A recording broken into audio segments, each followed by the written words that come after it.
it going?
Hey,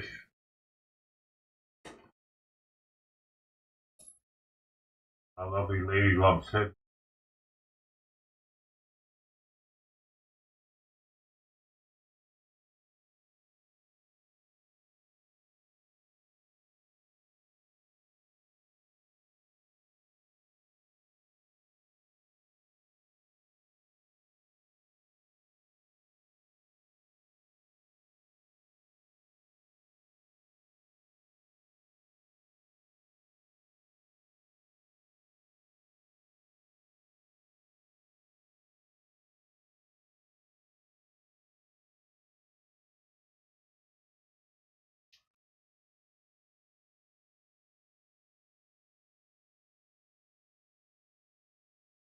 Oh.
Bro.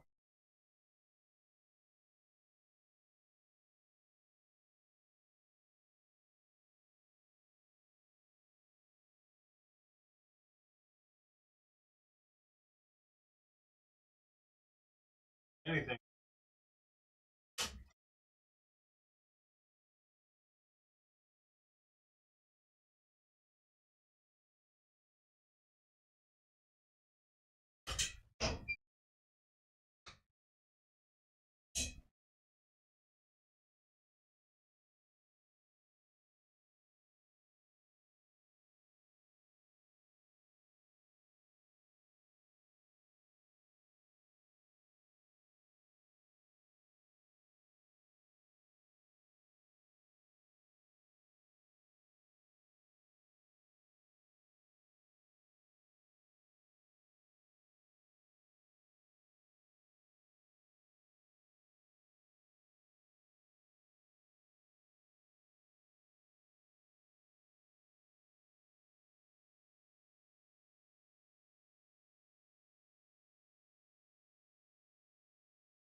God damn it, cat. Can you?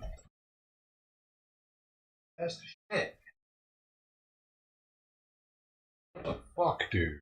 I don't get it. Why the fuck does she have an obsession getting up here?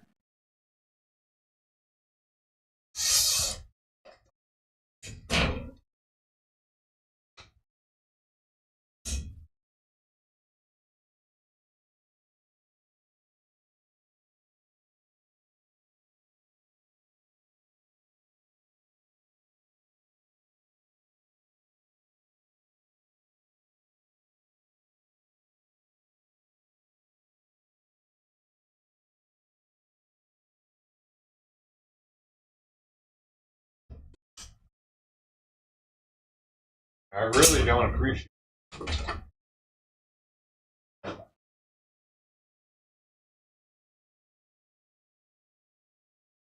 it. Getting like this up here. I can't get the damn desk any higher than I have it.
Are you fucking serious right now? God damn.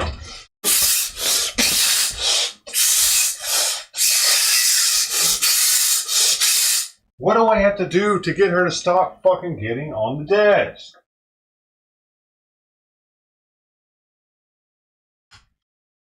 Fuck. Why does she realize I don't fucking want it anymore?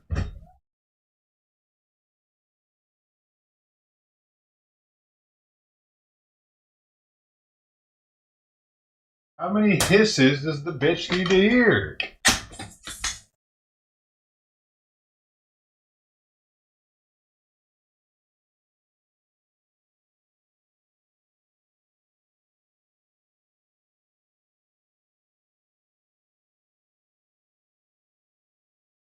Come on, you dumb cunt. Come on. Yeah, let's fucking.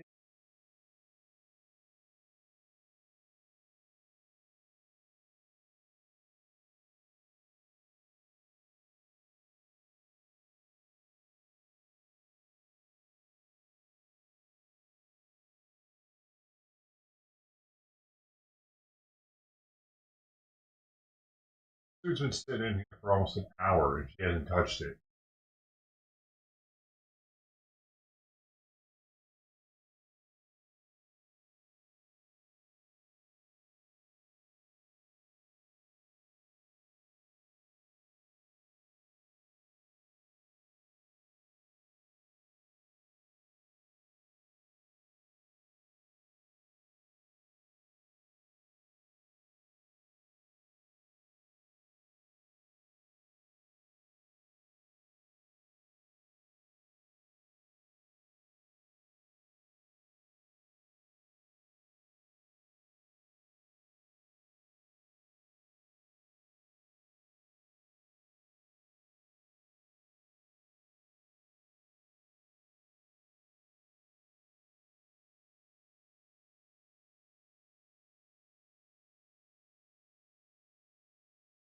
Tell you what, I just love going fucking 100 miles an hour, getting this all fucking ready, and then having to just sit here completely fucking still for 10 minutes while I wait on her to eat. I love it.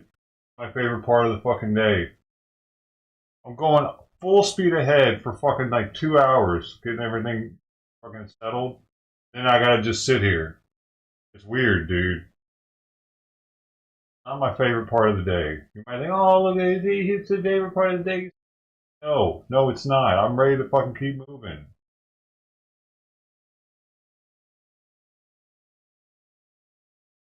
I feel like I'm put on timeout every morning when I gotta do this shit.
Where you veering off to over there?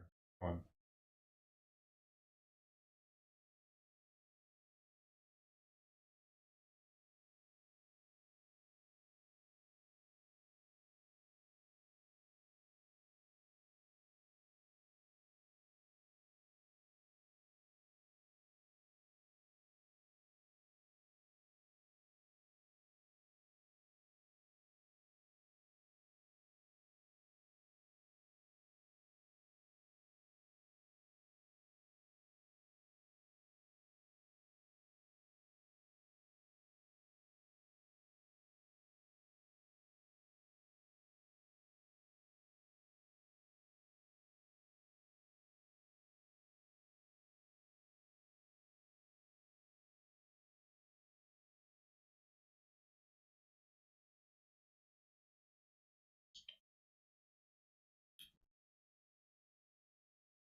Caller. You know, rotten on belly. Belly.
How much earlier?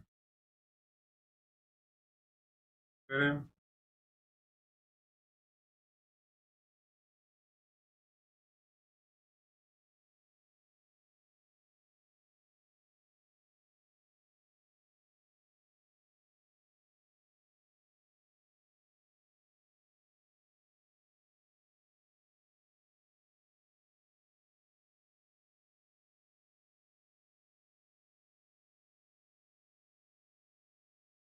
All the way. No, no, no, no, no. You. All right. About to try to jump to the gate. Lost all her stitches.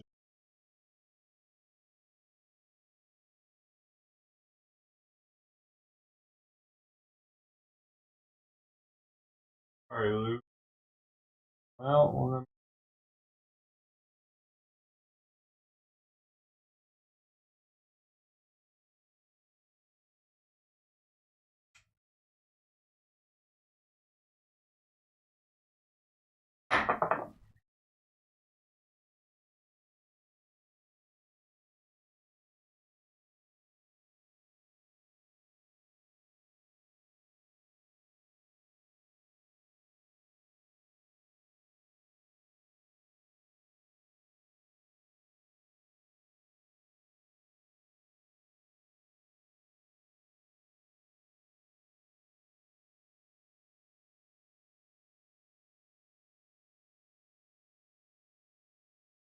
I don't really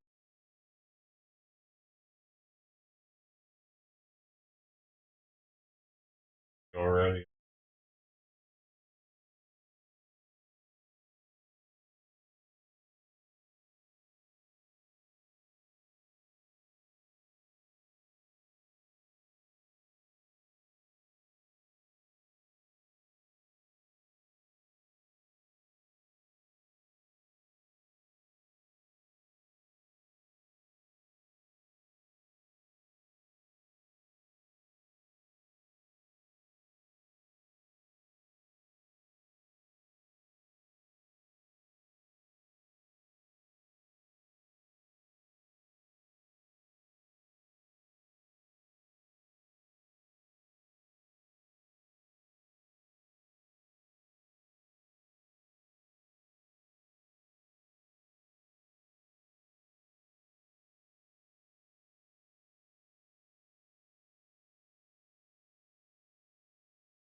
God damn it!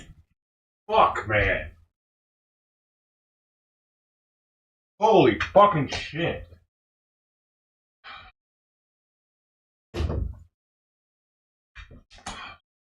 Fuck, dude. She just jumped on top of the door, dude.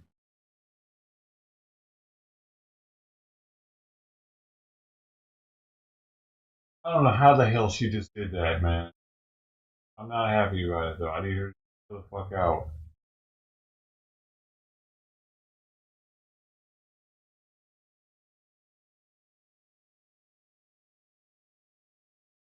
Don't come over here and claw my chair up. What the fuck?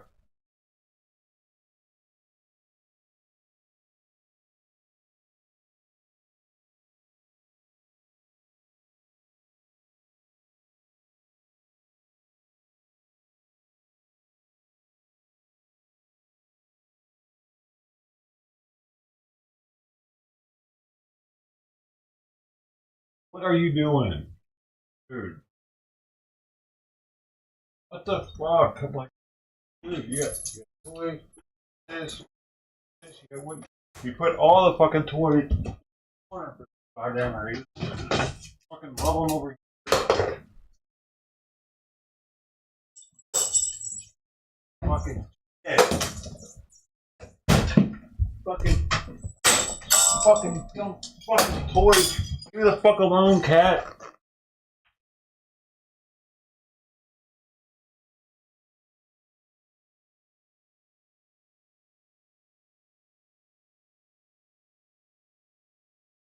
Bitch.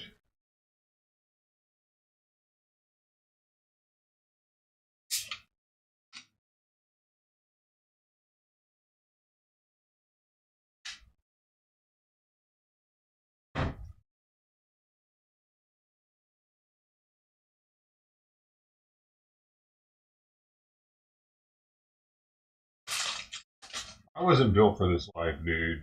I'm not fucking cat caretaker as once believed.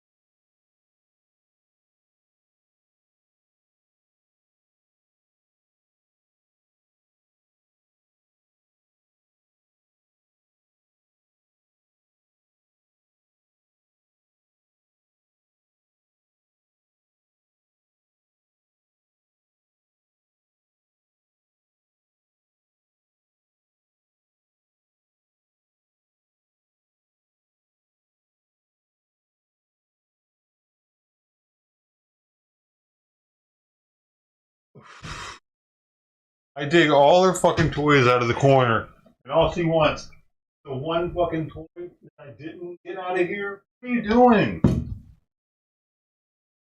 Fuck, dude.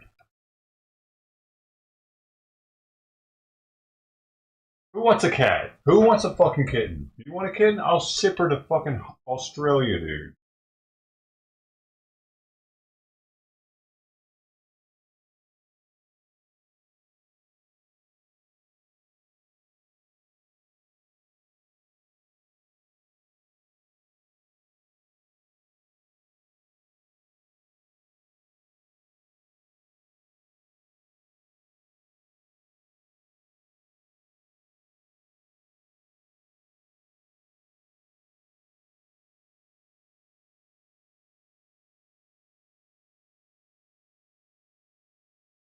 Looks like I'm not the only one.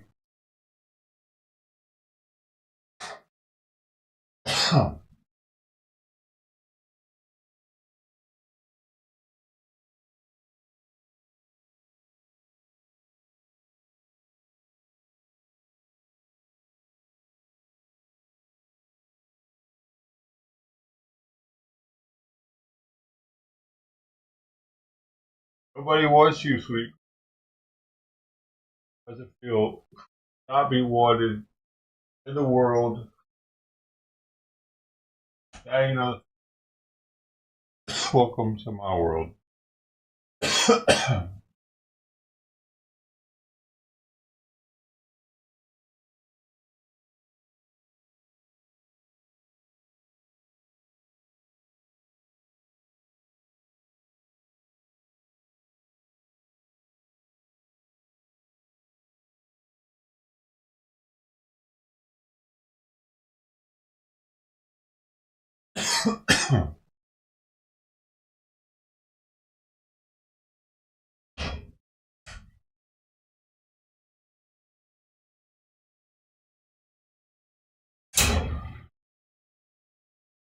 Welcome to my world.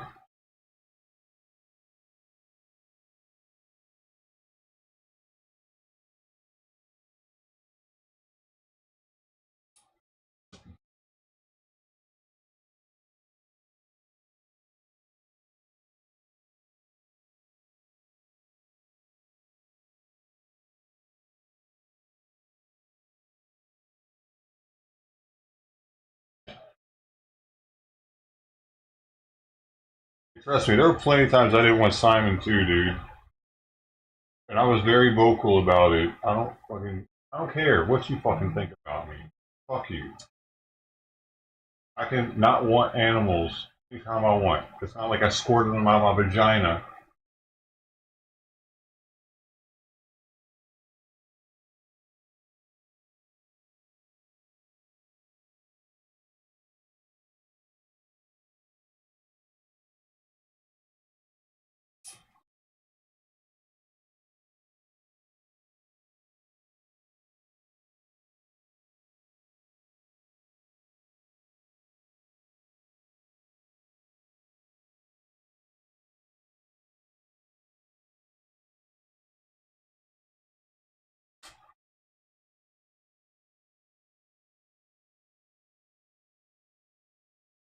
The hell are the Q-tips?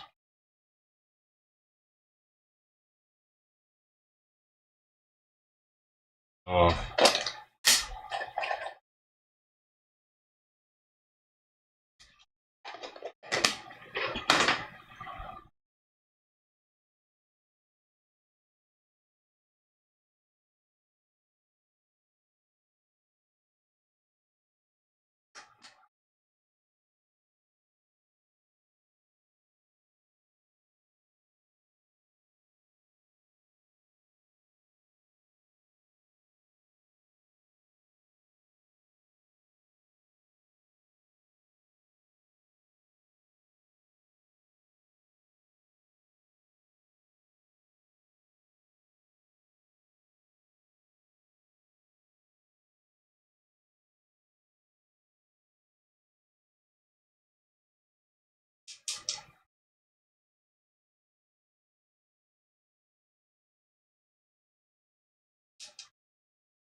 Licks the cone.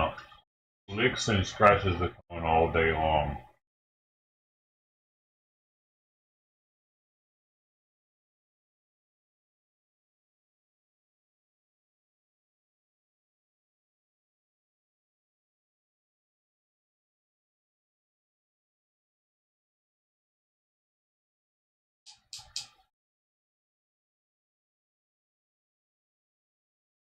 Hitting, man, that's all. I didn't want one. I didn't want one at all. This is not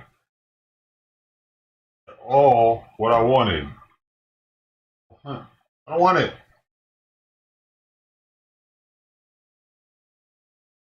I was gonna move on after Simon, man. Go in on double time. Have fucking another whole fucking session of it. I was trying to do. I had other plans. Like,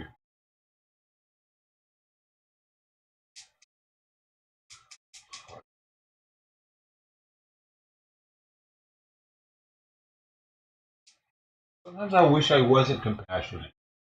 Honestly, fucking downfall. Sometimes it's a hindrance in life. It keeps me held back.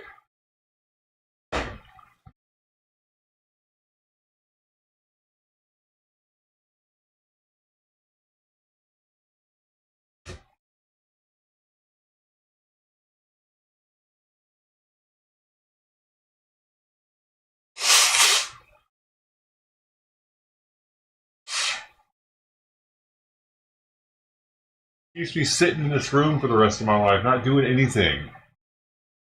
But it does.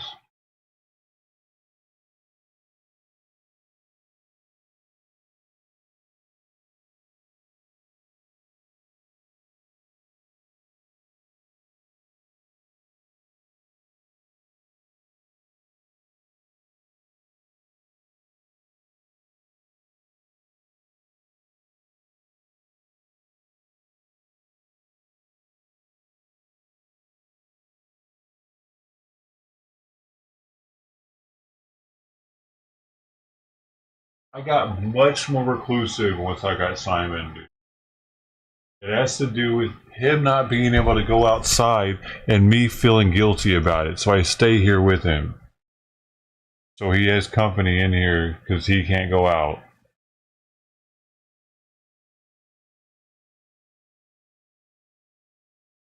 It, it it severely impacted my social life.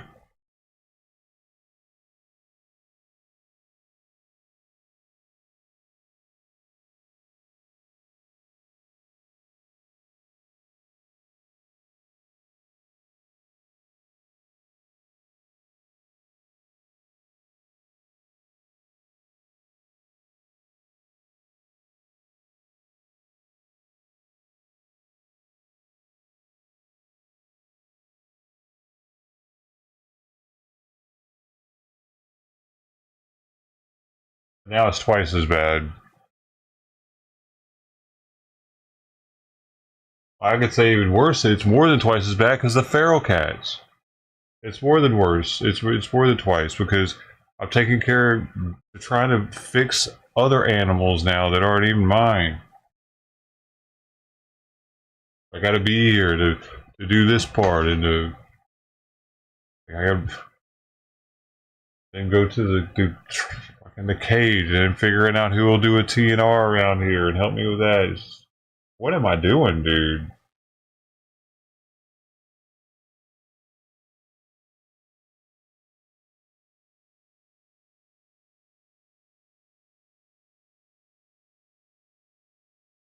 This channel isn't growing at all. I've had 19 subs for like 3 weeks now.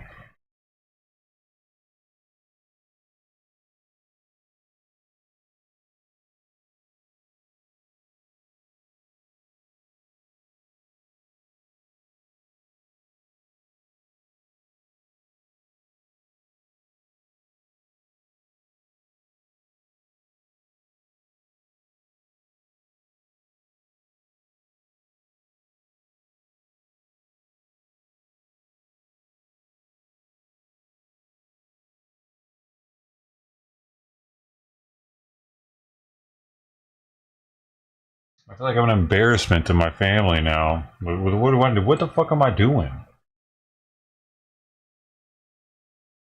Yeah, our son feeds cats every day.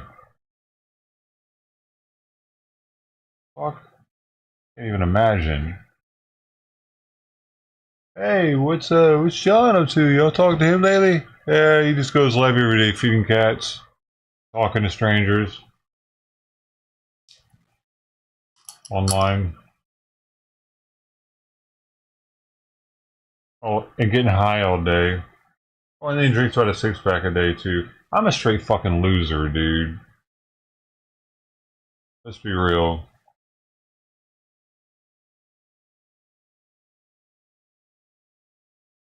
The majority of the population of the world, I'm considered a loser.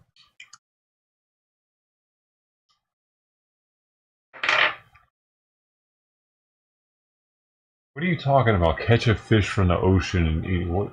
What? Do you think the fish in the ocean here is edible off the pier? Because it's not. There's a fucking refinery and oil derricks all around Long Beach. I'm gonna drive to Newport Beach, and even then, it's fucking nasty.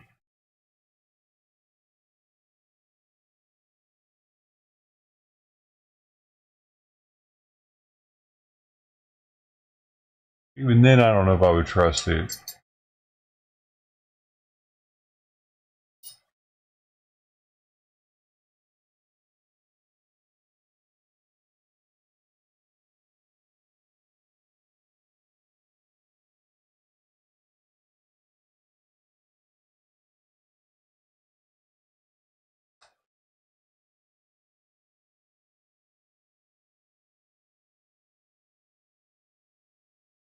Feel bad about hissing at her so much. I don't know how to fucking get her to stop doing stuff though, man.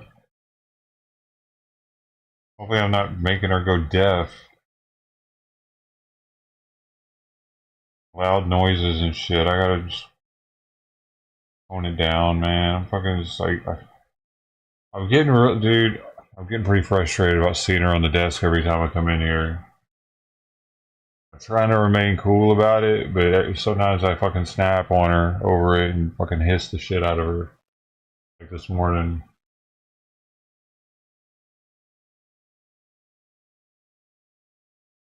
Maybe that was the hiss that mattered. Maybe now she'll stop doing it. I doubt it though. I doubt it. I just gotta stop. I just got fucking no, dude. I don't want to just let her have a free reign of everything either. I don't want to fucking get her to stop doing it. I also don't want to make her go deaf.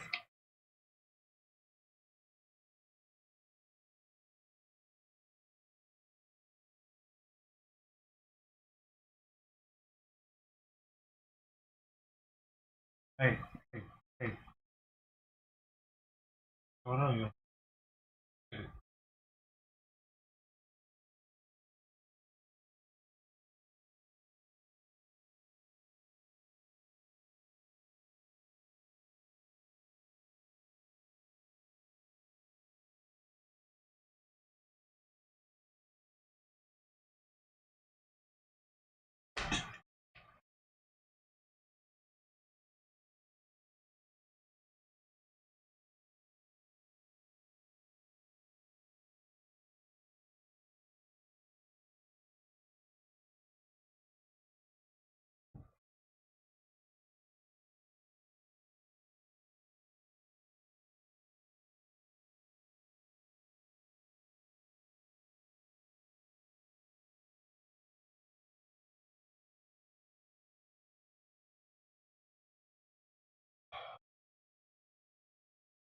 The only way I comfortably deal with all this stress and like knowing how like embarrassing I must be to my family is by the ingestion of Xanax and marijuana. Oh, and alcohol.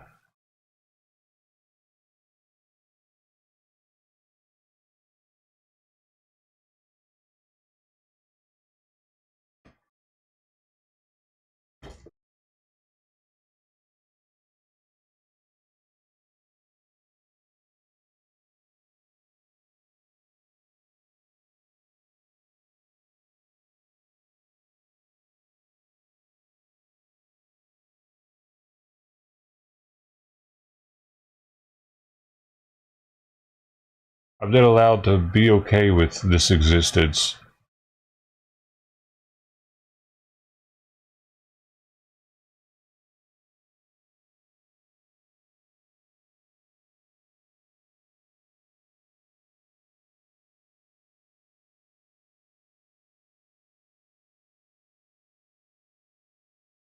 I did start taking. I did start, or I stopped taking it out on other people that I feel that my life sucks because I stopped feeling that way. I start feeling like, hey, that's not so bad.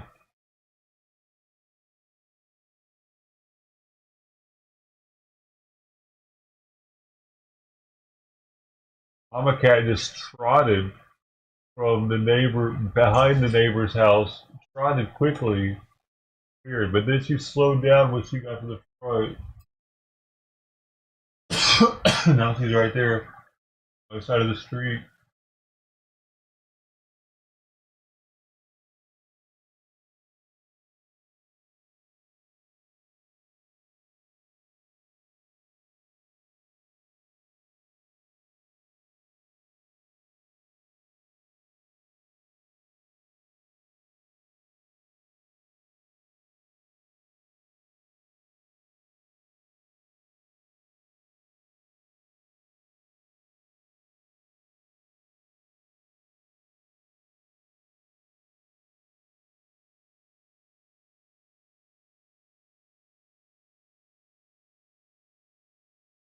Without the drugs, I'm extremely depressed.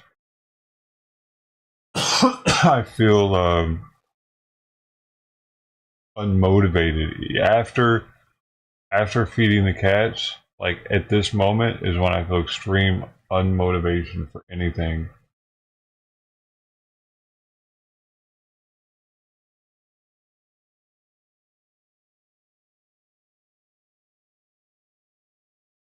because that like what I've done so far today helps out people, or not people, but helps out life forms. It's doing something productive for something else. So it gives me something to do. Uh, it really bugs me some shit that she does with the getting up here and making me feed her in my lap. I'm up the chair like that, all crazy.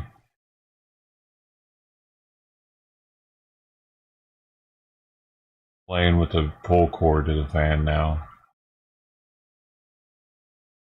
But it gives me something to do. I know that I have to do it because if I don't do it, nobody else is going to. But then after that, I don't really have.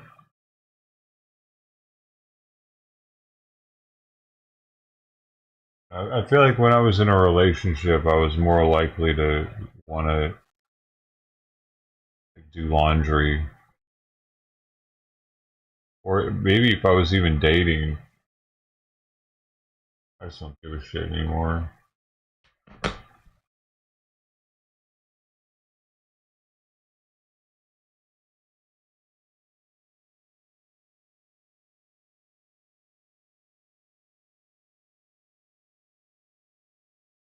It really happened when I lost everything though in crypto. That's when it really fucking everything went downhill.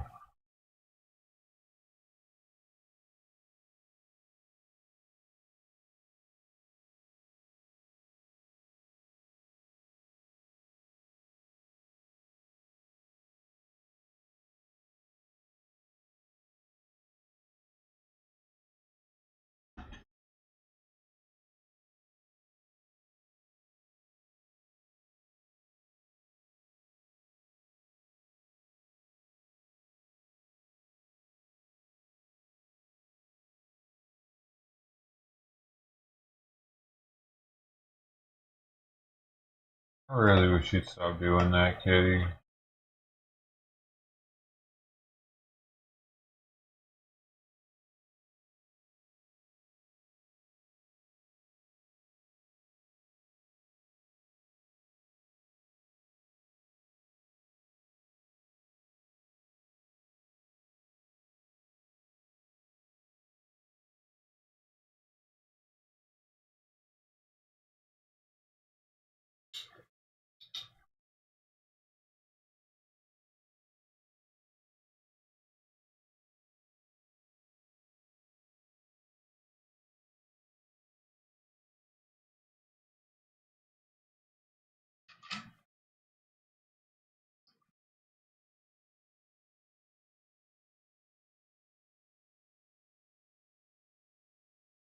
But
See, now I don't mind having the kitten. It's always pre-dab, or it's if all I've had is a late bowl dab without the terpenes.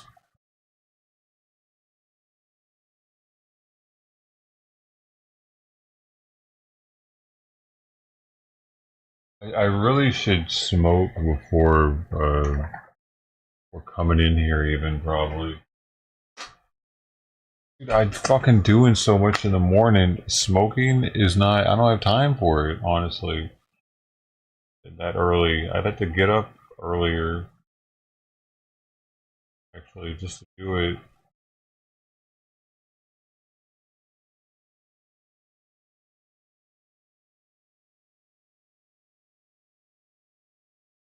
This morning I got up at 5:10, I think.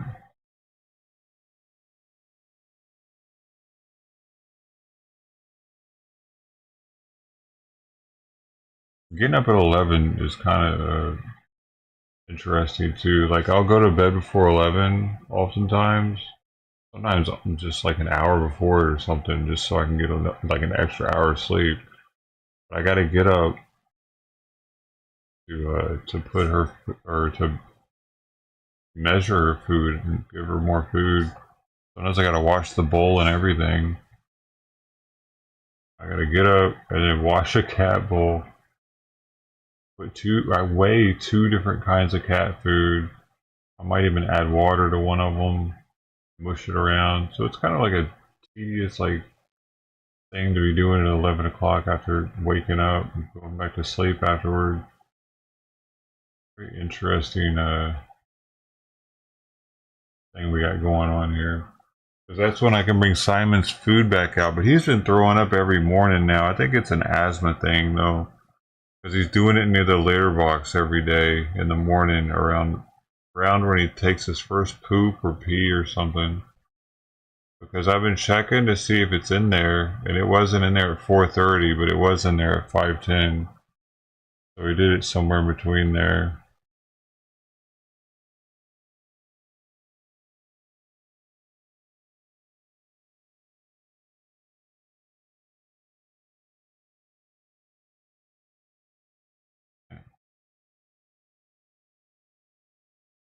Sometimes I wonder if his saliva is just draining in his stomach too much somehow, because he drools a lot when he sleeps.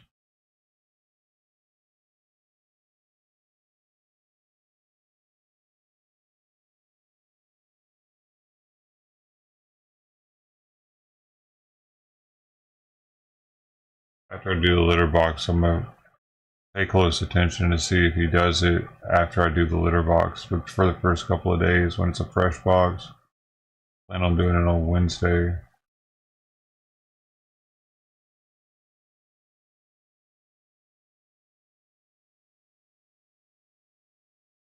Making a bottle in the middle of the night, maybe. I feel like I don't know. Is it how hard is it to make a bottle? I guess you got to heat it up a little bit. Mix the formula. Measure out the formula.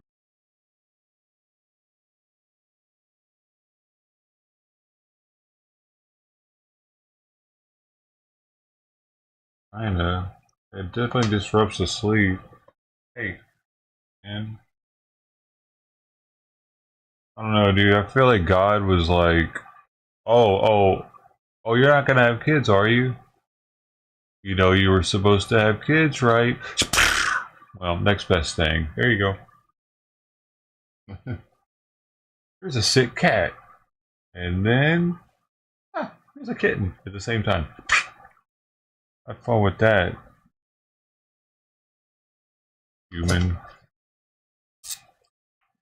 Hey, hey, oh my goodness. Oh, bite, bite. Oh, you just want to bite, but you can't. She's trying to bite me, but she bites the cone. Hey, hey, hey, dude. No, no, not here. Dude, her stitches are still there. Hopefully, Like, hopefully she's gonna be okay to take the cone off tomorrow. Even I thought they were supposed to come out after a week or something on their own. Or maybe they just expect her to lick them out after a week, and it's okay if she does that. No, no, no, hey, no, no, no, no. Are you putting your hand on my forehead? She was gonna jump on the door again.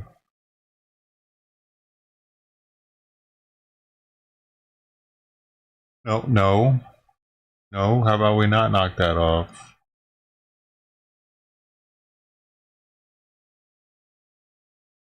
No, no. What are you doing? She was like running to go bite something real fast. Oh, I didn't know I could do that. That's cool. I forgot I set that up like that. She hit the space bar and she turned my camera off.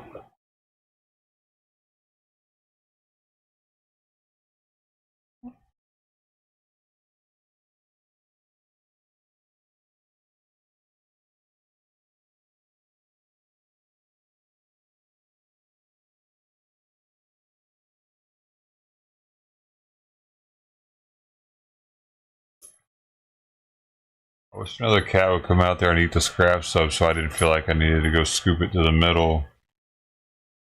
I'm kind of curious as if Mom ate that probiotic also. Okay, I'll go out there. She's gonna be on the desk when I get back. Hopefully, I gotta hide the Puffco. She makes me nervous that she's gonna knock the Puffco over. That's the main thing. And or knock this off and get hair all over it.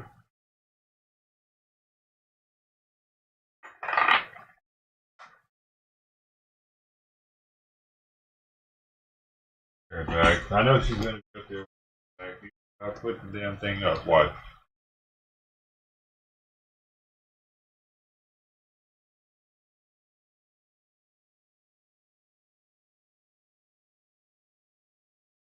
I was wondering if she's more likely to come up when the thing's up.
She didn't jump up there. Holy cow. Did she not really?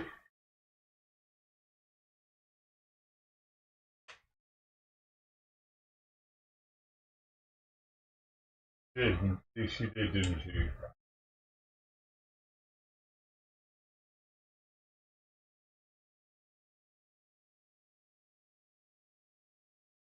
Oh, she didn't.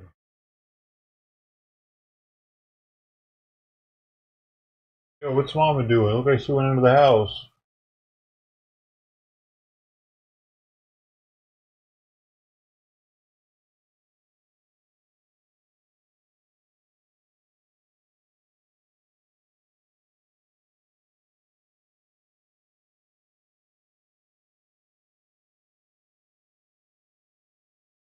Y'all see?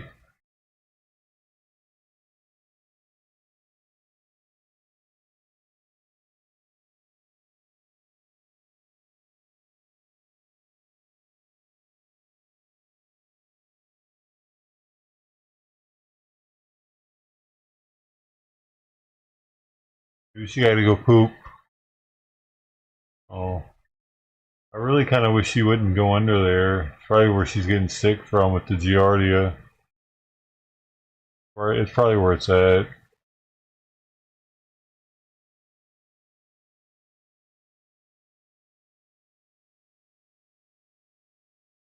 You know? And it says it can last for months or whatever in puddles.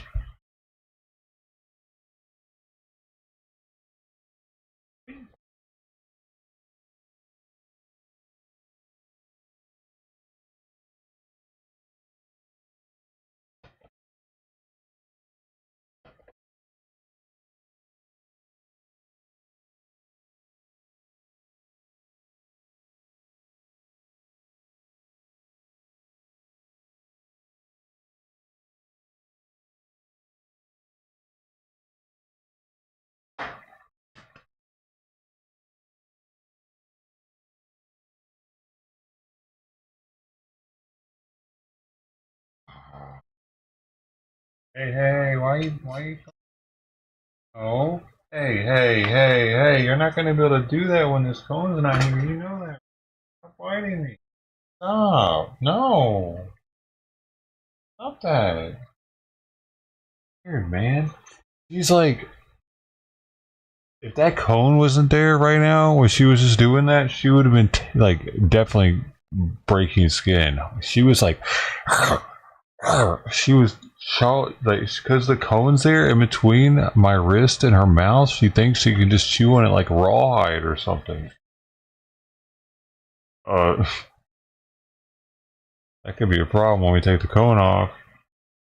She might be reverting back to old bitey behavior, having it on.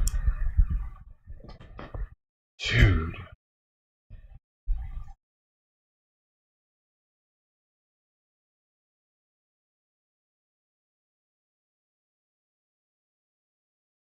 Either that or somebody else hasn't been feeding her.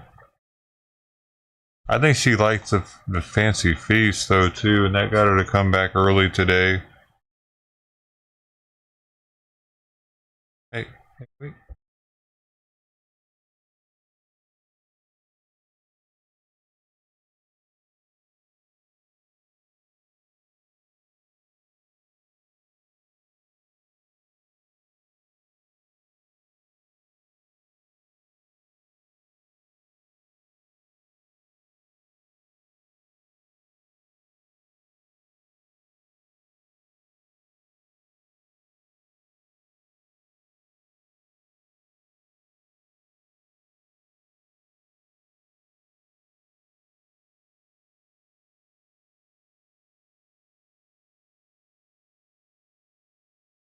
Oh man, there was a beast well in Torrance that died last night, I guess.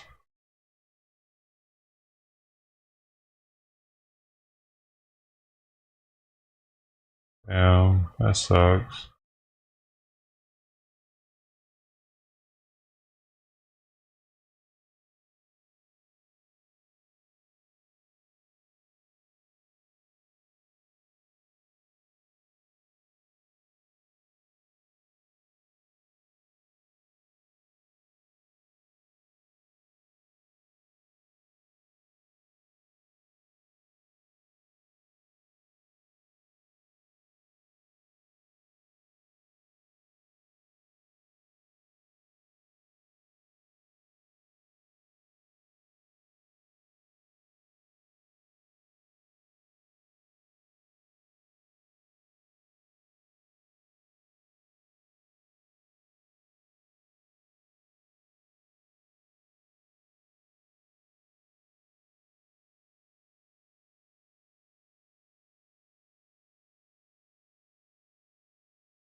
A no-car Olympics. That's what LA Mayor. Hey, stop! What are you doing? Dude. You're getting stupid late.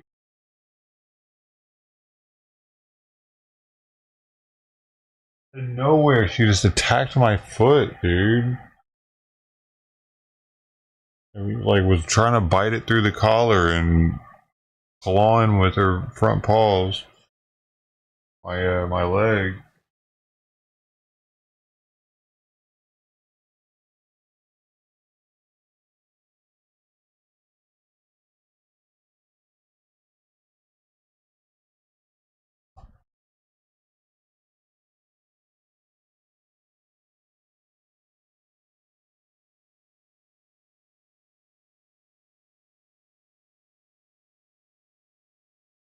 Just attacked my leg again, but she stopped. Hey, no! What? Hey, no, no, no, no, ow! Ow, no! Stop! The fuck? Are you stupid or something?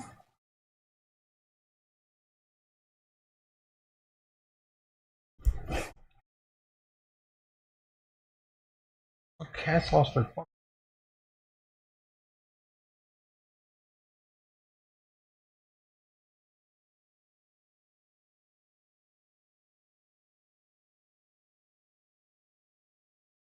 I get it, like the collar is stressful and all of it. Like her attacking and dude,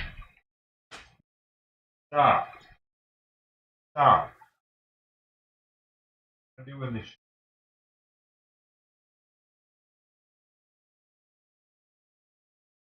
shit away from me.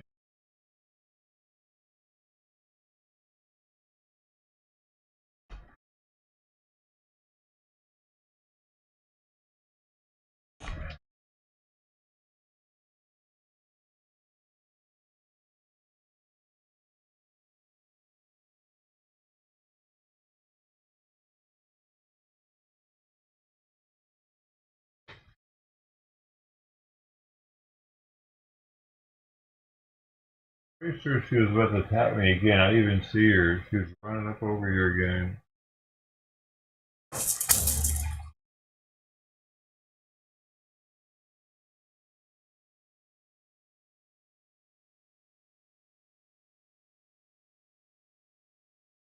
Like I wasn't even moving my foot, dude. I was keeping it fucking completely still intentionally because I wasn't trying to tempt her into attacking me.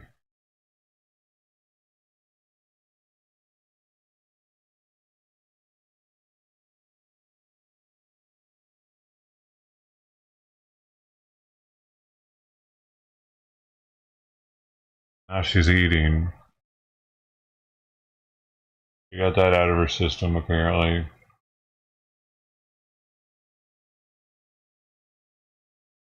I had to pop her on the butt, dude, because she wouldn't stop. She wouldn't let go of my foot, dude. Like she was like clawed out, hanging onto my fucking foot like it was a claw toy, dude. None of the nose and the hissing, none of that shit works. It doesn't work on her. She's fucking on some other shit.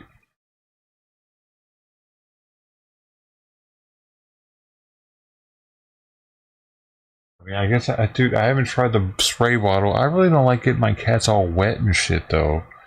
Especially when she can't lick the water off of her right now. She has no way to like get rid of the wetness. So that's kind of torture to spray her right now with the cone on.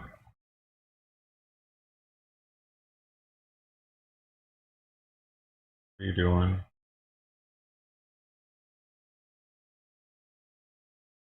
She's about to attack me out of nowhere. I can sense it.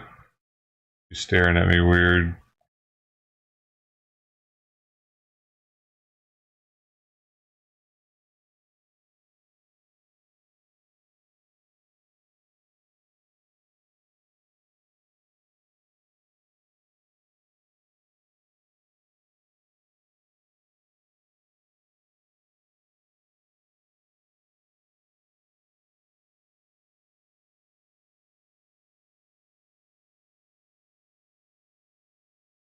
My foot right now, dude. She's literally like this close to my Achilles heel. Now she's here.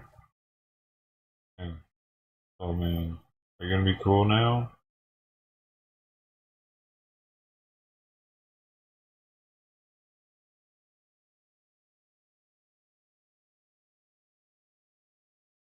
Back to the desk, I see. Go back to the desk. Are we gonna be cool now? Just a little. You're just lightly nibbling. That's good. You're not clawing me. We're chilling. Okay with this.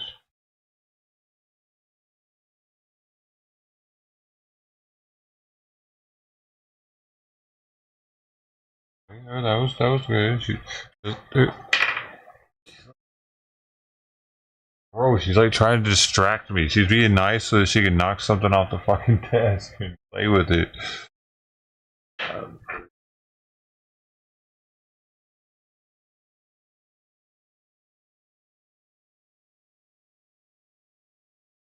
The floor has so many toys, they're fucking trip hazards at this point. She wants to make more. There aren't enough trip hazards currently, apparently. Her liking.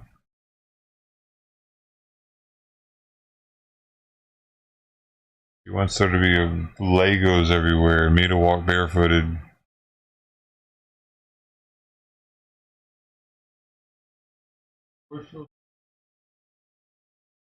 Sit right in between both of my feet, so if I move at all, I have a possibility of squishing her.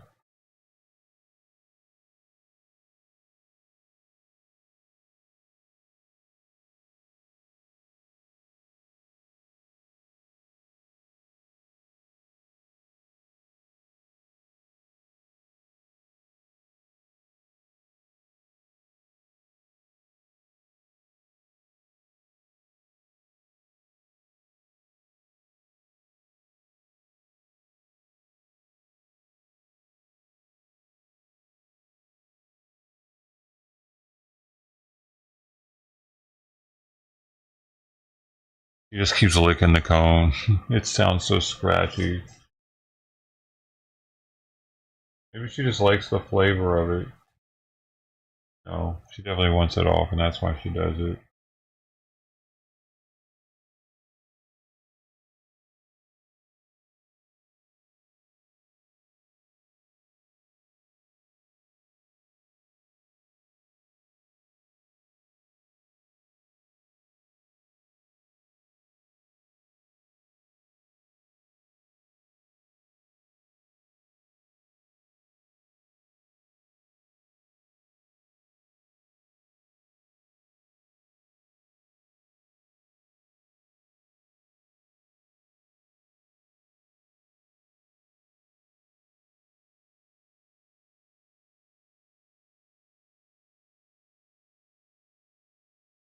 Oh. Oh.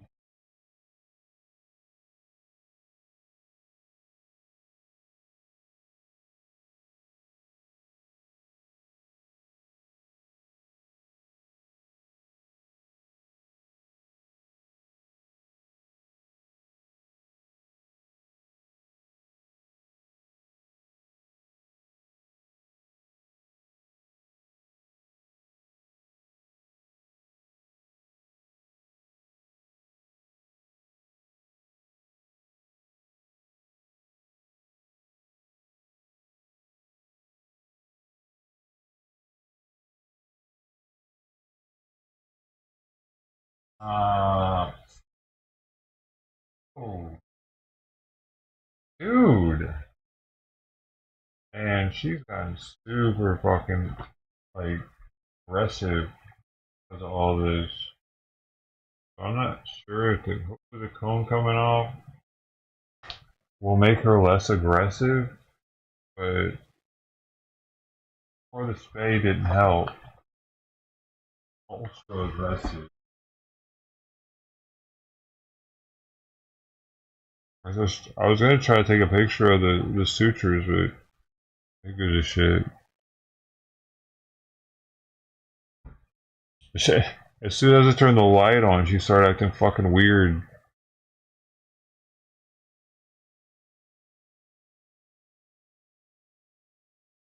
Wasn't in her. I wasn't shining in her eyes.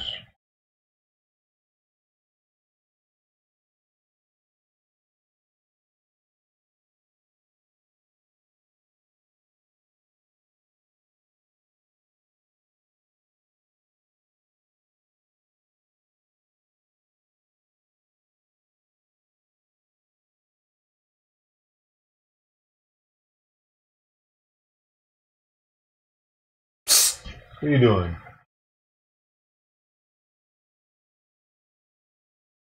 Like she was trying to chew on the mic cable. I can't see sometimes because whenever she's got her head down, the cone will be covering everything, and I can't see what she was definitely sniffing at the bare minimum, or she's eating cat litter off the carpet.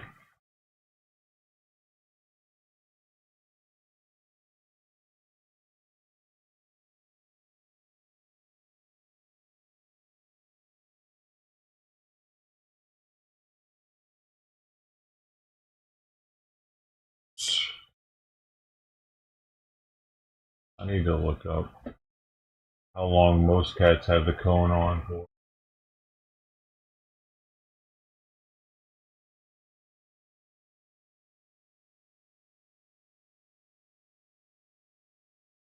I'll say 7 to 10. Wait, 10 to 14 days is what this says.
Whoa, female animals spay have an incision made just below the belly button into the abdomen. The reproductive tract, both ovaries, and the uterus are completely removed. I didn't know all that was removed. Wow. I thought they cut one of them so it wouldn't work.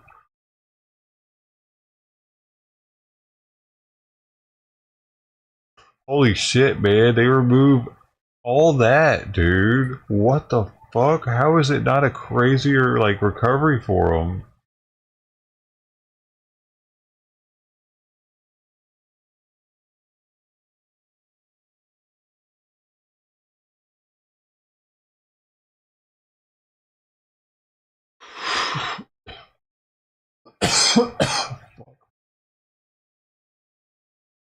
I didn't know that.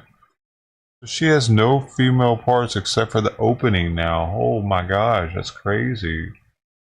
I didn't know that. Kind of sad. So she's gonna be less like a female cat now, probably. What does that do? What does that do? Does that make her more like a male cat? Come here. I didn't realize you had all that.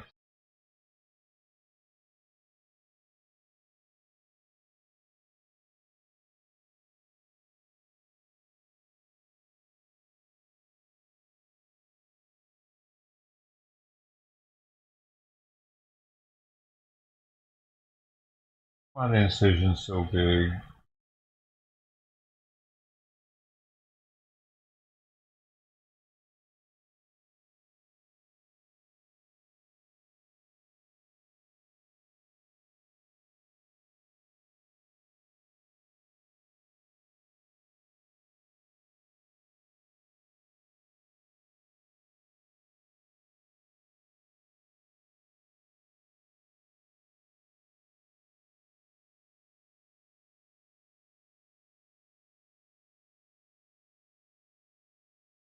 Right.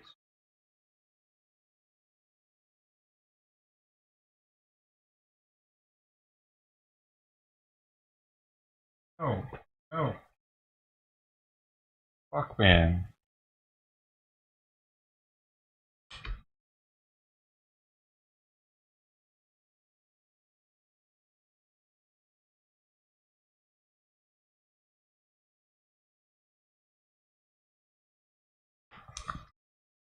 Hey,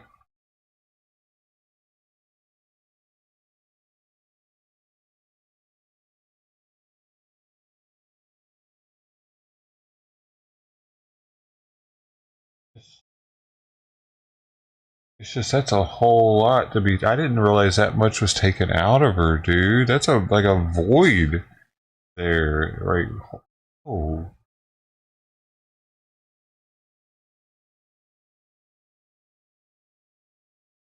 they told me 7 days on the paperwork.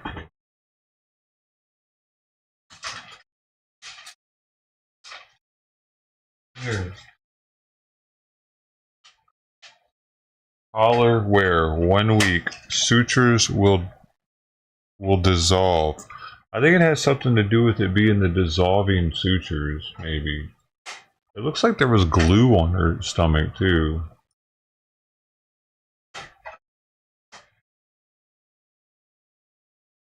2 layers of stitches under the skin that will dissolve and be absorbed by body over time. Oh. Also the ones under the skin just dissolve. Wait, what about the ones that I can see? Those dissolve too, huh? Interesting.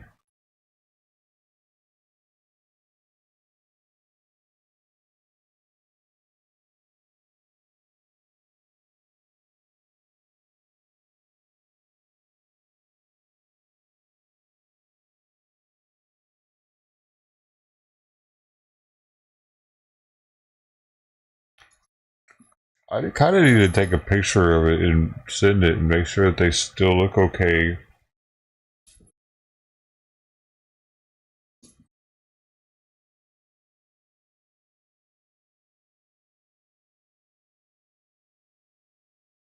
After the first week, most incisions are healed enough to allow the skin sutures or staples to be removed.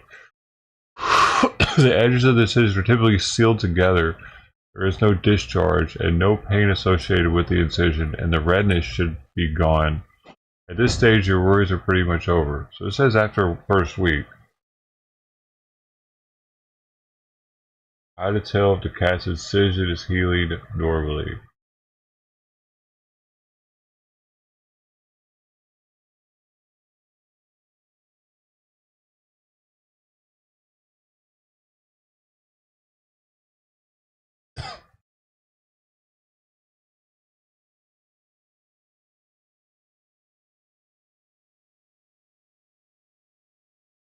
Shit.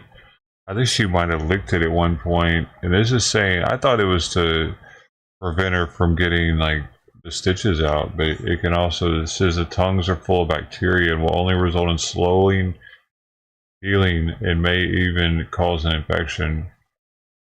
So hopefully that didn't do that.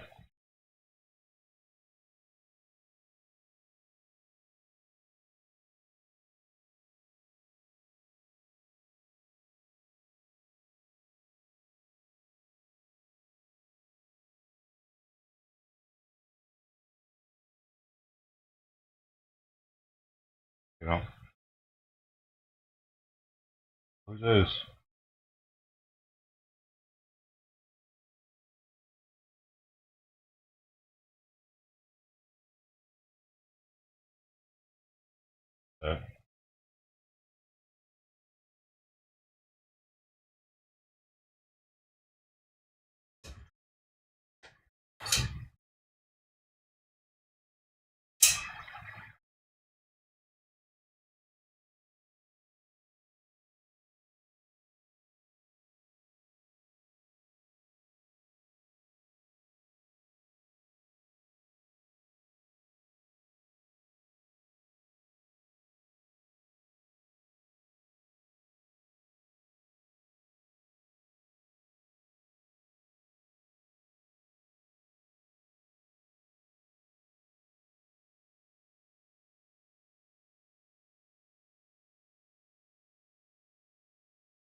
It's tuxedo collar.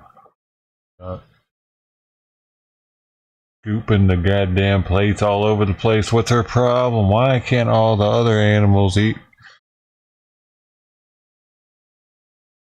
without getting it everywhere? But she has to just scoot it.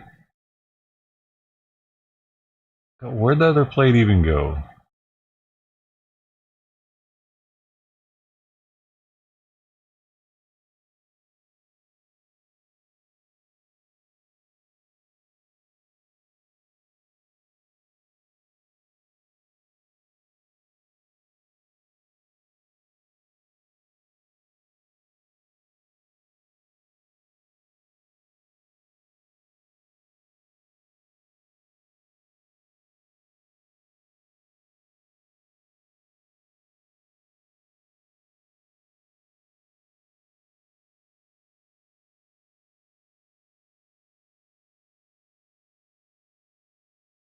Hey, no.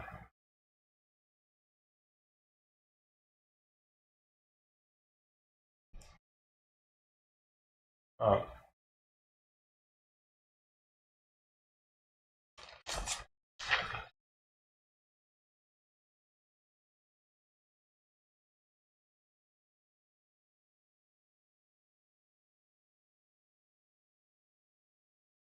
know if that's considered swelling or not of her incision.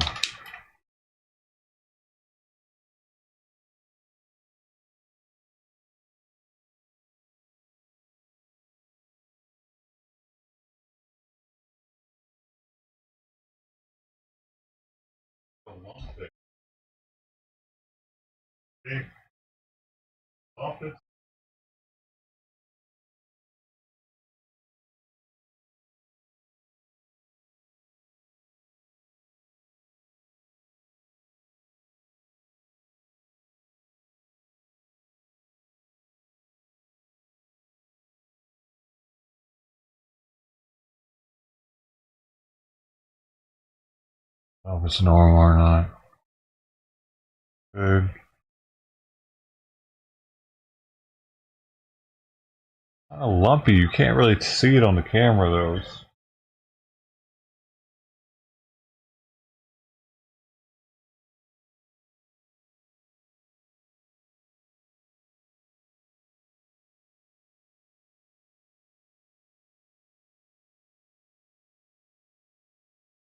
I wanted to get a picture of it. It's not puffy. It's not leaky. It's not red. No, but it is a little puffy.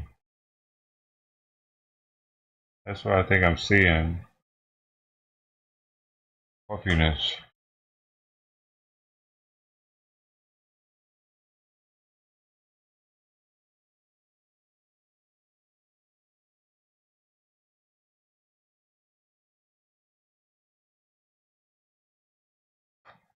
Hey.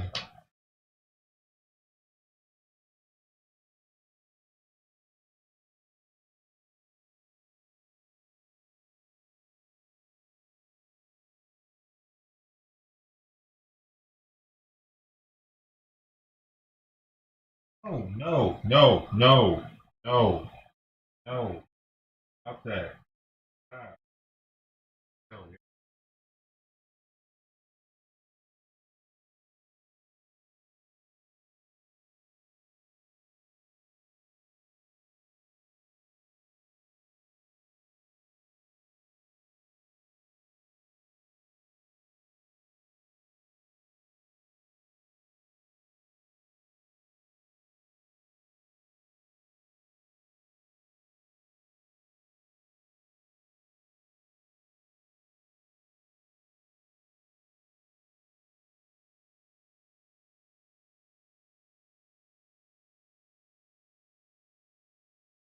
I have to clip her nails.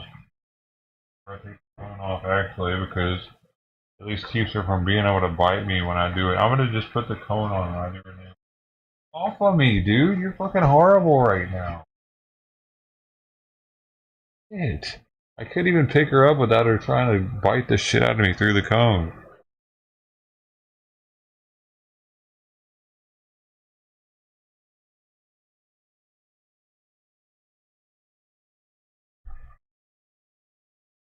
You just got to live the rest of your life like that now. The cone never comes off. Dude, some places are saying 14 days though. 2 weeks of that cone and she's gonna start like trying to plot to murder me.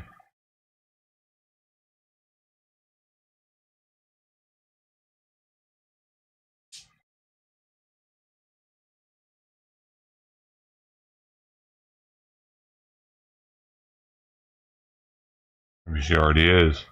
This is the best murder plot she's gotten so far, and it didn't work.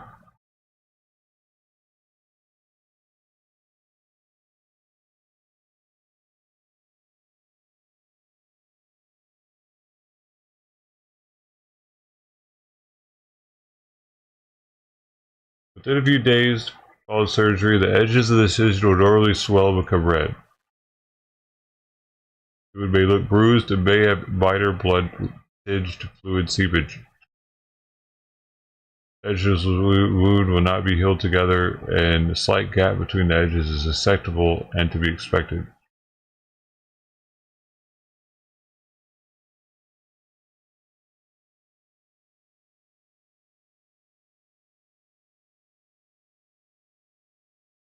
Okay.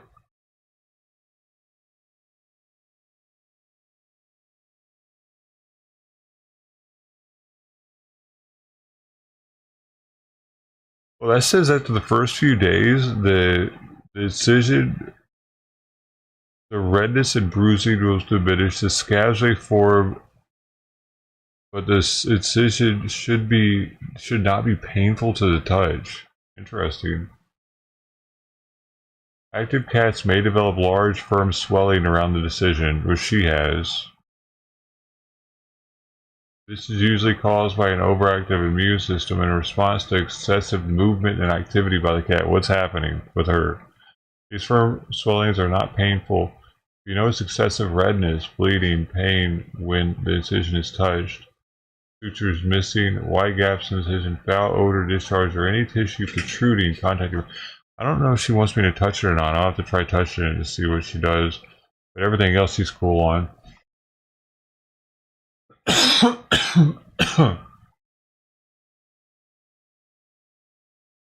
I'll have to touch it and see if she thinks it's painful.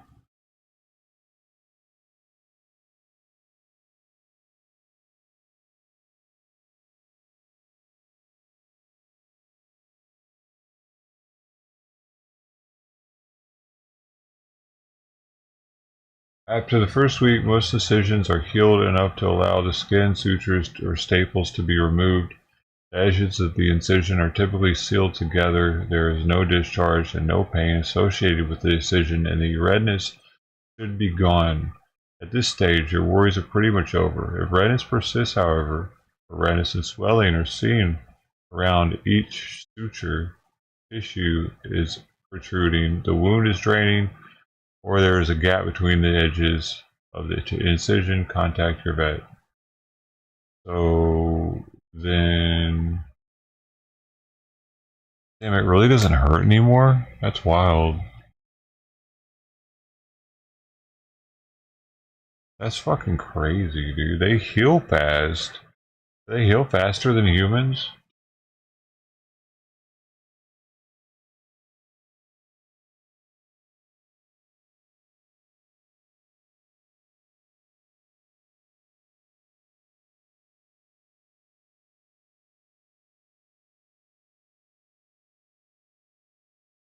Cats are well known for their ability to heal quickly from their own broken bones, and the incidences of joint problems and bone cancer in cats are low. It's possible that cat purrs can help humans heal faster too. I've heard that, but like, do they actually heal much faster?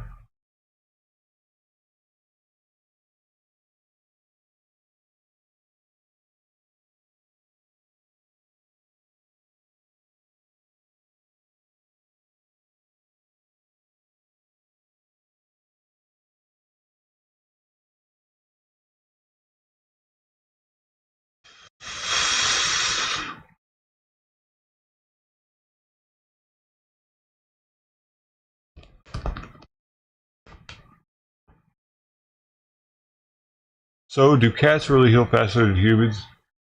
The answer is not a simple one and depends on several factors.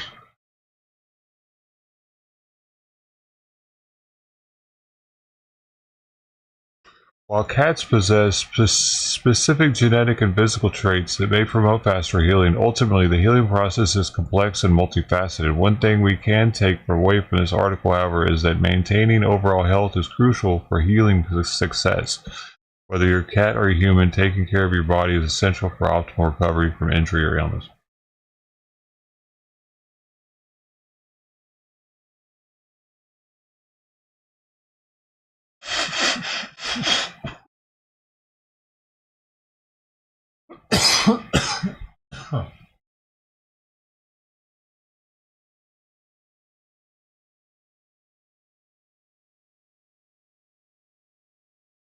Interesting. Here's a question. Oh, this is very interesting. She might not need the cone anymore.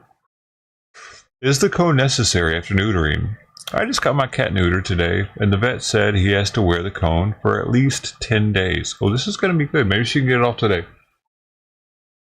I'm having nerves cut. Oh, maybe.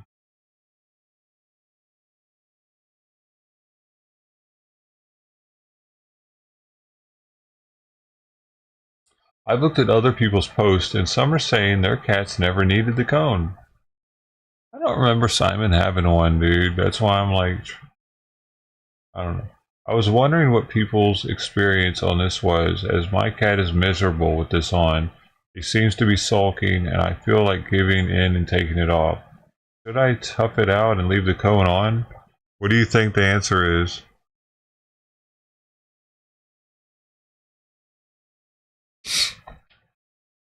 I'll tell you. Sufficient Quail 714 answered with 51 upvotes, the most of any comment. I worked at a shelter where we had thousands of cats spayed and neutered every single year. We only had to put on a cone with maybe 1% of them. So we didn't unless we saw them irritating it. But the thing is, why take the chance? I put a cone on my pants just in case. There you go.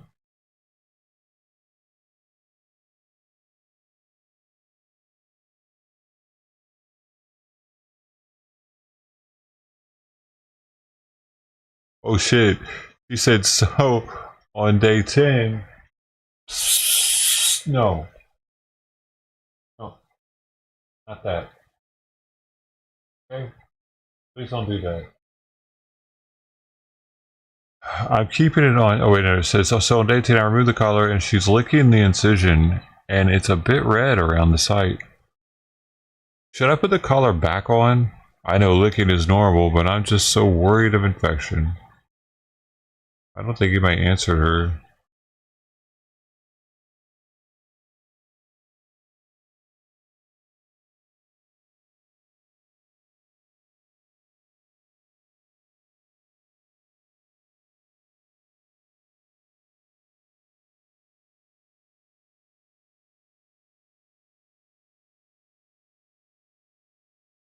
Ah, I can't take it off.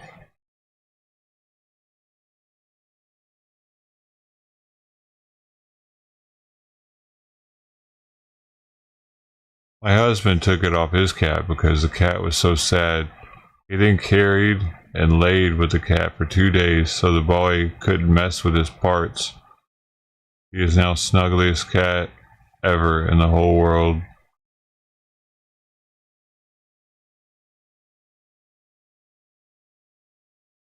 Hmm. Speaking as a vet tech, definitely leave it on, especially right after. The area will be irritated and itchy, and grooming could reopen the incision, introduce bacteria. Better safe than sorry. You think it wouldn't happen to you until it does. Your kitty will get used to the cone, and a week of being annoyed by its overweighs the risk of So this person's saying a week. The other person was saying 10 days, though, or 14 days. That's a huge difference, dude. Like, this could be the last day.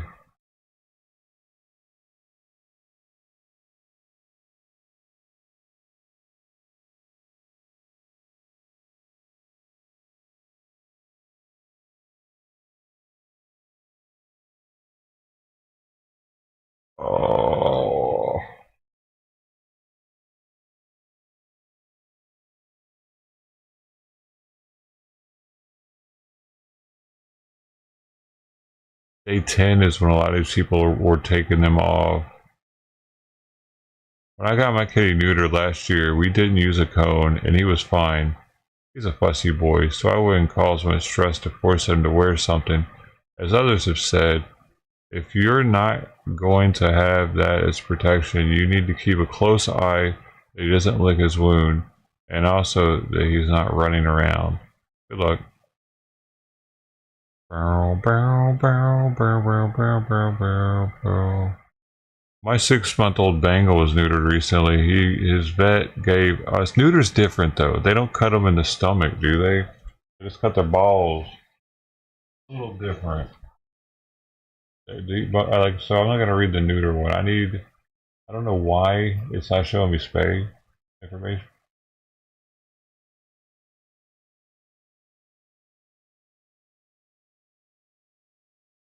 Well, here we go.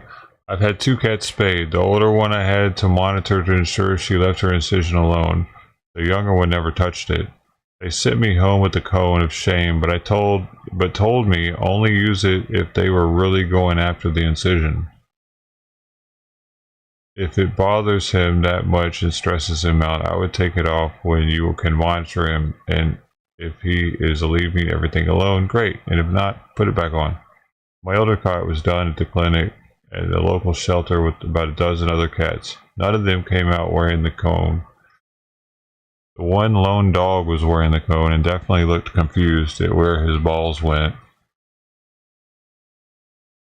Boom, boom, boom, boom, boom, where are my balls?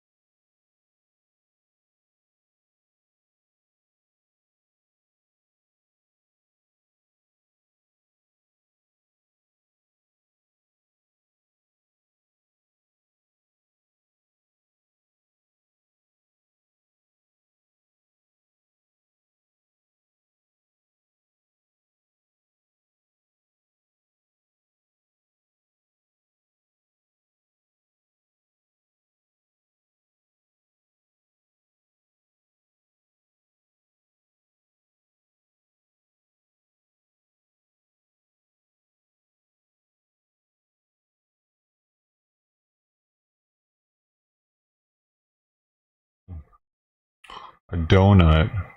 Our cat was spayed a couple weeks ago and got out of her cone one day, licked the incision, and caused an infection.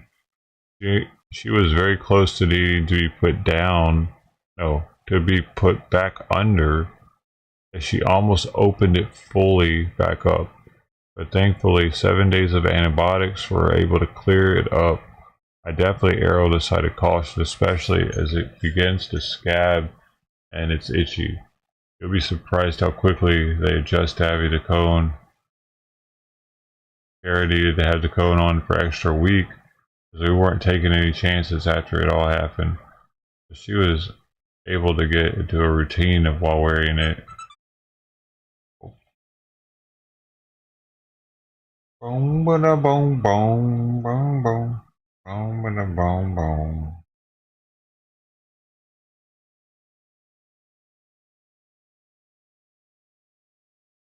Well, that's interesting.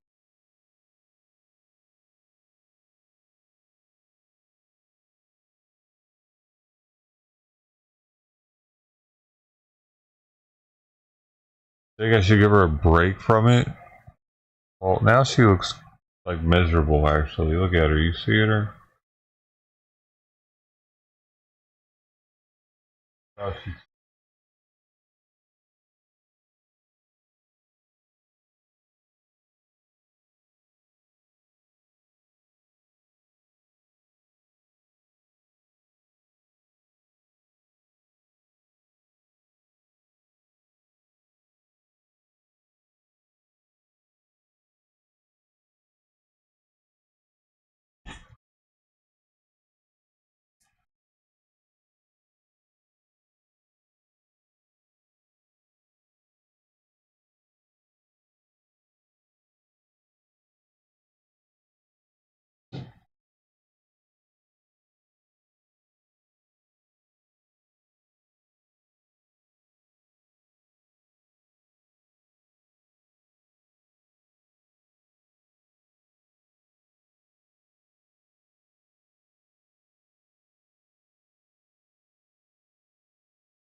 Today she can get it taken off.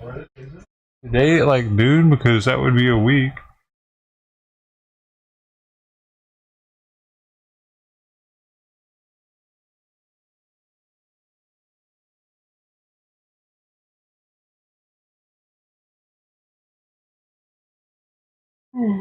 So Tuesday is 1 to Wednesday to Thursday to Friday to Saturday to Sunday. That's the 7th day. To Sunday. So the Sunday time be like would be like 12 o'clock or something.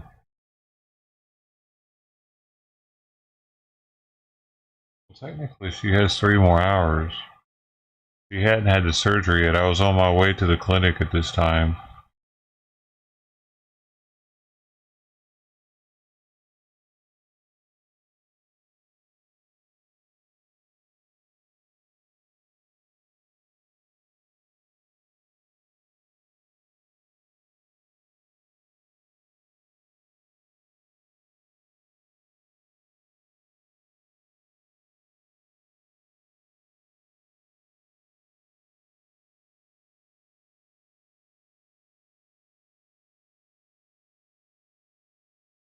She's got another 3 hours, supposedly.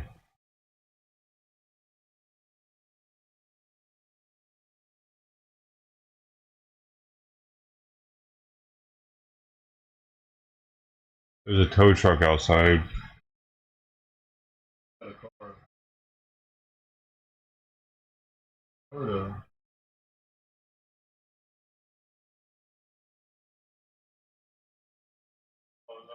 Ion. Like the low-level Toyota, right?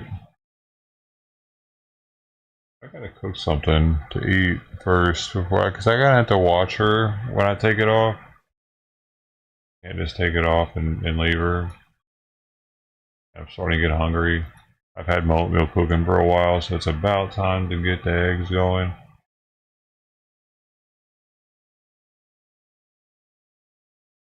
What's going on right?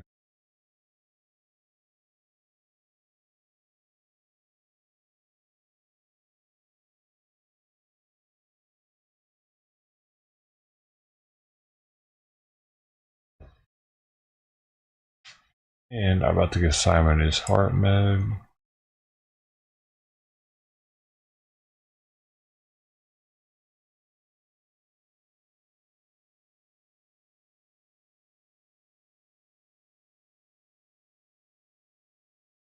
Mystery on Maui. Police there finding a series of what appears. We turn now to an urgent investigation into some homemade bombs found in Hawaii. One of those bombs going off, damaging a passing car, blowing out its windows. ABC's Melissa Dawn has more on the warning from the FBI and the search for a suspect. Good morning, Melissa. Good morning, Rachel. So there's a mystery on Maui. Police there finding a series of what appear to be homemade bombs across Maui. And now the FBI is asking for people on the island to report anyone seen leaving behind suspicious objects. This morning, an urgent warning from the FBI and Maui police asking the public for help after reports of improvised explosive devices found on the island. Listen closely to this home security video in upcountry Maui. Investigators say that explosion is an IED detonated next to a trash can. I thought it was going to be lightning and thunder, but when I heard this, I was like, oh no, like that did not sound good. Jess Weatherholt rushing to the scene, finding this passenger car with a blown out window and punctured doors. Officers arriving on scene, finding the driver shaken, but okay. She was sobbing, she was shaking, she was like pretty like incoherent. The device currently under forensic examination. This after officials say they have found several of these IEDs appearing to be homemade and concealed in makeshift baskets across the Hawaiian island. Now the FBI is working with forensic teams to figure out how these bombs were made and what causes them to detonate, as they urge people on Maui to be on the lookout. Rachel? Yeah, just terrifying moments there, right? Melissa, thank you.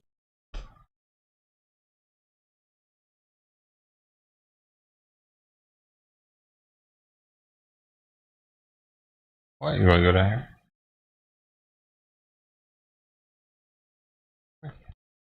No, no, no.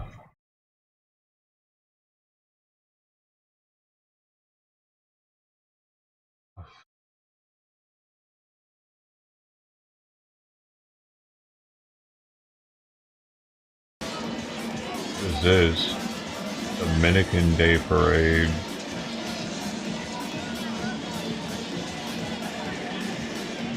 In LA.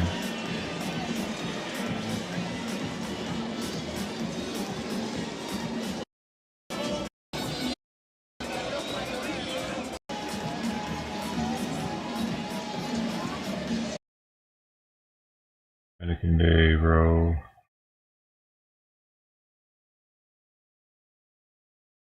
Morning. Father, we ask that you look down on our leaders, God. Touch them and strengthen their body as they get the much needed.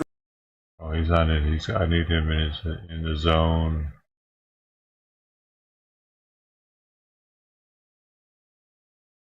Girl, baby girl, where are you going? You can't go back there. It's not the place to go.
Hey, no.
We have new details in that horrible, deadly plane crash. 4 people killed after the small aircraft crashed into the woods. On board, a father, 2 sons, and the pilot.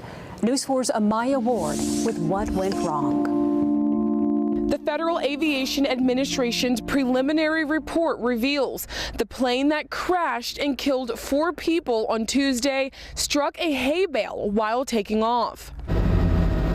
Around 1:30 p.m. Tuesday afternoon, Oklahoma City first responders rushed to the scene of a plane down at Sundance Airport. But you can see that the aircraft went all the way off the runway through the field and through this fence. All 4 passengers on board killed in the crash.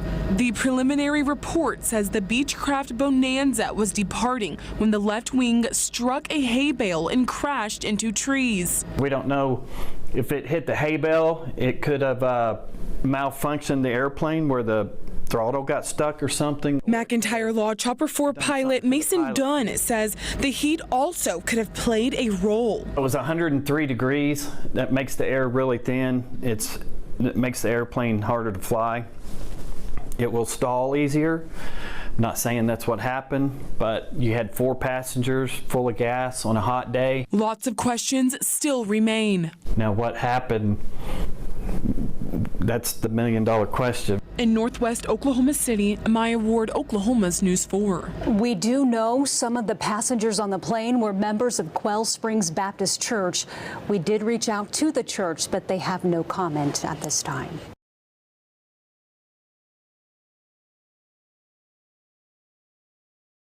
What are you doing? Come here.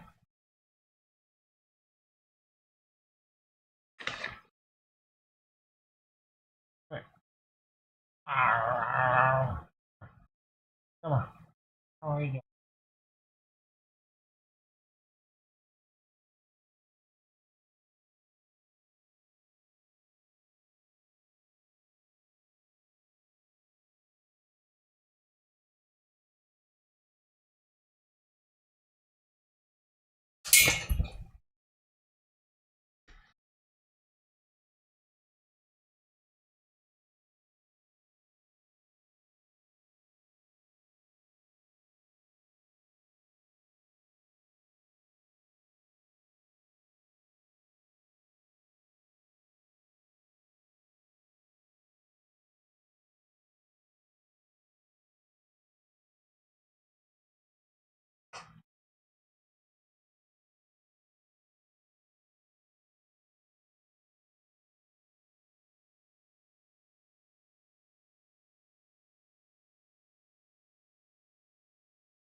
We have some breaking news just into the Fox 13 newsroom. The popular double arch geologic formation at Lake Powell has collapsed. So take a look at these pictures. This is the before and after. Now, this area has often been referred to as either double arch or the toilet bowl, also called the hole in the roof. Many people that have gone to Lake Powell know this geologic formation well, and you can see in this second photo taken from above that it is no longer there. Now, double arch was formed 190 million years ago from Navajo sandstone originating in the late Jurassic area, according to the Glen Canyon National Recreation Area. Now, their superintendent, Michelle Kern, said this event serves as a reminder of our responsibility and need to protect the mineral resources surrounding Lake Powell.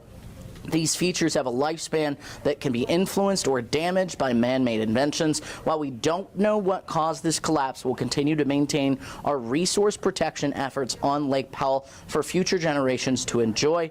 Please enjoy our resources, but leave no trace, end quote. So still not sure exactly what caused that collapse, whether it was something that was natural or if there was something else that happened. So we'll continue to follow this story, but big news for a lot of people that go down to Lake Powell, love that area, that this is a huge part of that lake that is no longer. Kind of sad for a lot of Utahns and Arizona people in Arizona and all across the United States. So stick with Fox 13 News for the latest on this story.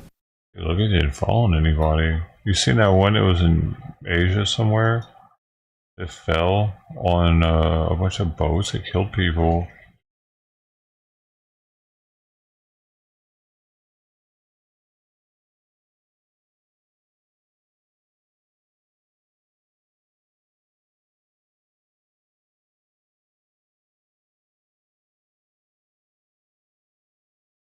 Oh, it's Brazil, maybe. Brazil. Yeah. Graphic content.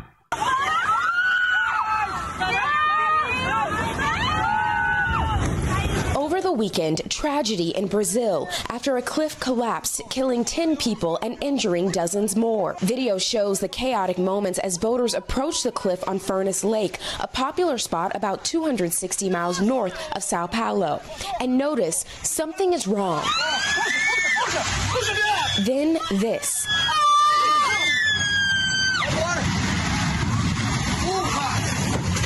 A huge piece of rock hitting at least 2 boats head-on as an explosion of water and rock shoots out on all sides. 4 embarcações sofreram impacto no momento do desprendimento da rocha. 2 embarcações sofreram impacto direto. In the hours that followed, a desperate rescue effort, divers searching into the next day, recovering multiple bodies. In all, 10 people dead and more than 30 injured. Among those rescued, children. Get out of here. Don't show the children. YouTube doesn't like children in pain. Horrifying. This is something I can go make some breakfast to. Get the out the vehicle now! Alright, kitty, I'm gonna go in there. You gonna be alright?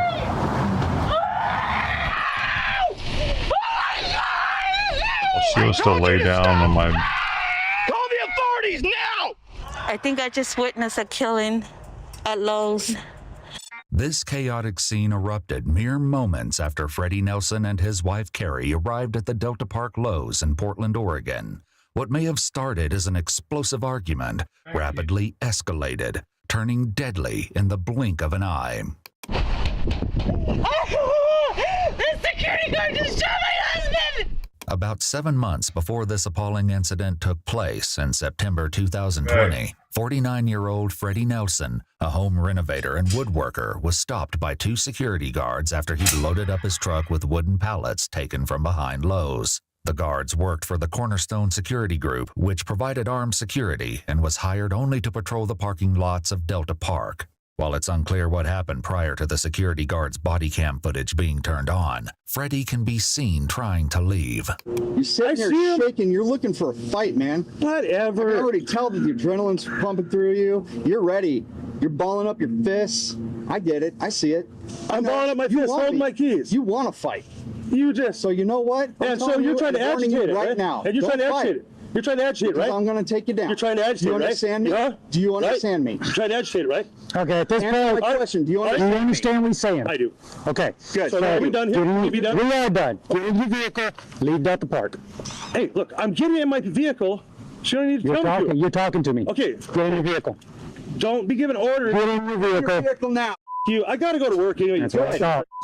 Go to work. Kirby Avenue. And stay on this side when you come back. Whatever.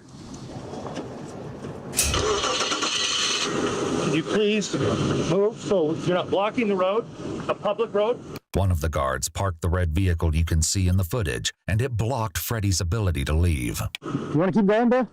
I'll get out. You. No, Mike. I'm not. Step back. I'm not dealing with jail. Okay. You understand? Can you Step just back. Just go get mad at me and him. Do not give me the attitude. I'm going to apologize for that. On his side like that again. The guard eventually moved his vehicle so Freddie could leave. But this was just the beginning of the volatile incidents between Freddie and the Cornerstone security guards. In January 2021, Freddie was once again approached by two guards. They saw that he had collected more pallets and had left his red and black truck out front while he went inside the store. All right. We can wait here. Out on this? Yeah. Okay. Because I know we've had this problem with him before doing this. So Yeah. I think it's time to boot him off. Because we keep telling him. Are you saying you're excluding him? Yeah. Okay. Because I know that in the past we've told him not to do that. We keep telling people not to do that. So the other guys have been excluded now. Yep. He's excluded. Yep. Man, you're not supposed to take pallets. Look at all those pallets. I know. While the guards waited for Freddie to come to his vehicle, they took a look at how many pallets he'd taken. While they seemed to be under the impression that Freddie didn't have permission to take the pallets, this wasn't the case. We're going to tell him, take those pallets, take them off site, and don't come back until January, what's today, 15th? Yep, January 15th, 2020. That's right. Freddie had been collecting pallets from Lowe's for a few months at that point. I know you've kind of had trouble with him in the past, haven't you, a little bit? Yeah. He doesn't, yeah. We've spoken at Kirby Avenue a couple times. He really doesn't like us. Well, he's not going to like us right now. Nope. But yeah, no. I'd rather do a show of force on this guy than not. It was at this moment that Freddie exited the store.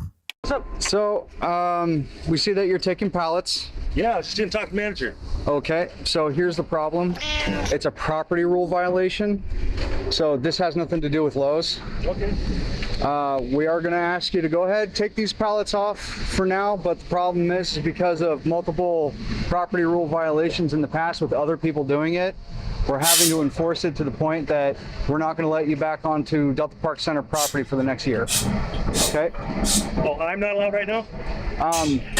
Yeah, we're going to ask you to leave. Like I said, you can take these pallets, but yeah, we can't have you back on Delta Park Center property for the next year. Whatever. Take it up with Lowe's. What was that? Take it up with Lowe's. No, sir. You can take it up with the property owner of Delta Park Center. With Brian. Knew him by name. Okay. While this incident ended without issue, things would only escalate from here. What no one could have predicted was just how explosive things would become.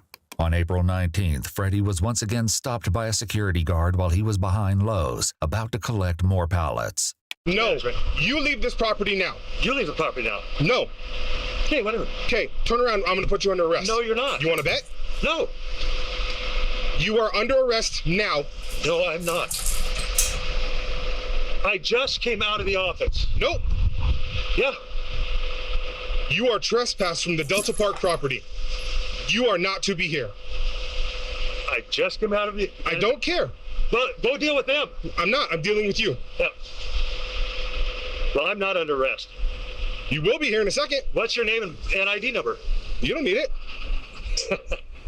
So I don't even know you're a legitimate security officer. I am a legitimate security officer. How do I know? Because I'm right here. You work can for buy Delta. all that. You're right, I can, but I work for Delta Park. No, you don't. Yeah, I do. You work for TMT. Same thing. No, it's not. It is. They don't You are not allowed Delta to be Park. here. It's not working. You are not allowed to be here. Whatever. You need to leave now.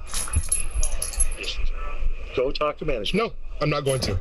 An incident report from a week before this footage reveals that a security guard spoke to the Lowe's manager and confirmed that the company Freddie worked for was actually contracted to pick up the pallets. Freddie even showed the business card to the guard and the manager. The report claimed that the pallets were supposed to be picked up in a truck with the company logo, which Freddie's truck didn't have. Regardless, it seemed like the guards knew he had permission from Lowe's to be there, and yet were still telling him to leave. Okay, whatever. You need to leave now. I got work to do. Leave. As soon as I'm done. No. You don't even know the rules. I do. Yeah.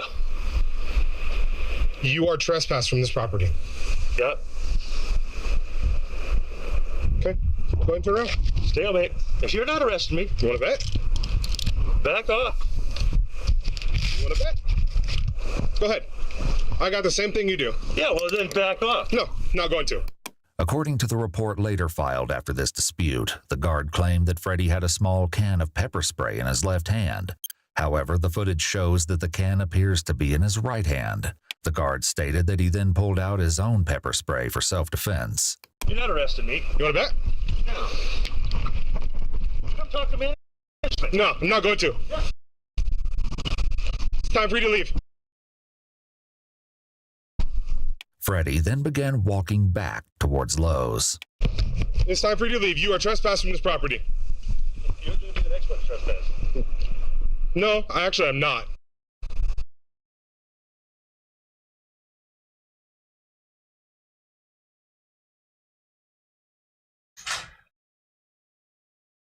What the fuck are you doing? Get the fuck off of the fucking desk. Shit.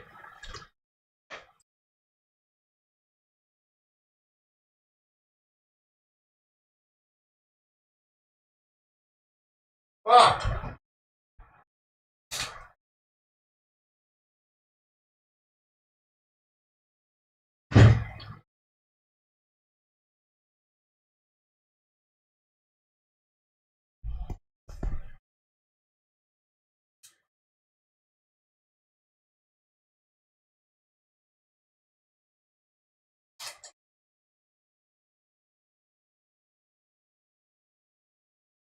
Why my mic?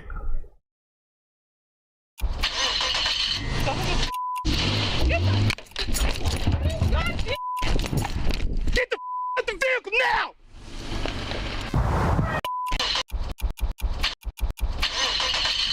What's today? Ended without issue. Thing. It is. Okay, whatever. You need to leave now. I got work to do. According to the report, it's time for you to leave. Freddie then began walking back towards Lowe's. It's time for you to leave. You are trespassing from this property. You're going to be the next one to trespass. No, actually, I'm not. I need you out here now, please. I can't deal with it. I can't deal with that. I need you out here. Can you call the police then?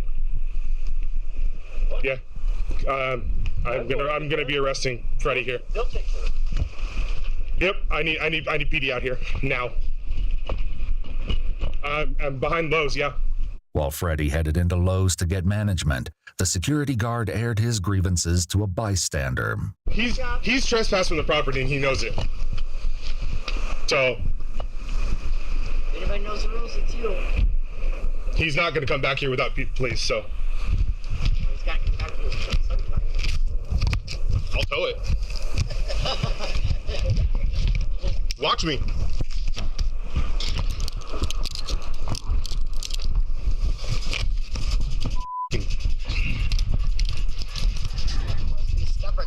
Oh no, this is what he does. Oh, you know it? Yeah. The incident report from that day states that the Lowe's management did ultimately ask Freddie to leave, but said that they would figure everything out so he could get pallets later. It appears that despite the security guards trespassing Freddie, the Lowe's management still expected him to come and pick up pallets. This would become very important later. The report also claimed that Freddie was trespassed on April 12th for allegedly stealing pallets, while other footage showed him being told he was initially trespassed in January. More discrepancies would come up soon. While the continued clashes between Freddie and the security guards were certainly distressing, things would only intensify from here. Once again, Freddie was approached by two guards, this time while he was in the front parking lot at Lowe's. Go! Get off the property. You need to get off the property. Go! You want to play that game? Okay. You can be here. You did nothing. You can't be here. Yes, you have. You've been excluded from Delta Park property for 1 year. You're now trespassing, sitting in the property. You are not supposed to be on Delta Park property. What are you doing? One, you've helped somebody get away from stealing. We have that documented. You've taken pallets. We have that documented. We have you on camera several times. We have you documented. You're not a vendor. We've already talked to him. We've already talked to him. So either you need to leave or you're going to handcuffs. You decide. You want to play that game? Okay, let out. Okay. Then, okay, let's call PD. What's your name? Officer. Officer. What's up? I gave you my name. Officer? Yep. Right. We have bolos out even for you. So. The security guards did in fact have a bee on the lookout for Freddie. The bolo shared with the Cornerstone security guards stated he has attempted to state he is an approved vendor for Lowe's. Regardless if he is or isn't, he is not allowed in Delta Park Center. Notably, while the bolo says that Freddie can be hostile, it clearly states that he's not known to be combative. The bolo also directs the guards to place him in custody if he does not comply with orders to leave the property. Everything came to a head on May 29, 2021, when Freddie parked in the Lowe's lot with plans to look at flowers with his wife. Within 30 seconds of parking, and before the couple had time to walk away from their truck, they were approached by a Cornerstone vehicle. The security guard stopped partially in front of Freddie's truck, and an altercation immediately began, one so dramatic that witnesses nearby started filming. 28-year-old Logan Gimble, the Cornerstone security guard, confronted Freddie and Carrie, telling Freddie that he was under arrest for trespassing. Freddie apparently argued that Logan had no authority to arrest him. While this part of the argument wasn't filmed, Logan turned on his body cam soon after, capturing the rest of the harrowing incident. Off my property. You know you've been trespassed. You know you're not supposed to be here.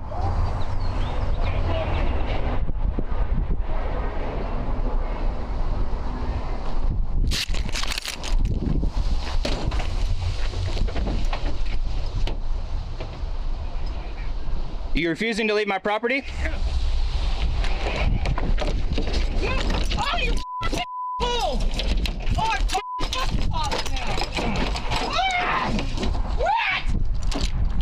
What? I told you to leave property! I told you to leave property! You've been trespassed and warned multiple times!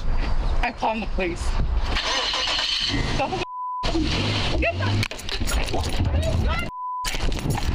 Get the out the vehicle now!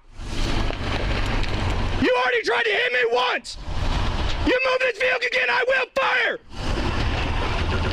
Logan immediately shot 4 times into the windshield of the truck, fatally wounding Freddie.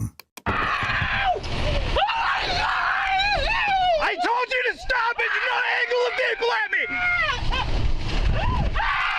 Call the authorities now!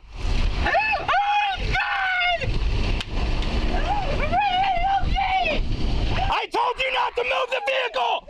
I told you! You called 911 right now! Oh my god! You fucking... Oh my god! You already tried to hit me in the vehicle once! And that is assault! You also used pepper spray!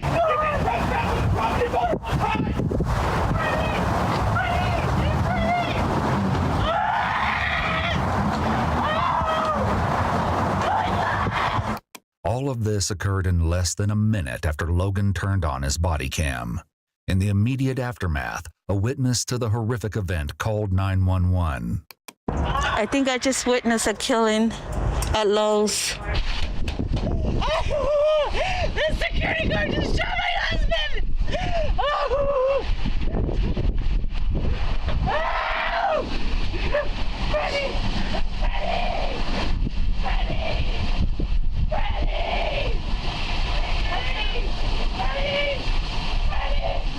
Oh my god, you killed him, you I told you, he tried to hit me! Why'd you shoot him? Because he tried to hit me with a vehicle! That is assault with a deadly weapon! You called 911! You killed my husband! Yes! He's dead! Are you on the authorities with them right now? I'm I'm on 911 right now. Told them that he's been trespassed multiple times. I watched you. Okay. We all watched you. Yes, he's shot. Yes, we definitely. I see blood. Yes. He's bleeding out. Okay. Do they want me to render aid? I don't know what to do at this point. You want security to render aid? Are you calling medical? What do you want them to do? I'm right here standing by. My camera's on. Everything's been recorded. Yes, he just shot my husband. Oh my God. His wife. She's hysterical and rightfully so. Yes. He told you. Yes. He's been told you trespassed multiple times. I shot him 4 times because he tried to hit me with the vehicle. They're on their authorities with him right now. He locked his door. He tried to hit me and pin me between the vehicle. Ma'am, do you have a key to get in the car? Yeah. Give me a key. This is open. Right away, Logan begins repeating his version of events, but there are some key specifics in his story that will be challenged later. And then he pulled his gun and he said, "Stop, or I'm going to shoot you." And the guy tried to run him over again. He tried 2 separate times. Yeah, I know. And he's got it all on his camera. Take care of your husband. He also attempted to pepper spray me. He what? He also attempted to pepper spray. Pepper spray the cornerstone man. Oh, get in. Oh, is that what that was? He shot out the window? Yep. Notably, Logan doesn't mention that he first pushed a bottle of pepper spray into the partially open back window of the Nelsons' truck and attempted to spray the couple. He's been trespassed by me, every security member on my team. He's been trespassed by the police, and he's been trespassed by the owner of Delta Park. So, did you hear all that? And he continues to come on property. Okay. While they wait for the police and ambulance to arrive, Logan makes a few questionable comments, seemingly talking to himself. God, I did not think I'd have to do that. Of course, they're gonna sympathize with the victim. I think his wife is on the phone screaming.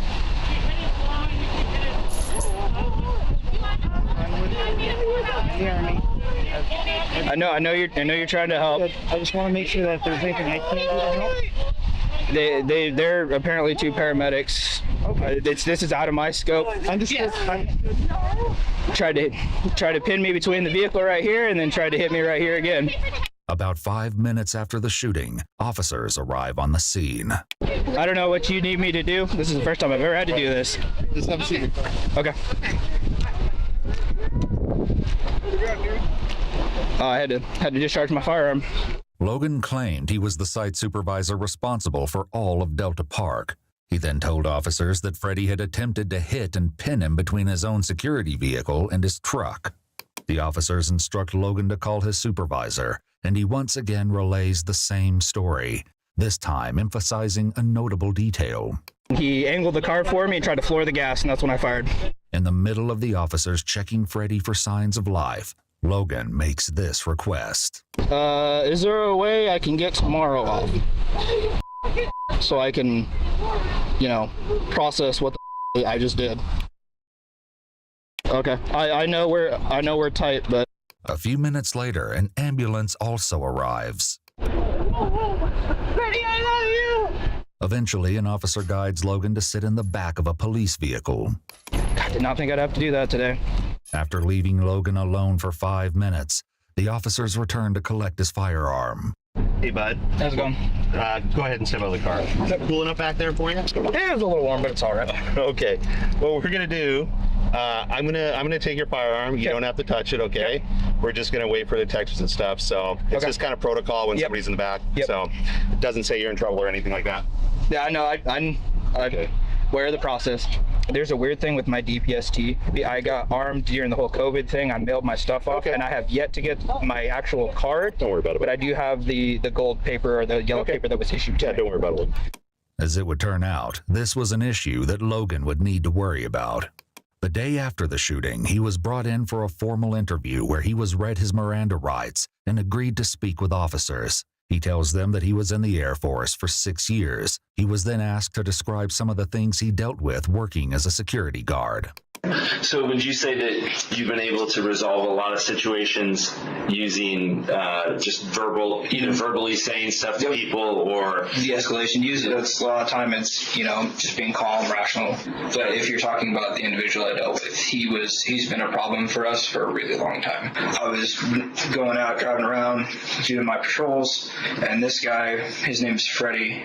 He's been trespassed from our property before. He's been trespassed by me. He's been trespassed by the members of the security team. He's been formally trespassed. I think the police, we had to get the police involved at one point, and they went over there and formally trespassed him. And then he was trespassed again by the owner of Delta Park, because how the whole incident started was like months back. My guys were chasing a shoplifter out of, these either marine fishermen's or dicks. I think it was Marines, actually. The dude stole a bunch of like knives and other tools. This guy, Freddie, drove by, opened up his car and let the dude hop in that we were chasing, and then peeled off with him. And so that's why we know that's where the trespass started. Along with the other security guards, Logan had several prior verbal disputes with Freddie and had banned him from public areas about a month before the shooting. He would go into the back of Lowe's and he would steal a bunch of pallets from them because he has a little pallet company. But they had no formal agreement with him at all. He had no okay from the manager. I went in and verified with him. Carrie Nelson, Freddie's wife of 30 years, was interviewed the same day she witnessed her husband being shot, and she told a very different story than Logan. But security has a personal beef with us. It says that we're stealing them, but we have permission. So they've been harassing us for like a month and a half now. Mark Wilkins, the property manager of TMT Development, which managed the Delta Park Center, stated in an email that Freddie was not an approved vendor authorized to remove pallets. He also said that he spoke to Freddie and told him he was not approved, but that he was only trespassed from private property owned by the landlord, not from public areas. In contrast, Logan claimed he'd banned Freddie from public areas about a month before the shooting. Everybody, most of the managers know us in there. So you have a contract with Lowe's to take the spare pallets and use them for your own? No, we sell them. You sell them? Yeah. Okay. Where's the contract at? Do you have that with you, or is it? We do this. It's just a verbal Contract. Yeah. Do you know who you have the verbal contract with at Lowe's? She works in the back. I don't remember her name. Adding to the confusion, police spoke with Lori Sugarbeer, the receiving manager at Lowe's. I was not here the day it happened. I had no idea what happened, but I dealt with this for I want to say at least a month before the incident even happened. And I was working with TMT, trying to, emailing TMT saying, hey, this is the person I want Freddie Nelson here to pick up our slag pallets. They're trash to us. We don't ever do an official business contract. Okay. But we do try to find someone who can come and pick up our pallets. So that's the gist of what I was trying to get TMT to authorize, because I know we've been around with security here saying we can't have anybody back here. I'm like, well, you're impacting my business because I really need these picked up. Is he really I emailed TMT, and a week later I emailed him saying, look, we're having issues with Freddie and this security group because whatever, I have no idea. And every time I dealt with them, they were seriously over aggressive with Freddie because he was literally just standing there with me, and I was having a business conversation with him. And they would just zoom up and be like, you have to get off this property right now, bye. And I'm like, hey, we're just trying to get this resolved. And every single time, Ryan, I was like, why are you guys just attacking this guy? Yeah. I don't understand. There was no formal agreement. It was just sort of like you had identified Freddie as a person that you were willing to let take the pallets from the back of the store. Mm-hmm. Okay. And that's sort of your responsibility in some way, is to manage the pallets not being there anymore. Yeah. Okay. Yeah, exactly. I manage all the trash here. And how many times do you think that you were with Freddie when Cornerstone Security had contacted him? At least 3 times. Did you tell them that it was fine for him to be there? Yeah. Oh, yeah. Yeah, and I told him, I said, no, you have to understand, I'm working with Freddie. I have been working with Freddie. I've done before this all happened, even the first interaction with them. In her interview, Lori also added this. Was there ever an issue with Freddie stealing pallets from you guys that you know of? No.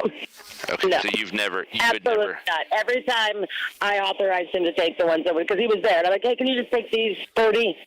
We started getting on to him about it, like, you're trespassed, you're supposed to leave. And so what he would do is he would just come on our property and sit in his car and just puddle around, because he knows he's not supposed to be there, but we can't do anything when he's in his car.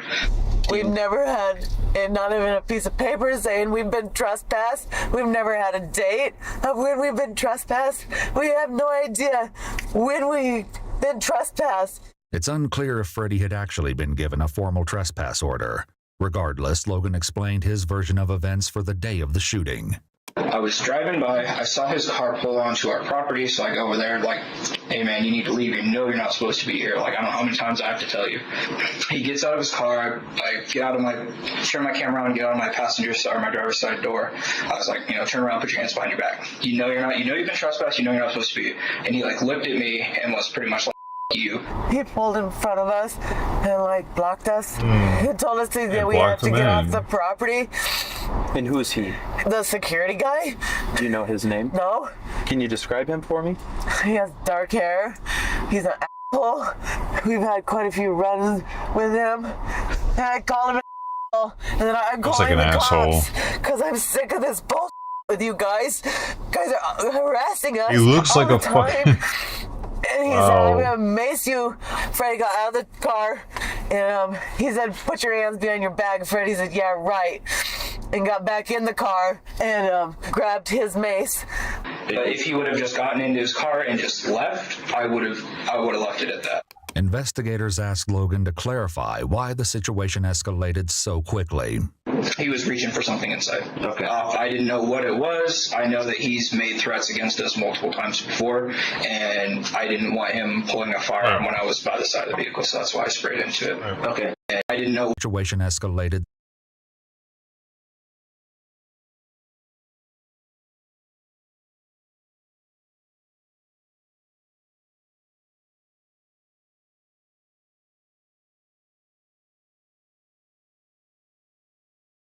so quickly.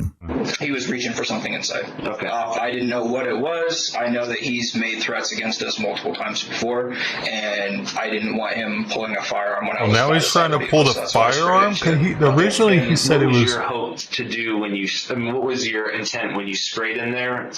What were you? Protect my safety. Okay. Like I said, What? Oh hell no! That ain't gonna fly. Did Freddie have a weapon on him? I'm just asking because I need to. Yeah, he had his mace, but I don't think he had a chance to even fire it. So Freddie had some pepper spray as well? Yeah. Did he have a knife or a gun or anything like that? No. The main points of contention were the brief moments before Logan fired, and this time, when he tells the story, he includes something new. And I was going to step towards my car this way so he could, I thought he was just going to drive out this way. So I start walking this way. He angles the hood of the car towards me, trying to pin me in between his truck and my patrol vehicle. But I stepped to my right and he narrowly missed. You said he angled his tires towards you. He turned the whole car and went forward towards me. And you were able to step out of the way and avoid being hit, or were you hit by the car? I don't know. I think he might have tabbed my hip, or I felt something push up against my hip, but no damage was done to me. Okay. I got out of the way quick enough. Yet at the scene, Logan clearly states something that contradicts his new story. You already tried to hit me once! Did your vehicle strike the security guard at any point? No. I don't think so. No. While it's unclear if Freddie's truck actually hit Logan, he can be seen in the footage briefly touching the vehicle with his hand when it nears him. However, the most important piece of Logan's story was something he mentioned quickly in interrogation. I heard the engine start to rev, and then that's when I fired. Okay. 4 shots into the left side, or right side. Despite his claim the engine revved, the truck doesn't seem to move before Logan fired. At the very least, Logan's first shot was almost simultaneous with the truck beginning to move. Get the out the vehicle now! You already tried to hit me once! You move this vehicle again, I will fire! Just walk me through what your concerns were, because my personal safety. Yeah, 100%. Okay. This job is not worth my life at $18 an hour. Sure. So I'm going to do everything I can to make sure I go home. But at the end of the day, I also don't want to have to send somebody else more or less home in a body bag. Notably, Cornerstone's use of force policy states that, quote, nothing in this policy requires an officer to retreat or be exposed to possible physical injury before applying reasonable force. There you go. The autopsy revealed that Freddie was shot in the head, the left of his chest, his right shoulder, and in his thoracic vertebrae. He died at the scene. Were you scared? Or were you? I wouldn't really say I was scared. That's a problem. Only simply because of my military background and all my training and stuff like that. While Logan had completed his armed security training through Natural-born killer. DPSST, Oregon's Department of Public Safety Standards and Training, he didn't have formal certification as an armed security guard. This meant that he was not licensed to carry a firearm at the time of the shooting. What? The Cornerstone Security Group later admitted that along with Logan, 2 more of their security guards weren't certified but were carrying firearms. Logan wasn't charged for Freddie Nelson's death until December 2021. There it is. More than 6 months after the shooting. At trial, Logan claimed it was self-defense and that after the truck struck him, he got tunnel vision and didn't have the ability to recognize an alternative action to deadly force. Logan was eventually found guilty of second-degree murder, unlawful use of a weapon, and 2 counts of second-degree unlawful use of mace. He was sentenced to life in prison with the possibility of parole after 25 years.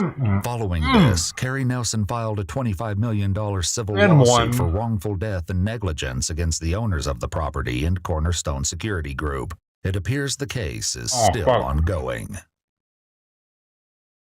Yeah. Dude, that was a good one. Dude, Simon's yowling back there. What are you doing? Hey. Simon. Here. Oh.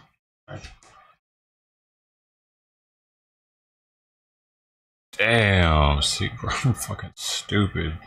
Man, he fucked up. He's gonna be in jail for prison for 25 years now.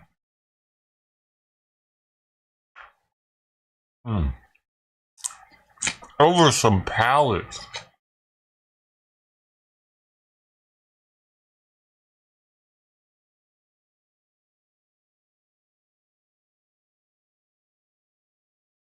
I wonder if someone even stole something and he even like didn't let them get in his truck, or they were just making that up.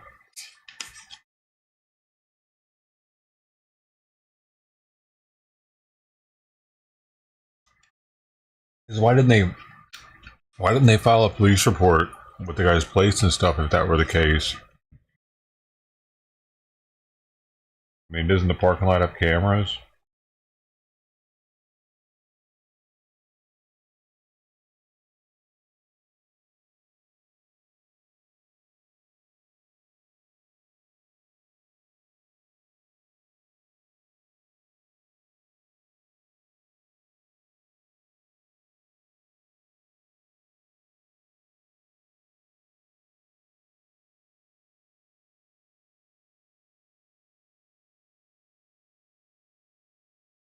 The closing ceremony for Olympics is today. It's over.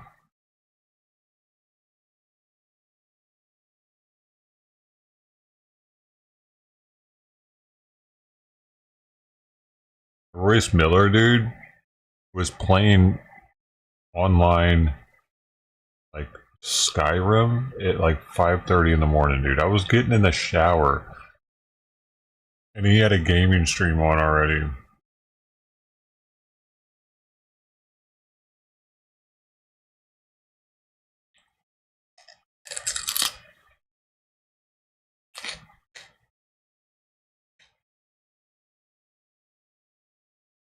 On June 9th, 2023, officers were called when a woman attempted to use another woman's ID to purchase a laptop from Best Buy. Another woman's ID? That worked. Didn't have a credit card? Maybe you had both. She's trying to walk out the exit doors.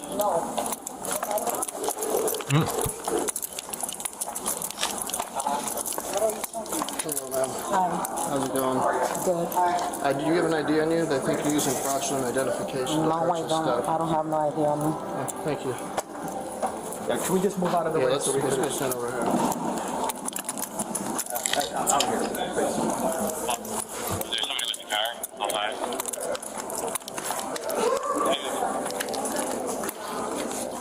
Where'd you get this ID from? That's not me, an ID. Huh? That's not me. That's not you? No. Looks like you. That's not me. That looks like you. That does not look like me. That looks like you. White SUV. Alright. What was she trying to purchase? Computer. I'm not going nowhere. I'm trying to move from the side. Yeah, you could move over here. Okay. You're not even the officer. So get away from me. I'm not talking to you. What's I she just trying get to away get? from me. Computer, $1,300. Mac? Windows this time. Windows? Yeah. The two other guys that came with her. I didn't come with that guy. Was asking me for my number actually, and I was trying to move. Yeah. I don't know him. I'm not talking to you. So You said two other guys. What the camera? There was one guy there following me, asking for my number. Okay, I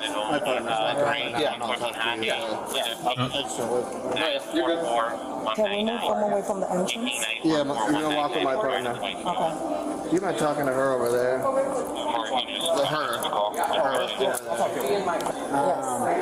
What's going on? He's saying that I was doing fraud with another guy, but I walked in, right? I'm sorry, the sun is in my face. Let's go over this way just so we don't get the sun in your eyes. While I was waiting for him, some guy Newport came behind me. He Mines. was asking me for my social media and my number, and I'm like, no, I have a boyfriend, like, leave me alone. And he thinks I was with the guy doing fraud. Okay, all right. So you were just in here shopping, you're saying? Yeah, I was looking at the laptops, and I had asked him for a laptop, but that was about it. I didn't purchase nothing. I don't have nothing. Okay. Did you try to open a credit card?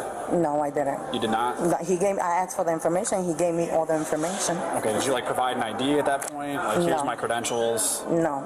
You did not? No, I was gonna try to purchase a laptop depending on the price of it. Sure. And he just said, okay, he got the laptop, went back there, and never came back. Okay. And then when he came what back, laptop are you looking to buy? he is a Surface Pro water and another, yeah. Okay. All right, well, that's why we're here. So we got to figure out what's going on.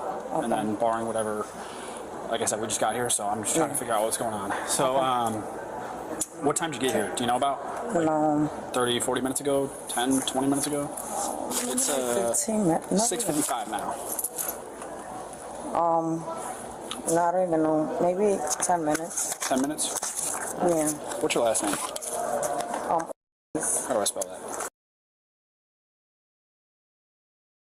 What's your first name? Jeanette. Janette. Janette? Yes. Do you have a middle initial, Jeanette? No. I don't know because I'm here for vacation. Where are you from? I'm from New York originally. Yeah. Can I answer? Because I had left the Uber and I had like 2 addresses so he could take me back. You were the Uber? Yeah, but he left. So. Okay. Yeah, just let him know it's going to be a minute. All right. Give me 1 second. Okay. Just stay over here though. Okay.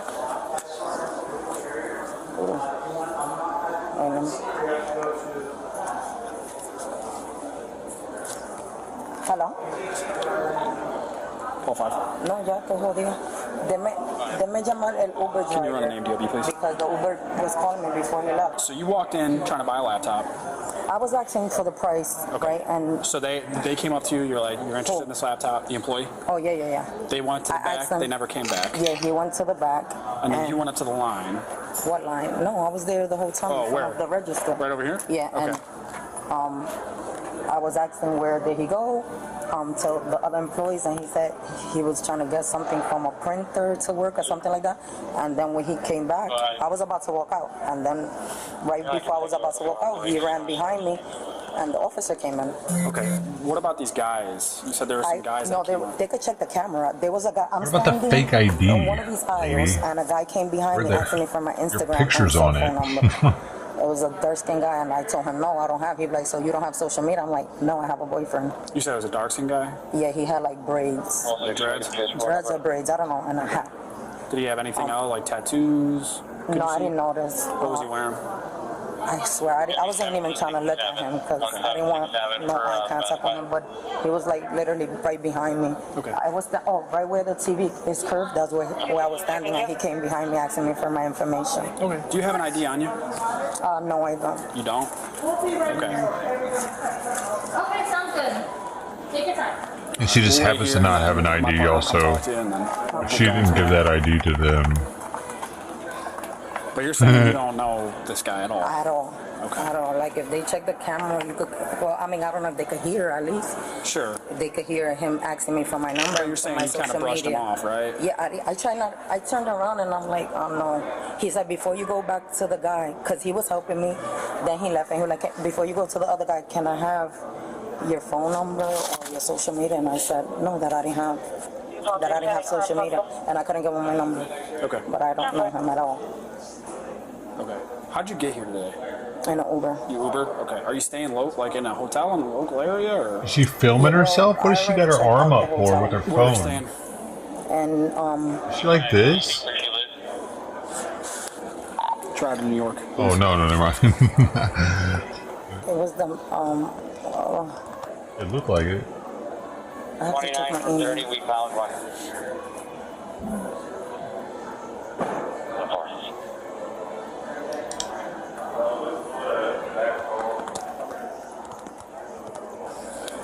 Sorry, miss. Did you say no record in both? Yeah, no record, New York and Illinois. Okay. No. Are you out of New York? If I'm out of New Like, York? do you live in New York? Yes, I That's do. where your driver's license is out of. Yeah. Your government ID. Yes, from New York. My birthday, yes. Okay, because we're not getting anything back on there, which means that you don't exist. I've never been arrested. How I don't exist? No, I'm talking about like your driver's license. Oh, So that yes. means No, you're... yes. I've never been arrested. No? Okay.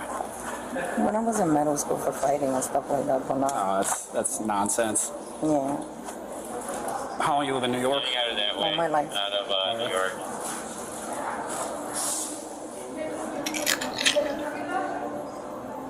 Nothing out of Illinois, but New York, you just have it back clear. Okay, thank you. All right, like I said, we'll wait for him to come over and then see what's going on here.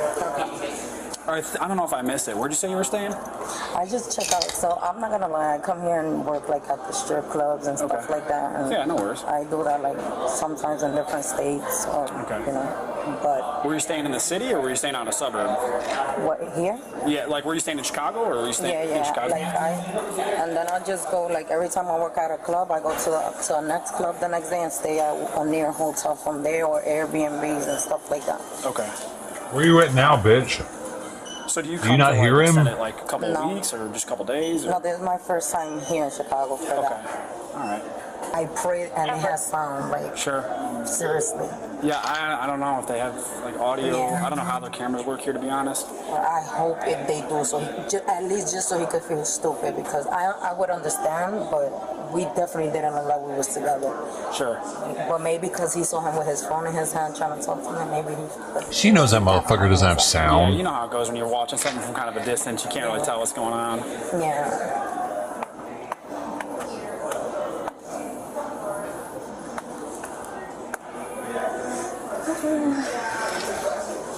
When are you heading back to New York? I was just trying to make money to pay my freaking bills, and then I didn't even have like flight or anything to leave yet. No shit. So just going through a hard time, and I have kids and bills and. How many kids? Two. She's got 2 kids. Where are they at right now? She's a fucking stripper that travels the country and living by strip clubs, and she's got 2 kids. Wow, winner. Huh? This is Jeanette.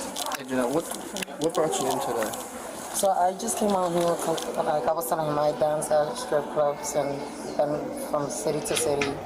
And then I came in, I'm not gonna lie, I was trying to get a laptop, but I didn't even purchase anything. I didn't get anything. Okay, well, did you give him anything up there? The ID. You gave him the ID? Yeah. And it's not you, clearly? It's not me, it's someone that looks like me though. Okay, what we're gonna do is we have to place you under arrest for possession of fraudulent ID, so if you put your hands behind your back. Okay. And I left my bag in the Uber, so I don't know. Okay. I'm sure one of our female nurses. Can I text my mom and let her know? Oh, that we'll I'm getting let arrested? you call at the police department, okay? So done.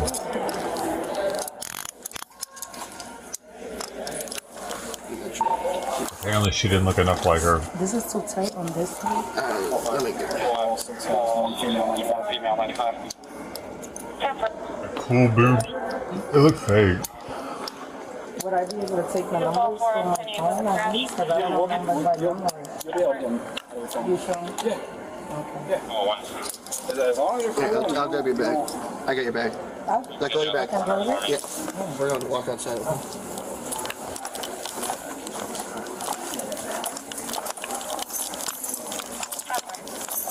I bet most strippers are just fucking dysfunctional. Super. I hope that they'll be able to eat every night. Okay?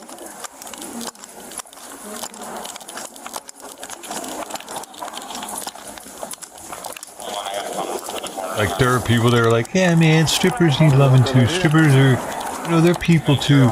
Dude, most stripper chicks are fucked in the head. Let's be real. Unfixable. And they'll probably cheat on you in a relationship. Do you have any pockets For money. or anything, or no? No pockets? Okay.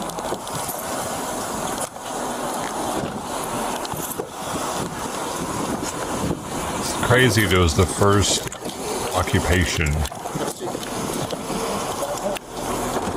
Wait, with the thing there? Yeah, it's just a seatbelt. Yeah, it's just gonna go across the road. Oh my.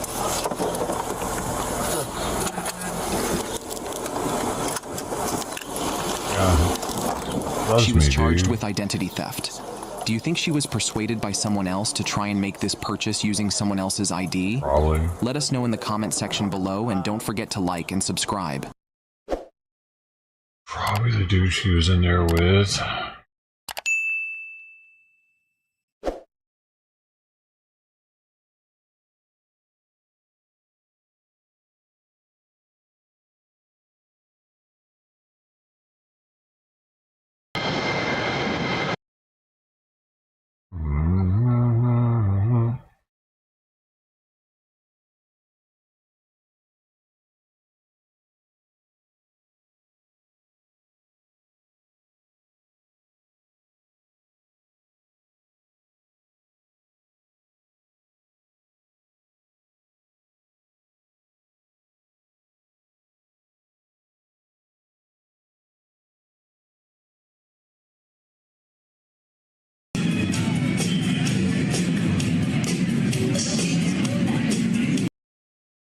And they love Michael Jackson at the Olympics. Everybody loves Michael Jackson lately, it seems.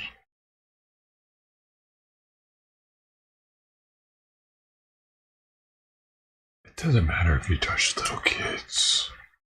Does it?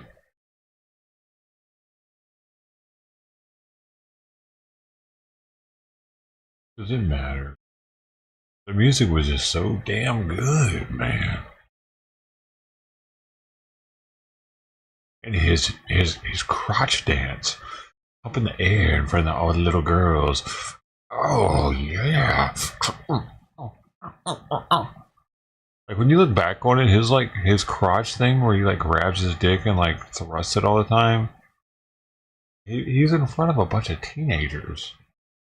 Also, at them shows. What like? He was the first one. He was like the first black dude that got away with grabbing his dick all the time, and then they just took off with it. Now you see them. They're all just like, yeah, we're no dog. Michael Jackson, man, we glad to do that shit. Come on, man. Hey, moonwalk on your ass. I got issues, man. I got issues, and then Michael Jackson made it okay for me to scratch my dick every now and then.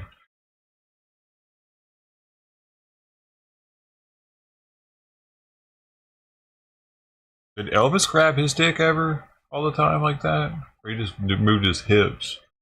Like that was the first guy that people were like, what is he doing up there? He's moving his hips a lot. Guy's fucking making my daughter horny. But then Michael Jackson took it to the level. How do you get away with that? It's because we had watched him since he was a kid. Like in the Jackson 5, we were like, oh, it's just little Michael Jackson. He just got a little pee-pee. It's not real. It's not a man's pee-pee yet. Like, what? I don't get it. Why were we okay with that? Him thrusting his crotch at us.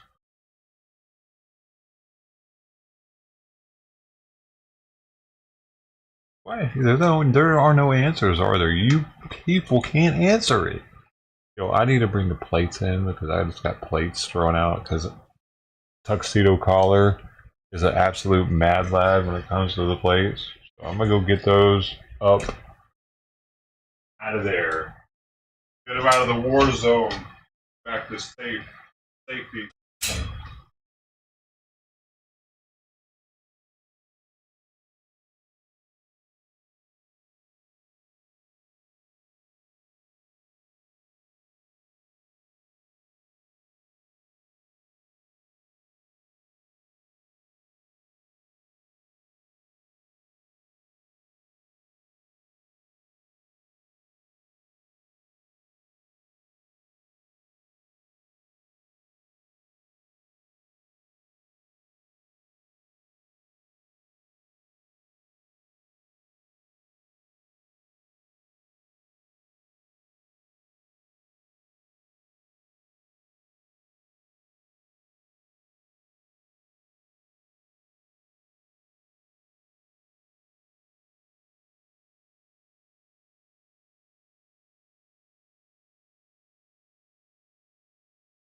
What are you doing?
Heck yeah, man. Mission accomplished. Plates are in.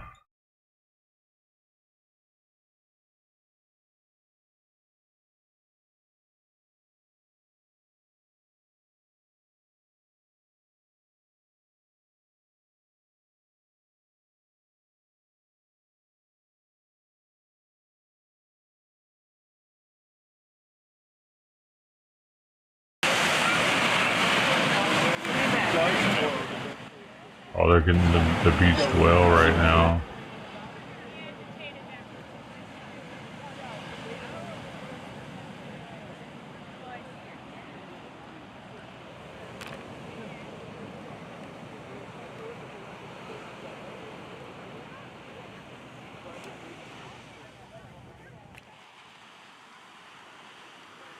I wonder if I should end the stream and restart it. Nah, it's fine.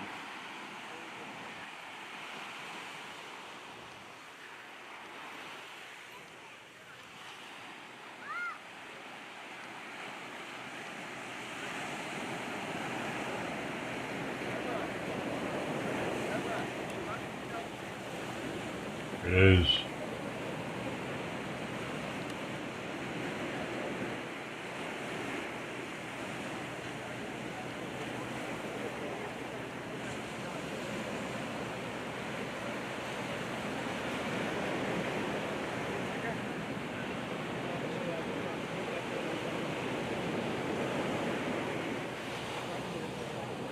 Damn.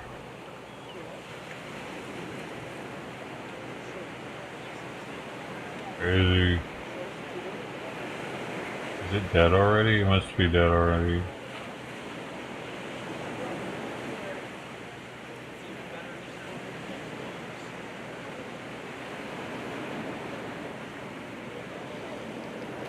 And it's bigger than I thought it was.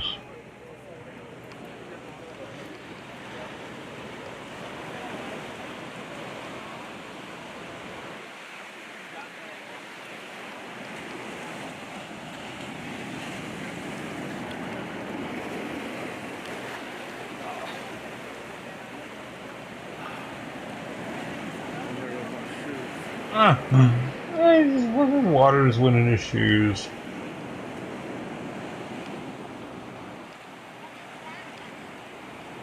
I've hung out with this guy before.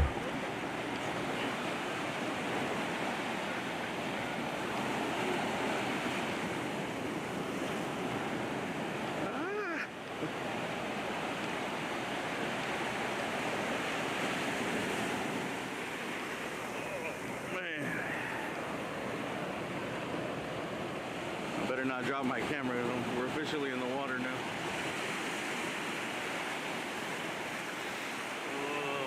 We're cutting it open.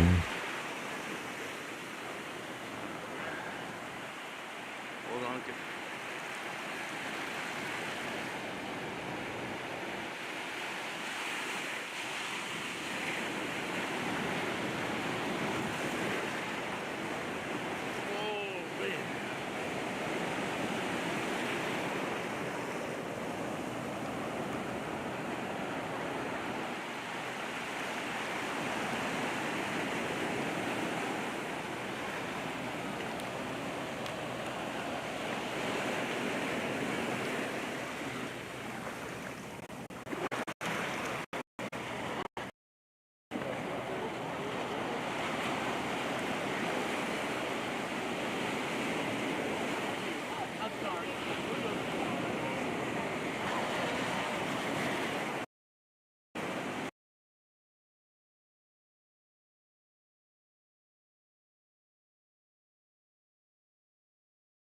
Dang.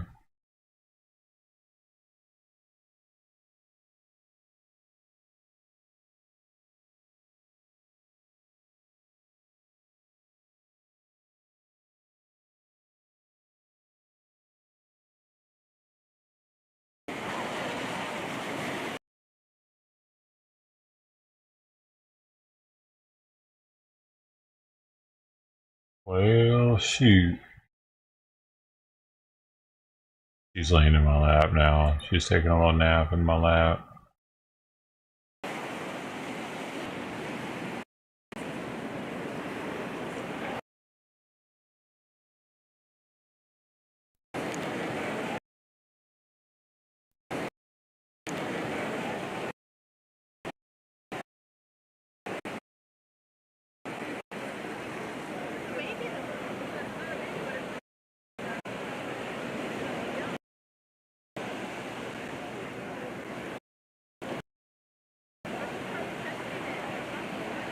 Oh shit.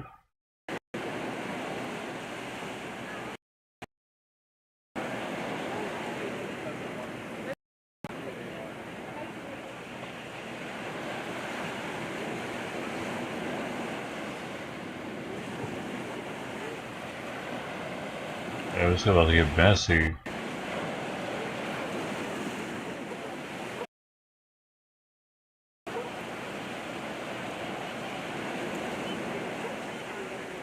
This is in Torrance, I think. Not too far from me. Wow, that's neat.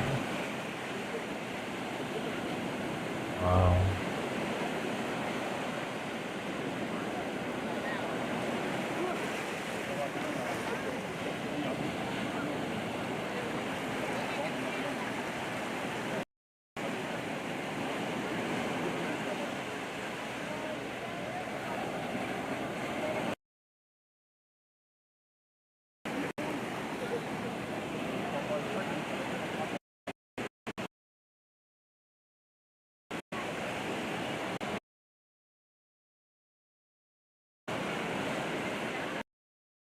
I could be here probably in 30-40 minutes.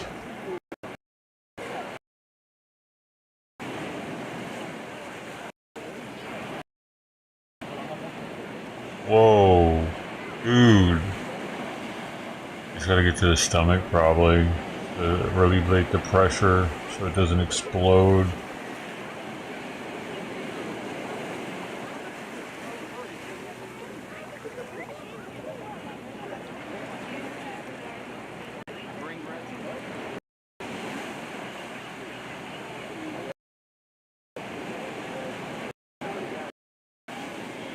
Two women, by the way. Interesting. It makes sense for women to be veterinarians, though.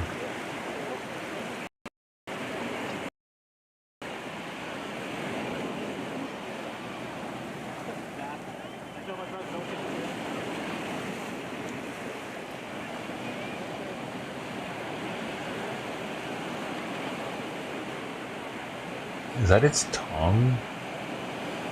A roof with the mouth. It's moving oddly, like it's its tongue.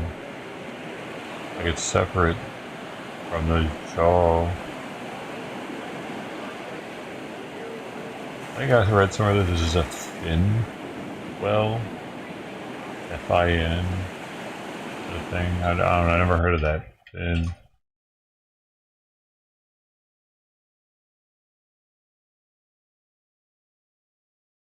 Oh shit, did I didn't realize I was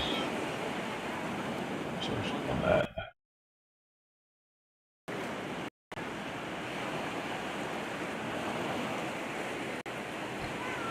Yeah, it is a fin whale. They get big too. Yeah, it's the second largest whale species on Earth. Second only to the blue whale.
Go. Can it pull it out without ripping the tail off? Oh wait, no, they're repositioning. I think it can, but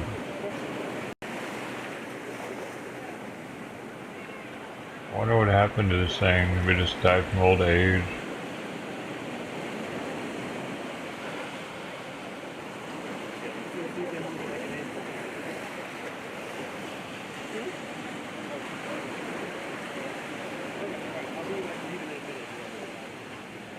Can't even tell if it's old or not. I don't know if that's a big one.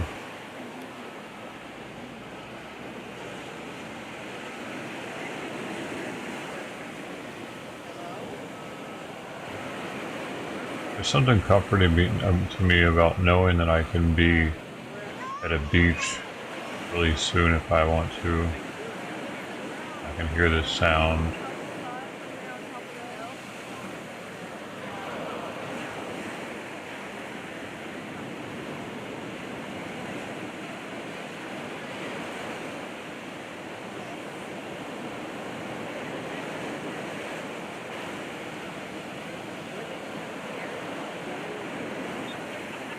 Okay, here we go.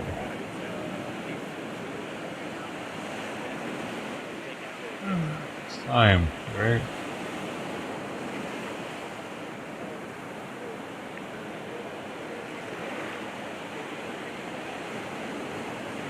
Isn't it whales that at one point were land animals and then went back into the ocean?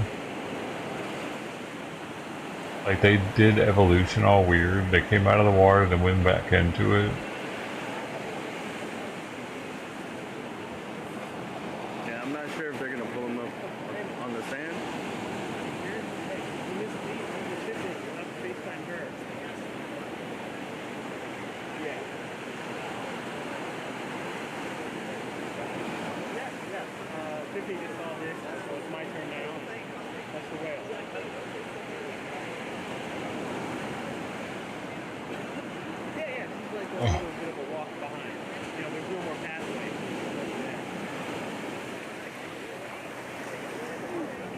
Let me give her a text that you would, and that way she knows her call. So that would be... Okay, alright. Both hippos and whales evolved from four-legged, even-toed, hoofed ancestors that lived on land about 50 million years ago. They're gonna start trying to pull it. Here we go.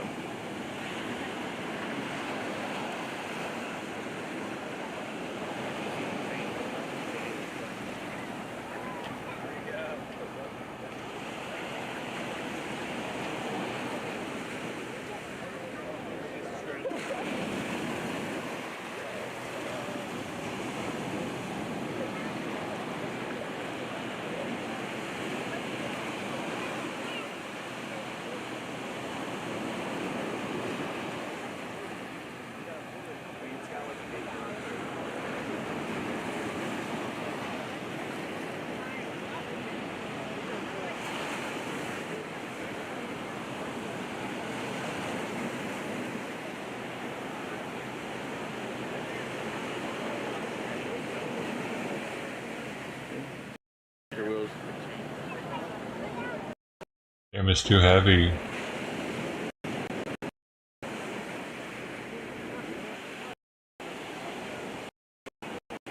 They're tapped out.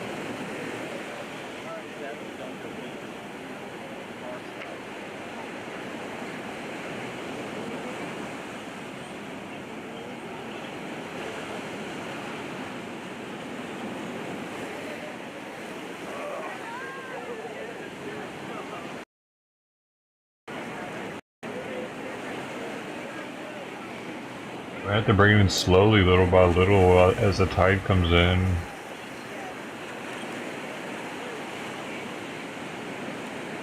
And then cut it up on the beach after that. And get more horsepower behind it.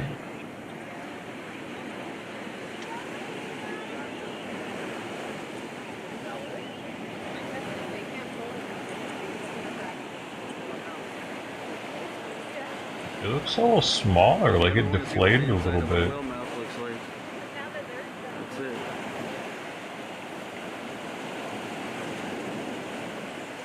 It's such a trick. Looks like it could clean a car real good. It's the inside of a car wash thing. Oh, I don't think so. They're probably gonna cut it up, right?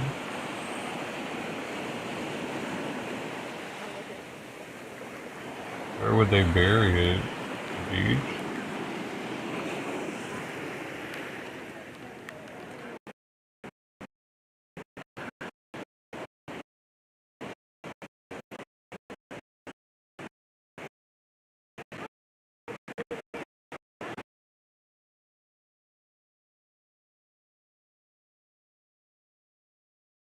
Torrance is a pretty nice beach.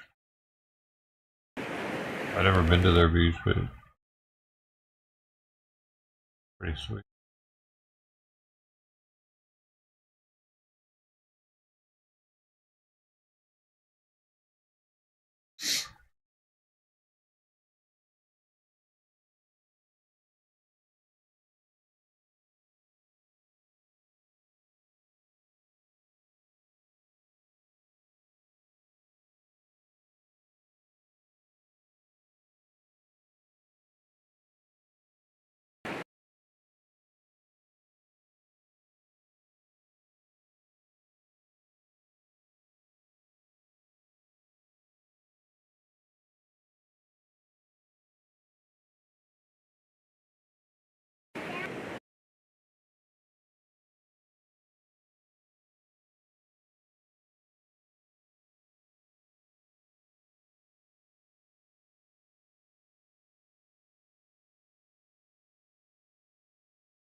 the most part, I don't think anything is really going to change in a long time. I think they might just pull it on the sand a little bit more, run some tests, and then that's it. I think they were just pulling it to try to get in a better position so they can get their samples.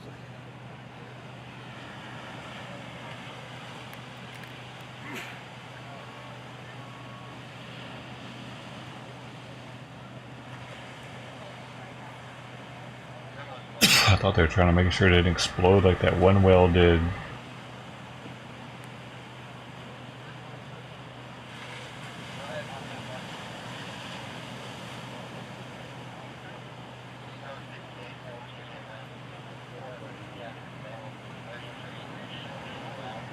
Someone sent me a cash app too.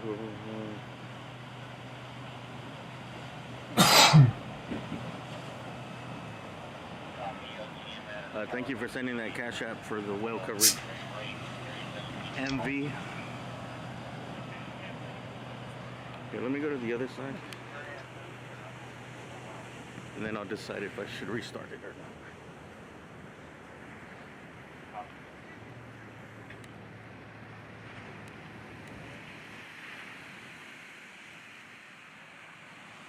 What do you guys think? Restart it?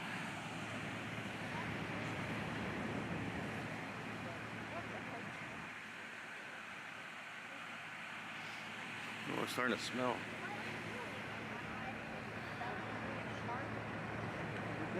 Ooh, smells over here.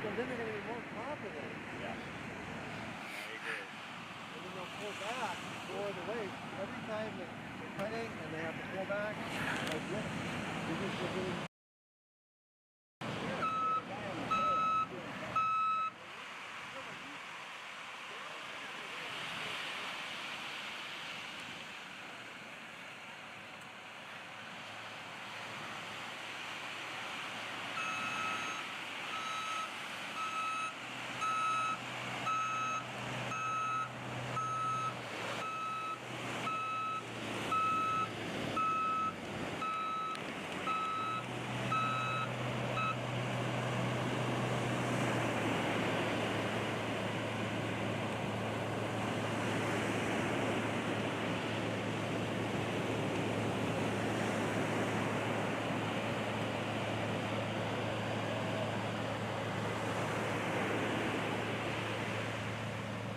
Oh, what is that?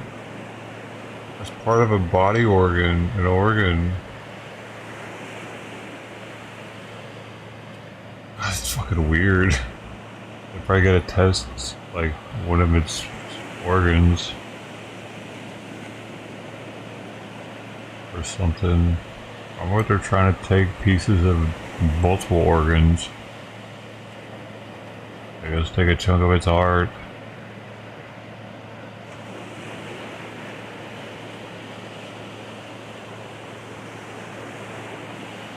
She's writing on it. I have no idea what they're doing.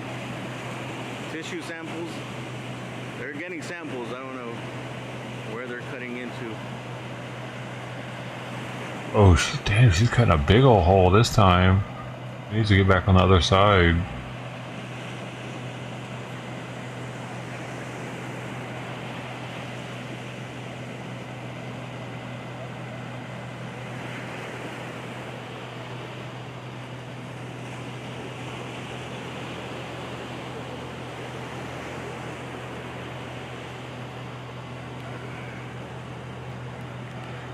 Shit.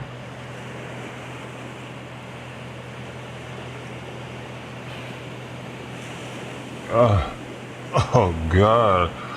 What the hell was that?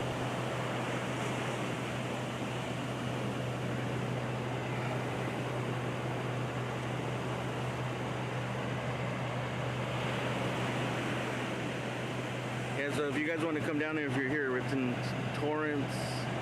I guess, I don't even think Torrance actually has a beach. It's Redondo Beach where it hits the Palos Verdes Estates. That's what's going on. I didn't think they had one either. I was thinking the same thing. Like, was it like Redondo's down the beach? That's the only beach I knew. Because Redondo, you know what I mean? Most beaches have a name for them, like Redondo Beach. There's no Torrance Beach in the city. I don't know why they're saying this is in Torrance on the news. It's weird. That was my first thought when it said Torrance. Whale Beach to Torrance. What? Is that a beach? Because I've never been to it. I've been to Redondo Beach.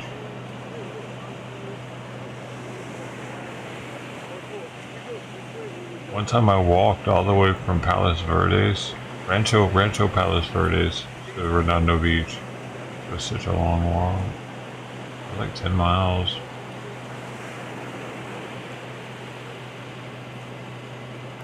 I was living in my car at the time too. And it was broken down. It wouldn't drive. Hence me walking. I didn't have anywhere to go, anything to do that day, so I just walked. I'm not even playing when I'm saying it was about 10 miles. That's not that bad though. Not like I was running it. Dude, look at all the slices they put in it. It's like sliced up right there in its belly. Jeez, these ladies are gonna end up cutting a finger off in a second.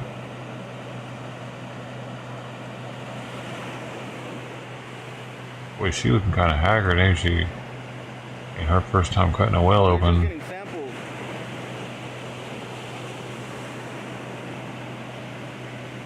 Where are the dudes at? Why is it all females though? Is that a dude that's finally cutting it? That's why she looks so haggard. I think that might be the thing. They got a guy in there to actually start cutting. That's not a female. They have a whole marine department. This is what they train for. This is what they go to She school did? for. Interesting. Oh, she probably wanted some more food. Also, just to get the samples to see if it's something that could spread to other whales. Probably wanted some more food. She had a decent amount today, though. Oh, For the the breakfast. bottom looks like it's damaged. But I don't know, that could just be how the whale skin gets when it's infected or something. Full of bumps. Yeah, it's a dude, right? The blonde.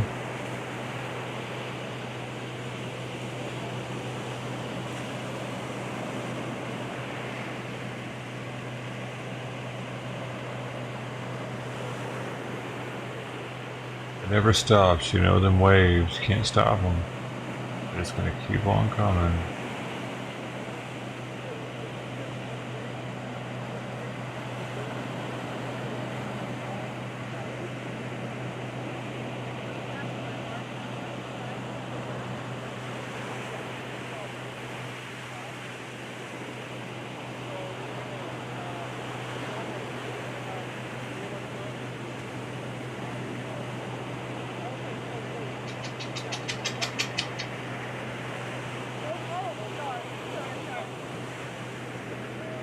Being good. Guess you've probably been eating somewhere else too. Hopefully. Guess you get a full meal every day. Almost ready to take it on, girl.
You know what? Let's go ahead and take it off. Now that I can watch you.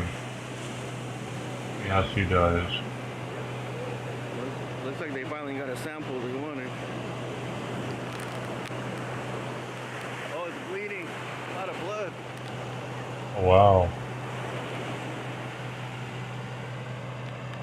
Wow, they finally got the sample. It's bleeding everywhere. That's a trip.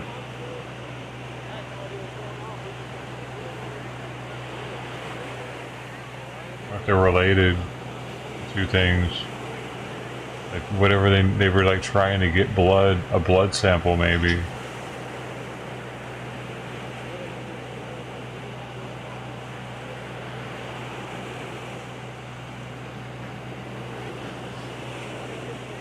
Okay, it's off.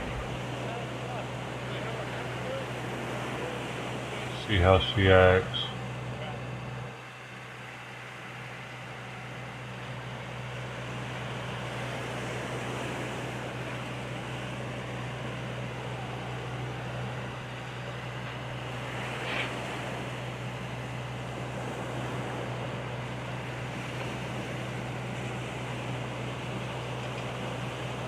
Before just licking.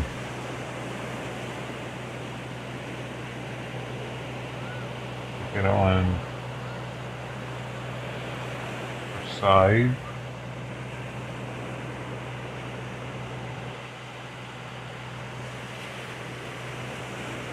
Watch her.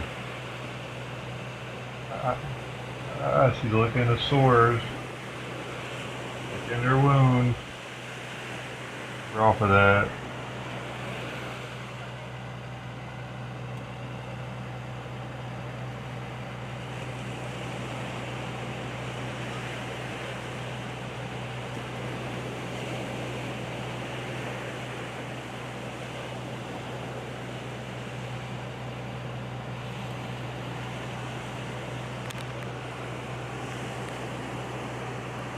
Thank you.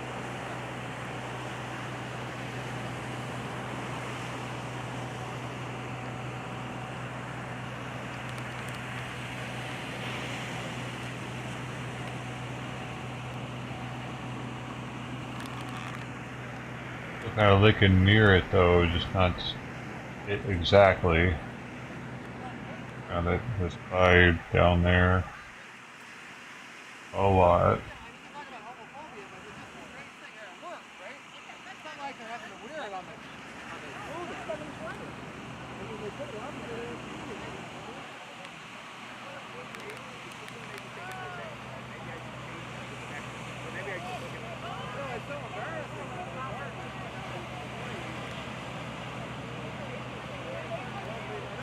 She wants to get clean for sure. There's more of the autopsy.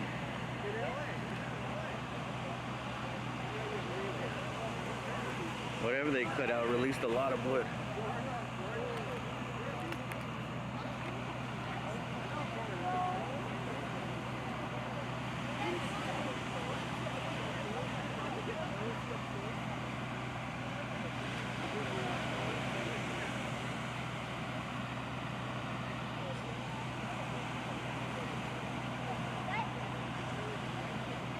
You're doing a lot of cleaning.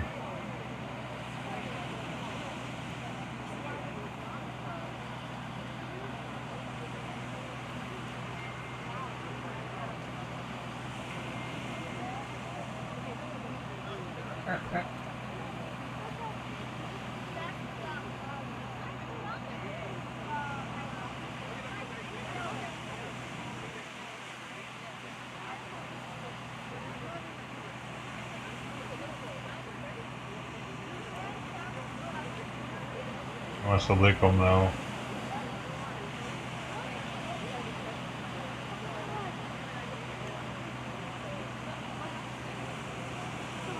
Oh wow. Sorry man, I didn't see the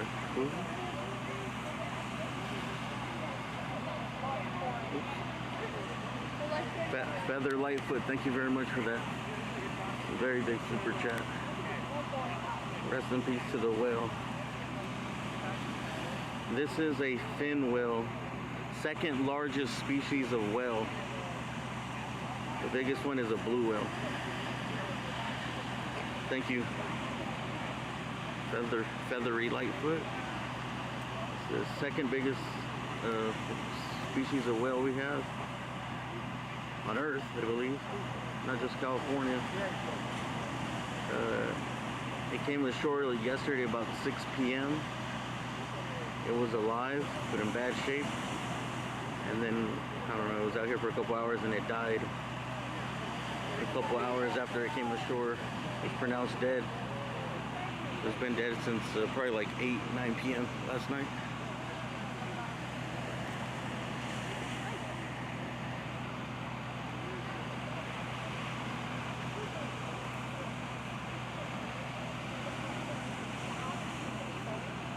You think the blood will attract sharks? Maybe. So we're, I keep having trouble knowing where we are. Torrance or Redondo Beach? Do you know if this is Torrance? Is the Torrance Beach? Is this Torrance Beach? It's like Is Torrance, do they have a beach or it just goes from Redondo to PV? Redondo PV. So there's no Torrance Beach, right? This is Torrance Beach. Oh, it is Torrance Beach? This is Torrance Beach. Why are you calling their body? They're taking samples because it was sick. It died of something, so they're just taking They samples. want to know what Yeah, is the reason. yeah. It's the second biggest whale on Earth. Second biggest species. And it's an adolescent, they said. So they get even bigger than that, way bigger than that. Just so they know, like, what, you know. And it's not very often they can just cut into a whale like that. Probably pretty rare.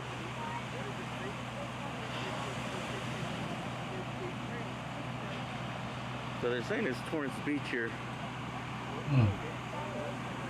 I never heard anybody call it Torrance Beach. I haven't either. It goes from Redondo to PV. I guess never. there's a little piece that is Torrance.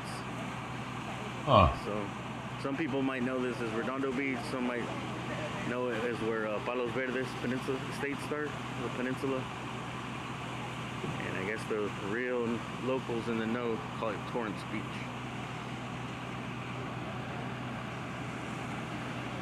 Yeah, yesterday they were estimating it was like 40 feet. Earlier today, some guy said it was about 50. So if they said 55, that sounds right.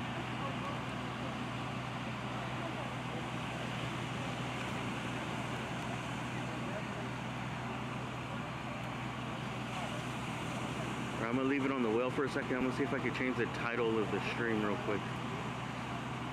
All right. I'm not ignoring you guys. I'm just leave it on the wide shot here, so you can see. The fin whale, second largest whale species on Earth. A rare sight to see. And the chain they put around the tail, they see the red part is like, I think it's a fire hose. They put the fire hose connected to the real chain, or I think that's what it looks like. So there's more protection, so it won't cut through the skin. Clean her head now. She's been wanting to do that, I know for sure. Well, we.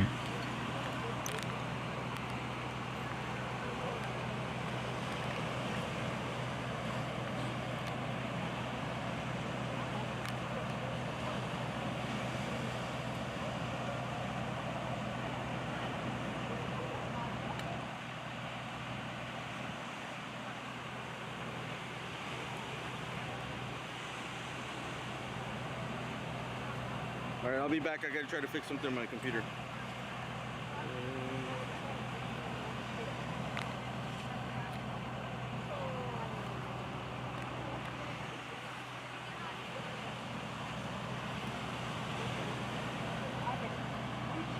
Oh yeah, my watermark. I told you I wasn't ready today.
She ain't done nothing but clean since I took it off.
You gotta feel much better. Okay, time to put it back on. Ready?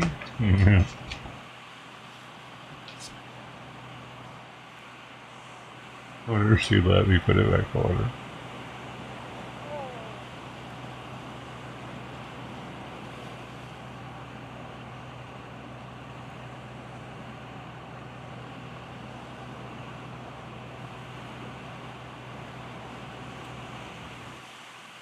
Like eating her paw right now.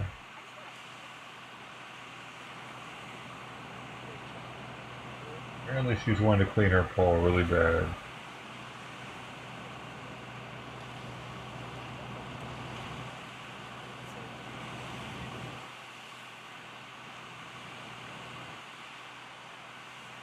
Oh yeah, she only do that lick. She couldn't do that lick at all under her chin right there. That one she couldn't do. She kept wanting to do that one. She would lick the cone a lot doing that one.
Hey, thank you guys for the super chats.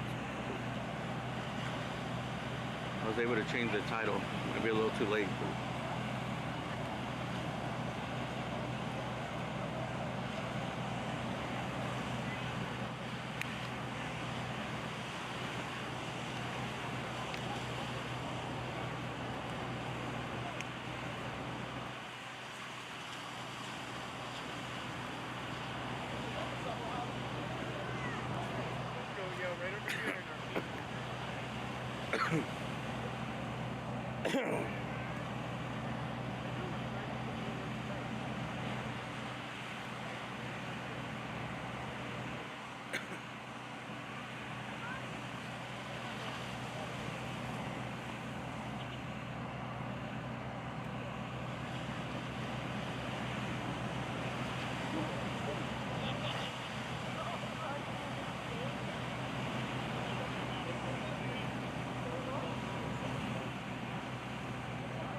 Yeah, so this whale's been here since about 6 p.m. last night.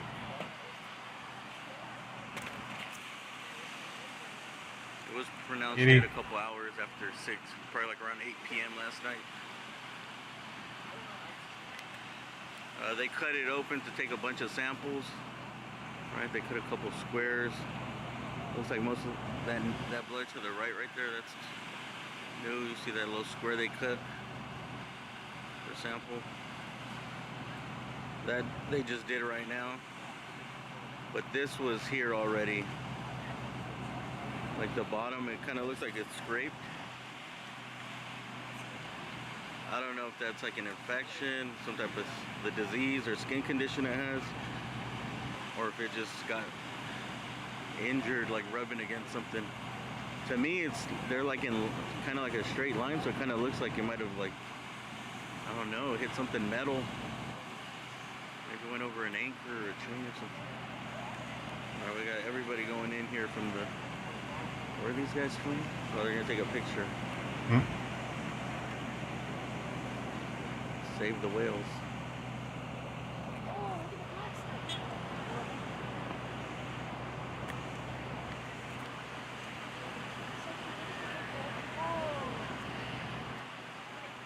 Hey, guess what? Luckner's going live with today.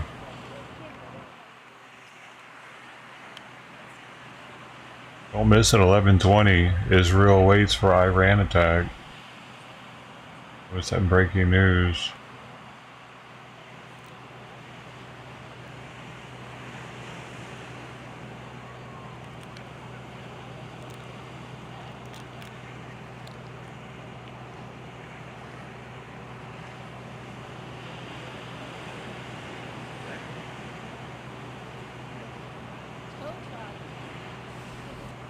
Story this morning, a crowd gathering on the beach in Torrance where beached whale. KTLA's Annie Rose Ramos joins us live in Torrance with where the progress has been. It is so far. Annie Rose, we still see that carcass behind you. We know it's large and hard to move.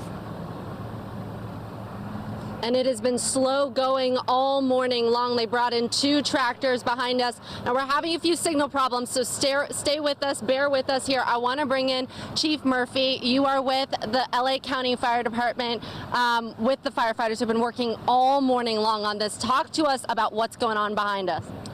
Right now we're trying to stabilize the whale so that we can have the National Marine Fisheries Service teams do a necropsy. That way they can understand why it died, why it washed up on the beach, and also if they are able to perform the necropsy, it's going to allow us to get it offshore, and hopefully it'll sink and feed the ecosystem on the bottom of the ocean. So right now, stabilize it, make it safe to work around. And once it's safe to work around, these teams are going to get to it and start doing their necropsy and try to understand what happened here. You know, you were saying they just measured it. Some of the biologists, some of the veterinarians, the whale specialists out here measured it. It is bigger than we thought it was. We were originally saying 35 to 40. They said they measured it at 51, which is, they were surprised. But they also said it has signs of sort of an unhealthy situation. The skin isn't what it should look like, and while they say it doesn't look like it was caught in any netting or had an impact of any ships, we know that this is their preliminary sort of exam. What have you seen as far as the skin looks like? The skin does have a lot of bumps on it that are uncharacteristic for these whales, but I'm a lifeguard. You're a lifeguard. You're a lifeguard, but we know that the lifeguards have been doing a lot of work this morning and help pulling this out. Okay, so talk to me, because you can see that there's a kind of fire hose around the tail of the whale. So we did use a old fire hose to wrap the chain, because for the tractors to pull on it, we had to use chains. And we didn't want the chain to cut into the tail and kind of damage the integrity of it. We want to be able to tow this off the beach later on. Eventually, later on today. But right now you're bringing it onto the beach in order for all of those specialists to kind of do those exams, pick up those samples, anything they need to do. Correct. Thank you so much, Chief Murphy. We're going to let you go. And then just behind you, you can see those specialists doing exactly what we were talking about. So they've got their, they have all of their equipment that they brought out onto this beach so that they could do all of the examinations, pick up those samples. And as I said, they came out a couple minutes ago before we went live with a measuring tape and measured just how long it was, because again, we know it's a juvenile whale. We know it came in between 4 and 5 p.m. yesterday afternoon, very sick, very much in distress, and then died an hour later. But what they didn't know is just how long it actually was, and they now realize that it was about 51 feet. Folks all around the beach have been lining up to check this out. What have you guys been seeing? Hi, morning, guys. What have you been seeing? What do you think? I think it's pretty crazy. Yeah. Yeah. Pretty crazy to see this whale right here on your beach, right? Yeah, it's bizarre, but it's really bizarre. cool. Yes, exactly. Is it also kind of sad? Hi, good morning, hello. Is it also kind of sad to see? It is sad, yeah, it's sad. When we heard about it early this morning watching your channel, we thought, we live close by, and we thought, let's come down and take a look, and it is sad to see what happened, but it's part of life. These things happen. You know? And doesn't happen all the time, so you kind of want to come out and see this majestic, beautiful creature, even though it's on the sand where it shouldn't be. Right, exactly, yeah. Yeah. So, and we were surprised to see that it was, we heard it was about 40 feet, and it's 51 feet, so it's pretty big. Even bigger than they thought. Thank you so much. So many people have been coming out, and as you heard, they're in that process of sort of towing it or taking it out of the water so that they can do all those exams. And then you heard the lifeguard there say they're going to eventually take it back into sea and take it a couple of miles offshore. But all of this has been really a slow, tedious process in order for them to safely move this whale out. And I don't know if you can see here, that's why they moved everybody away from this side, because these two tow trucks have been pulling it this way, and they were afraid if the fin did snap off that it would actually hit anyone in this area. The fin did snap off. That might be AXN right there. That it would actually hit anyone in this area. So they've been trying to set up that perimeter. We know a lot of people want to come out. They want to check this out. They want to see for themselves this incredible whale that has died, beached itself yesterday and died on the beach. And now those studies and those samples are all going to be collected in the coming hours. All right, reporting live. I'll send it back to you guys in the studio. Yeah, quite a process and still a lot to go. Annie Rose, thank you for bringing that all morning long.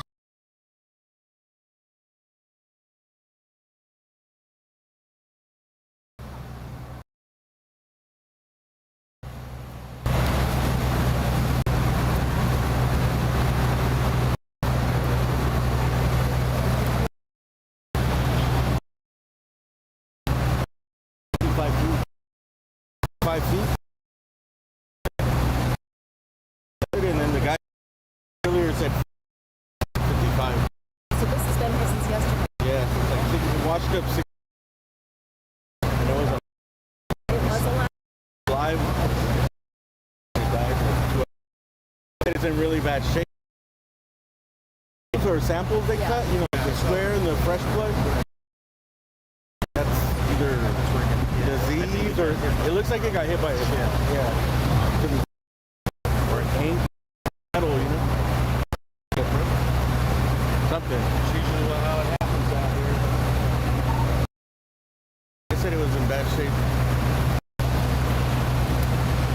They're opening it up. I didn't even know that these particular types of whales were in these waters. It's the second largest whale. It was gushing.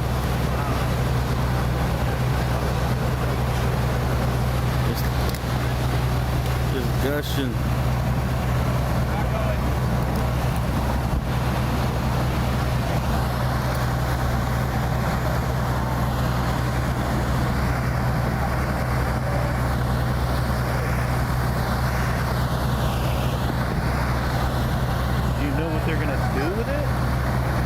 Sure, I've heard different things. Either they're gonna, they said they were gonna pull it here a little bit in the sand, take samples, and then so one person said they're gonna try to tow it back out. It's too big, probably to bury. Sometimes they bury stuff. I can't see it too big up here. Yeah, it stinks. I think they'll try to tow it out. Yeah, they should have like a tow boat out there. I almost feel if they let it go, it'll probably, the ocean will just take it.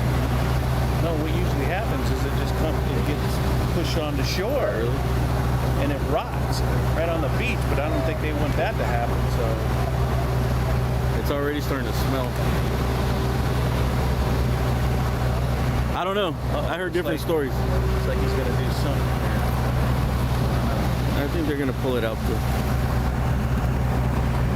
Or dig a giant hole and bury it.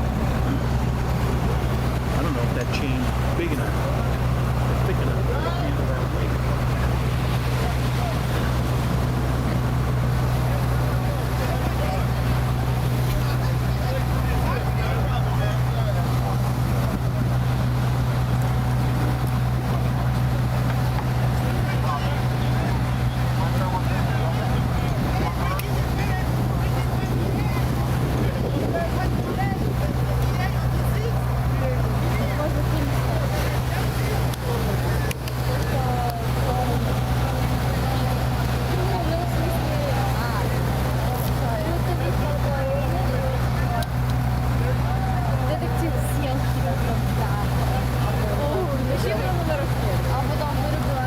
Are we still live?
I think my phone like overheated or the battery died. I'm not sure. Oh, look, the intestines are pouring out. The guts. Viewer discretion advised.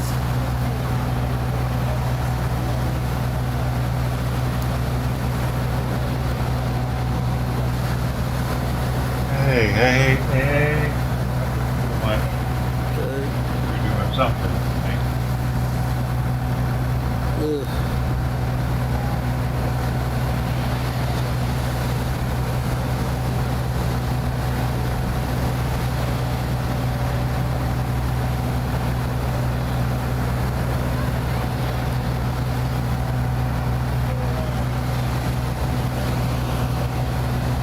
Sorry, I can't plug it in, dude. My phone's at 1% right now.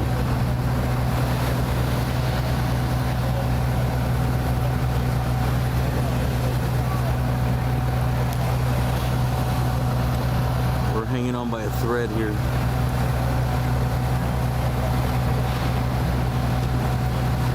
But the guts did start pouring out. Look.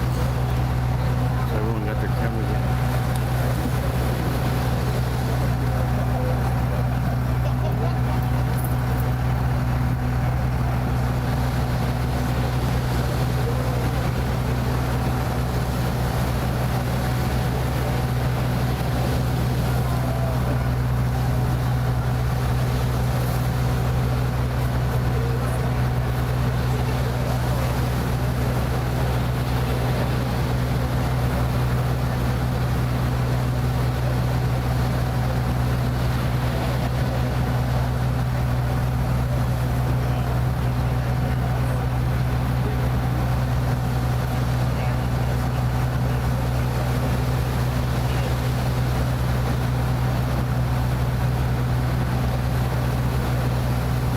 She's giving herself a full bath right now. Everything must be like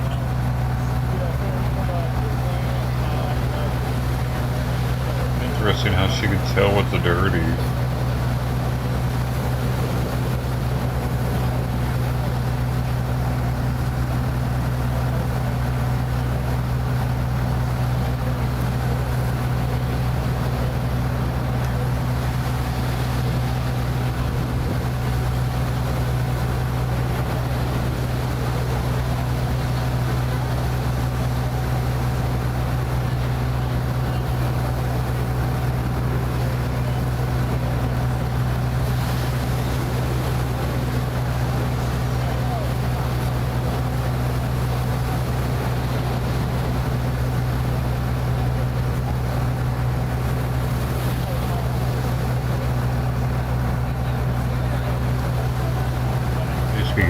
got her cone off, if anybody's wondering.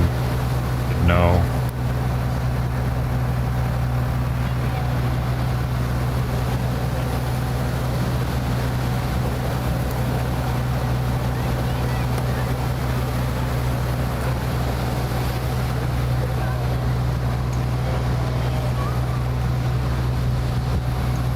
Some good pictures.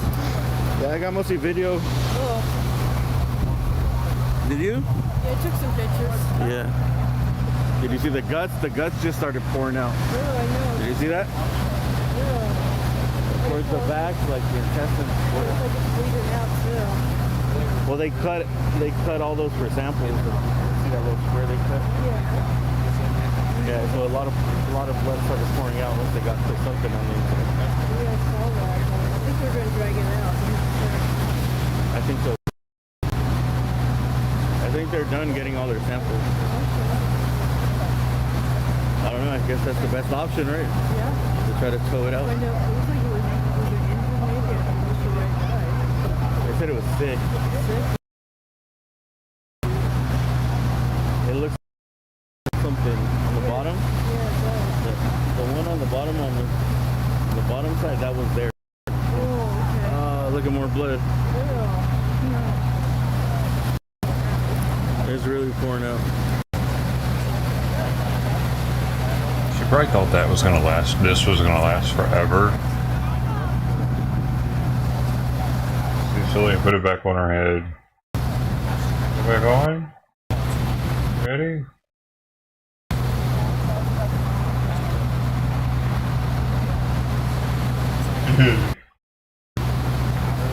She's supposed to bite it.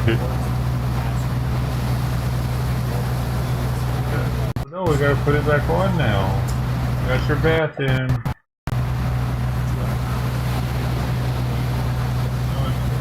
No biting. No on now.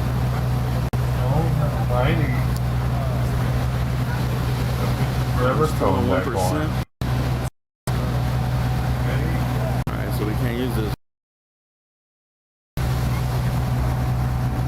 I'm making it easy if I have to do this. See the crowd. There's a lot of people here. Take the time? Why do you say that?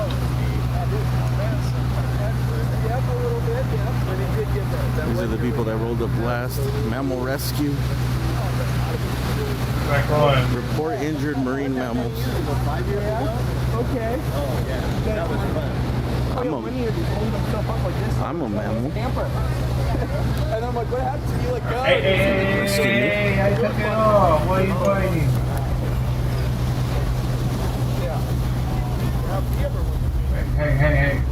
Hey, no.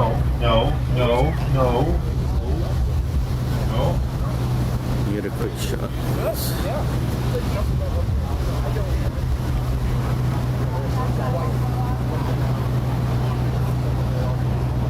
Yes.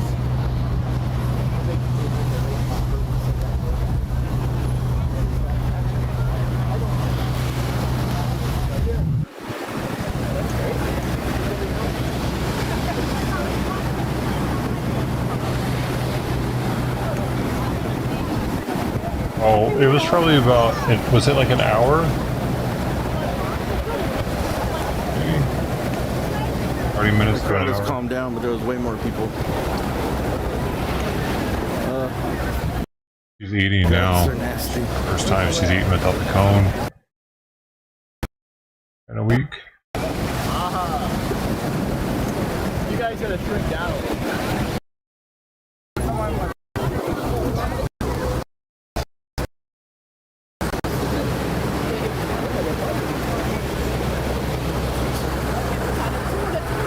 That's what I'm saying. Don't you see my problems? Alright, well, Simon's food out now, too.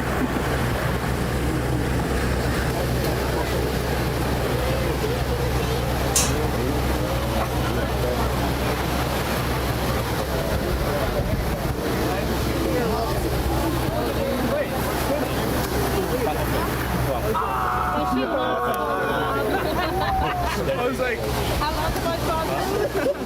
I saw it in the camera. I thought it was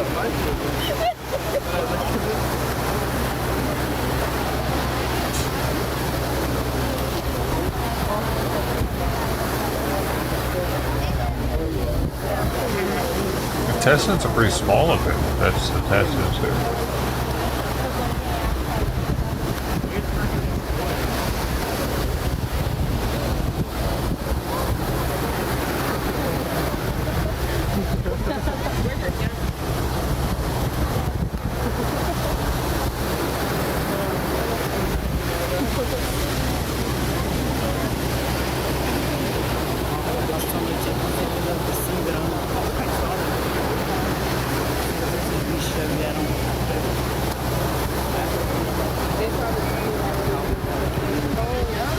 There it is right there, the stuff they cut. So they're over here.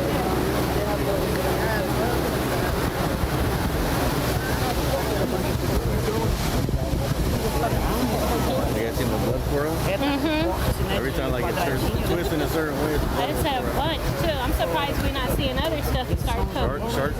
Yeah. There's a lot coming out. That whole water over there is bloody.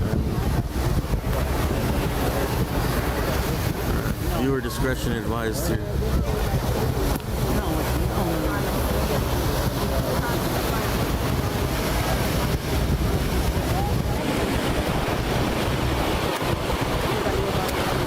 Not much different than what you'd see in a supermarket.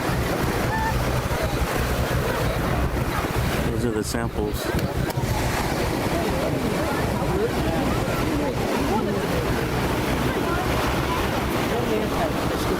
Either that or these are a bunch of serial killers.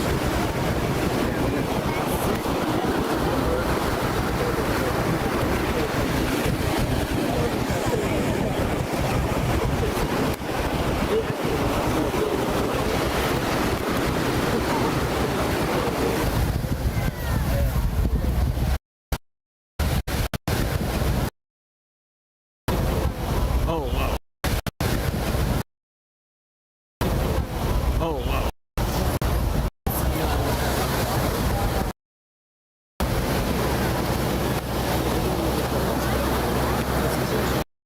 Whoa.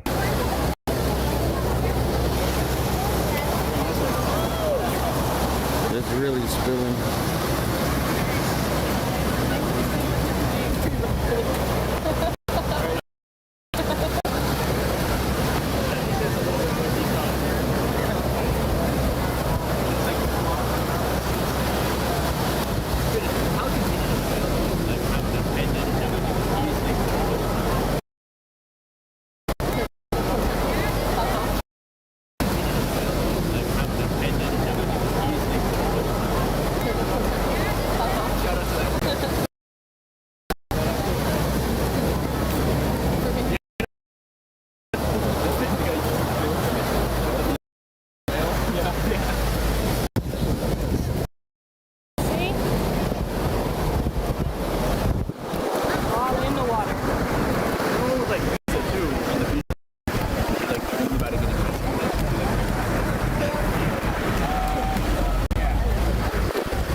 The hell? Hey, hold on, I got some news.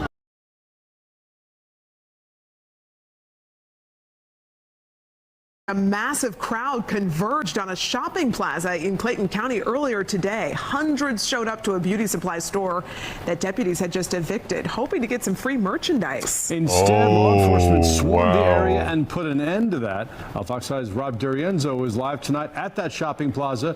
And Rob, you spoke with Sheriff LaVon Allen. I did. That's exactly right. Good evening to you both. We'll show you what he said in just a moment. But the people I spoke with said they didn't come down here to steal anything. They thought this mountain of merchandise sitting in front of this beauty store behind me was fair game. And then, as time went on, hundreds of people showed up. First it was calm, and then I guess everybody made a phone call and it got a little out of control, a little like Freaknik 96. Soon after, Clayton County deputies evicted this beauty supply store off Terra Boulevard, dumping their inventory in the parking lot. A lot of people showed up, hoping to snatch up some free stuff. Wigs, braided Why did they not think it was stealing? Because it was in the parking lot? Instead, Clayton County Police, Sheriff's deputies, and Riverdale Police created a perimeter around the merch. Then they brought in dump trucks and vans carrying incarcerated workers to clean it all up. When citizens are evicted, things are up for grabs. So we was Oh, assuming what? Did that they go to things the were up for grabs. trash? And a lot of people we spoke with say that was their impression showing up here too. And as somebody who is in the beauty industry, it definitely would have been helpful. Kids could use the supplies for hair, You went to the trash? No way. Stuff, all kind of things. That's the Georgia law case. says once a judge issues what's called a writ of possession in eviction cases, deputies can go in and toss out the tenant's belongings. Once it's in the street, those belongings are generally considered abandoned. People get evicted on there the you street. go. They're not like this. They don't make sure people's stuff don't get touched when we Really? get evicted. Fox 5's That's I-Team fucked found up. a They don't judge do that granted a for writ of people. possession to the store's landlord 2 weeks ago, which deputies served this past Friday. So I asked Sheriff Levon Allen why he doesn't consider this property abandoned. And they could do a lot of good with it versus it just going to sit in a dump somewhere. Whose property is it now? And if you couldn't hear too well at the end, it was a little difficult to listen to. Sheriff Allen said essentially That was that the this was sheriff? the store's property. But Wow. meanwhile, these people here really, they had a different understanding of this all. And again, our reading of the state law was that this was essentially abandoned property. Ross? Interesting. Well, there you go. Obviously, the property It has wasn't value, stealing. but it certainly looked like it had been thrown out like trash. Rob, do we know where those trucks ended up? Where'd they take all that merchandise? And Russ, that's a question a lot of people even still have been coming by and asking, where did they put all of this stuff? I want to show you a video that Lovejoy Police posted a little while ago. They say these products in the landfill. They say all of those items are being destroyed, telling people not to show up at that landfill, adding they will be monitoring the area. Russ, back to you. So much interest in all of that stuff. Does What seem the like a waste for it to hell? end up in a landfill. Rob, thanks. Yeah, it does. That's just stupid. That seems like some white dude hating on black people picking up the hair care products or whatever. At that point. That seems a little racist.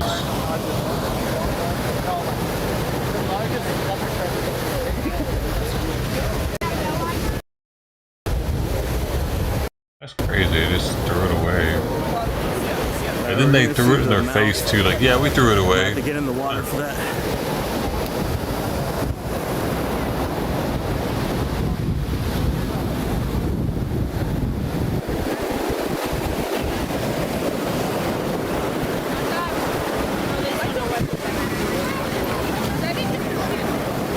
That guy was got a full back tattoo.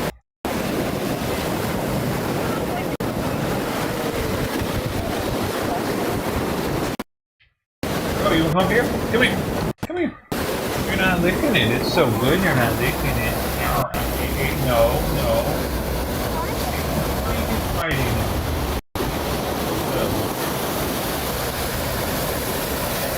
No.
Simon's still knocked out.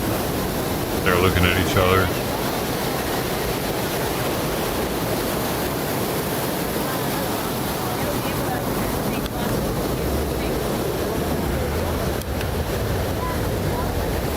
Oh, there's a Bel Air in Baltimore. I didn't know that.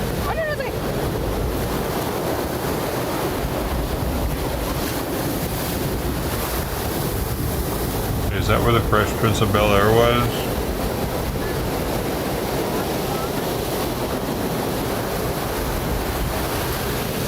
Hey, guess who's live?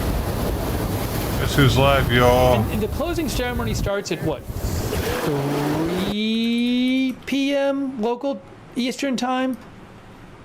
Must be 3.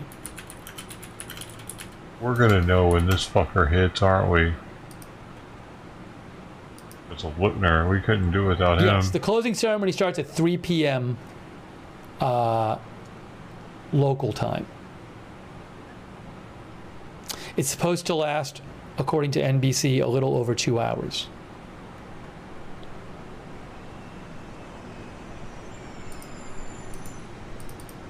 All right, give me a moment here.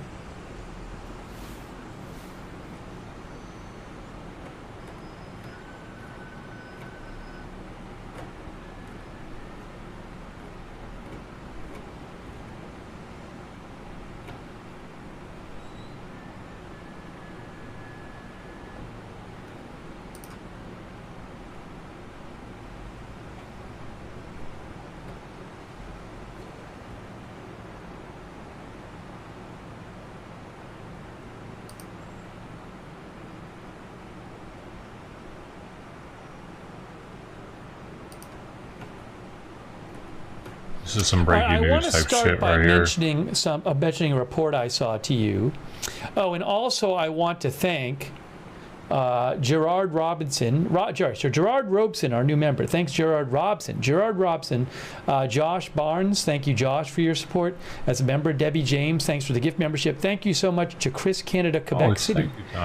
Thanks, Chris. And also Paul L. Thank you so much, Paul, for your support.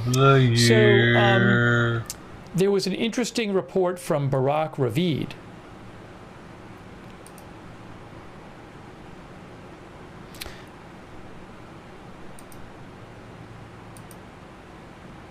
There was an interesting report from Barak Ravid, which I want to show you.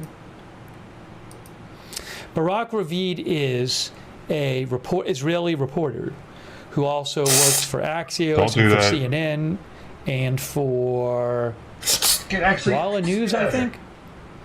So here is what Barak Ravid posted. He said, fucking with me on purpose. The updated assessment He's laying of the on Israeli the wires intelligence and community chewing on them. is that Iran has decided to attack Israel directly in retaliation for the assassination of Hamas political leader Ismail Haniyeh, and may do so within days, even before the August 15th hostage deal talks, per 2 sources. Now, Barak Ravid is certainly somebody to pay attention to. He is very well sourced, and he is reliable. So again, Barak Ravid says the updated 2 sirens, the updated assessment of the Israeli intelligence community is that Iran has decided to attack Israel directly in retaliation for other the wins assassination across the state. Some of the hot races that we'll be looking at will include key races that had major figures, including the Hawaii County mayoral race. Mitch Roth received more than 37% of the votes.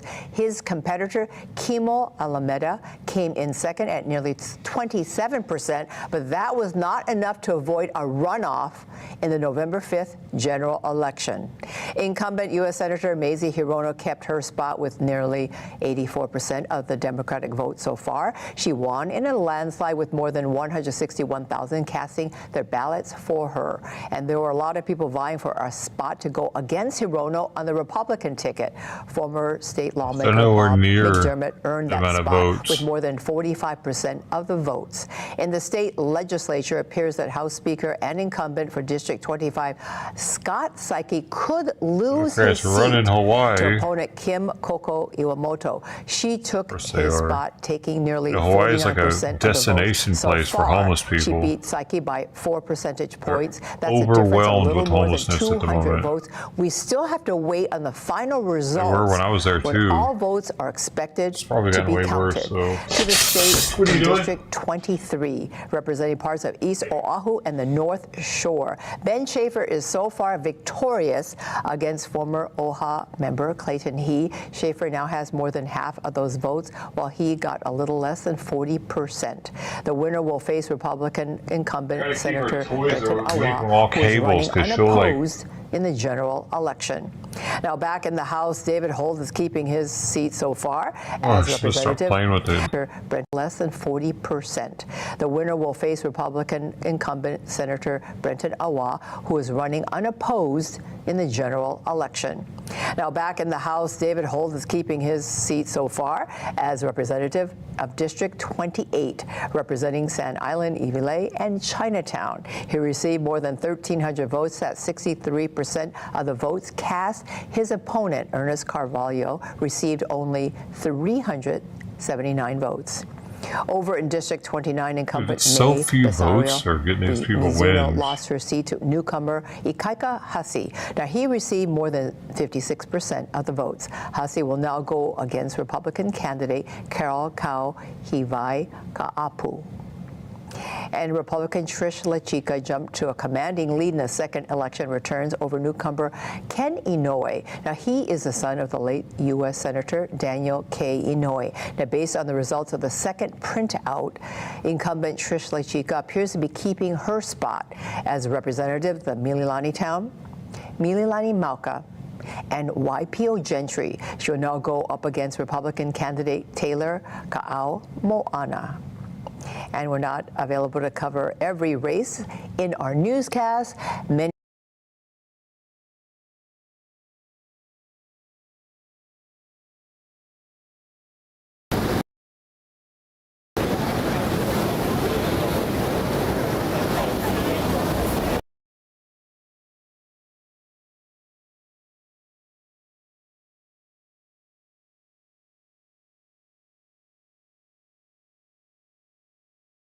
negotiations.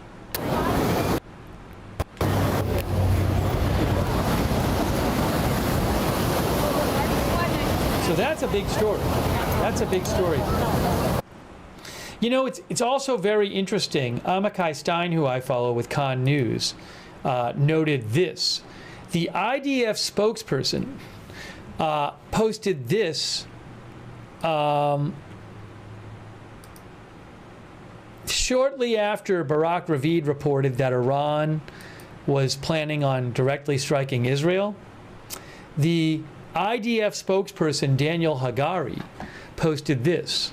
Following the latest publications regarding Iran's plans, I think that should be, maybe the correct word is reports. This is a translation. So I think he's saying something like, following the latest reports about Iran's plans, we clarify that at this stage there is no change in the directives of the Home Front Command. Home Front Command is the government body that is there to protect civilians, and they're the ones who would say, like, hey, everybody, go to your shelter. So there's been no change in terms of instructions for civilians, no extra protective instructions for civilians right now in Israel. The IDF and the security establishment monitor our enemies and the developments in the Middle East with an emphasis on Iran and Hezbollah. Holy shit. And constantly assess Didn't the waste any situation. time today. IDF forces are deployed and prepared in high readiness. If it It's only gonna becomes get up to necessary to 82 change though. the instructions, we will update about it in an orderly message on the official channels.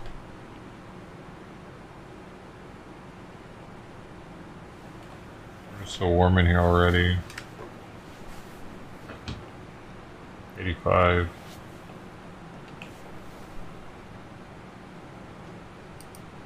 So no official change, no like extra precautions so far ordered for Israeli civilians. That could change, obviously. Excuse me.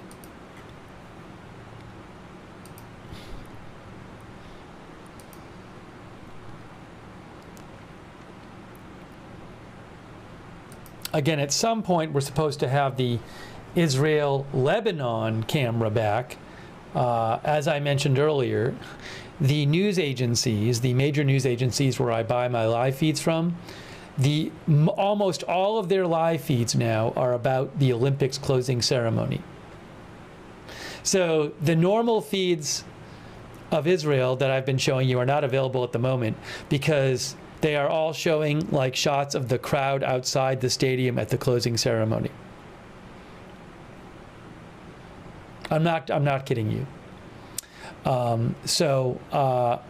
Once those feeds stop, I'm sure they will put back up the Israel feeds.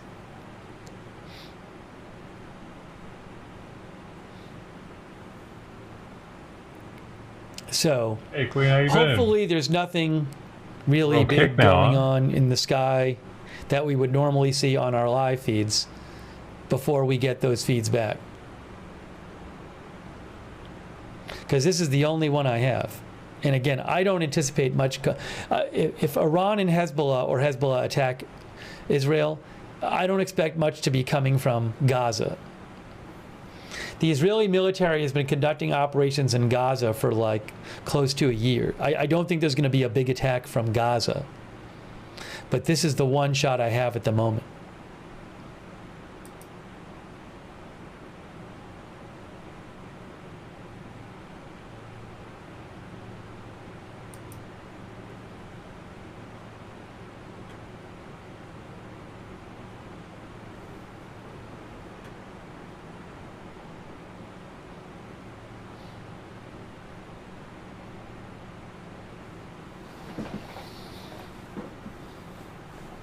Hey, a quick thanks to Red. Red, we will address the Ukrainian Kursk incursion in a bit. It's not the topic. We will talk about it in a bit. We will have some updates on that. Thank you.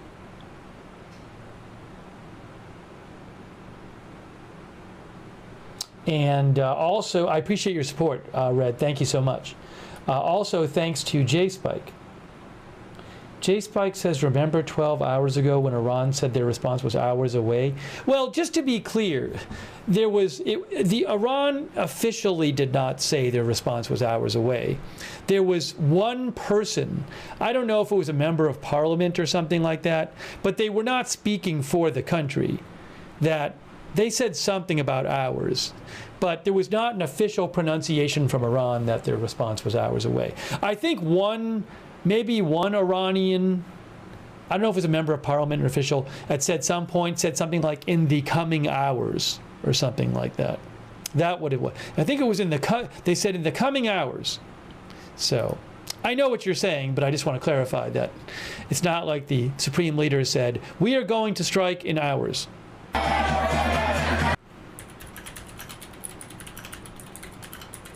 Thank you so much, J-Spike, for your support.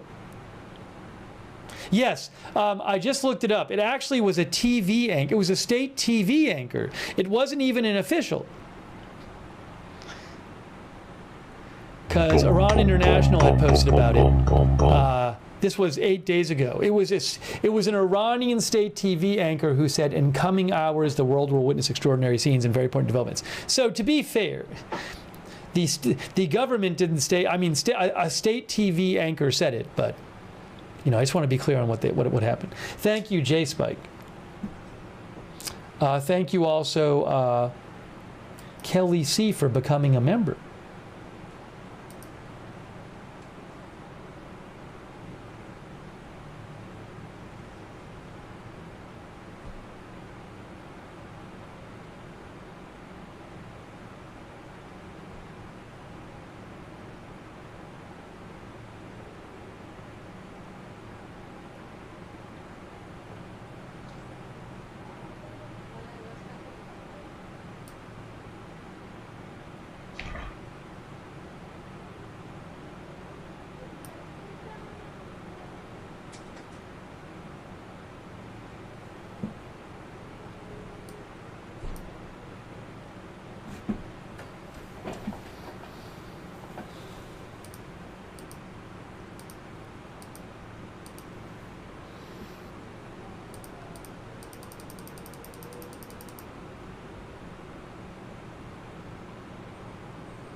Hang on a second, I want to check something here.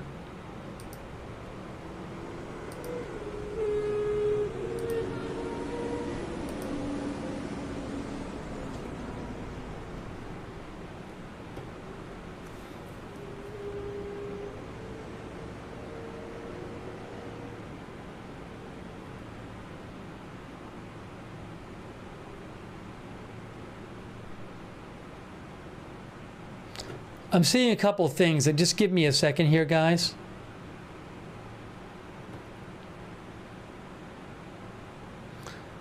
Hamas posted some message, I guess. So I want to talk about that. Just give me a moment here. Let me figure out what's going on here. Can show you the Hamas message, probably.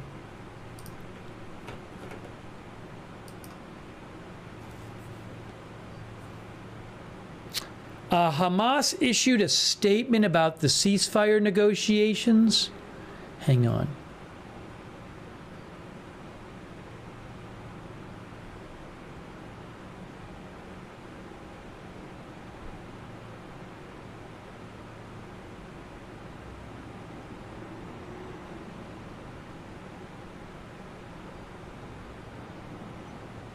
Huh.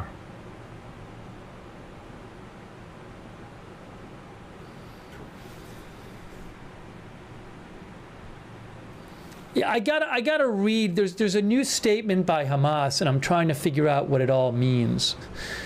So, hang on. Let me figure this out. I'm going to show you what Hamas just said. They just posted a statement.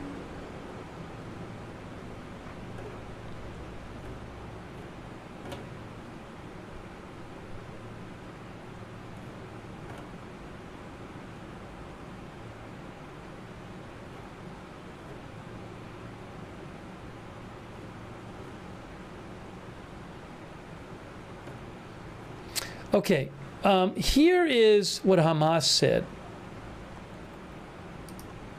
I'm going to show you this. This is Hamas just came out with a statement on their Telegram.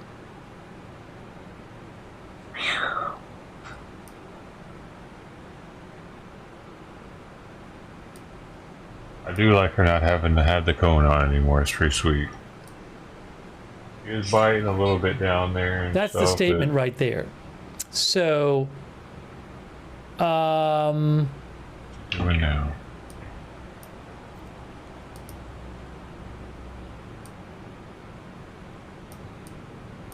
Sorry.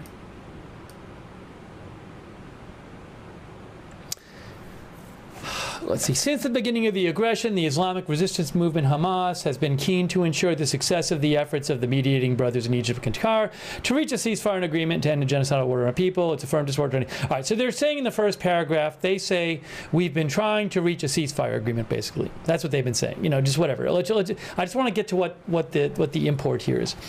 The movement went through many rounds of negotiations and provided all the necessary flexibility and positivity in order to achieve the goals and interests of our people, spare their blood and stop the genocide around them, thus opening the way for prisoner exchange, relief to our people, the return of the displaced, and the reconstruction of what was destroyed by the aggressors.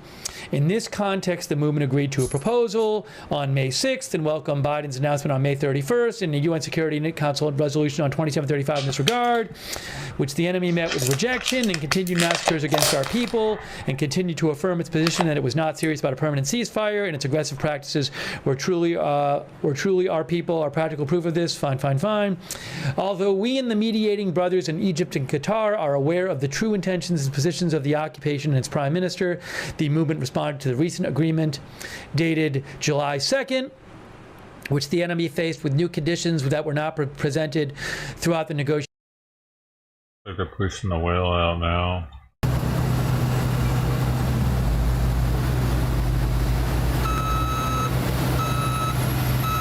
Oh yeah, I see the boats pulling it out.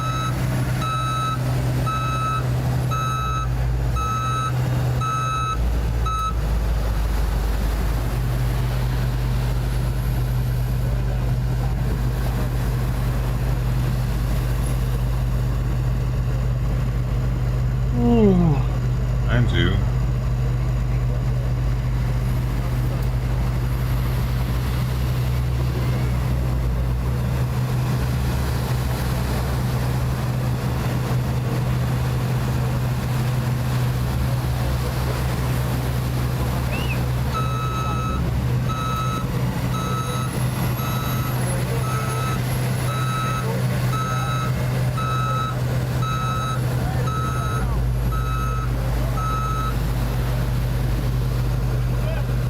He doesn't even think he can come in anymore now. I better, you know.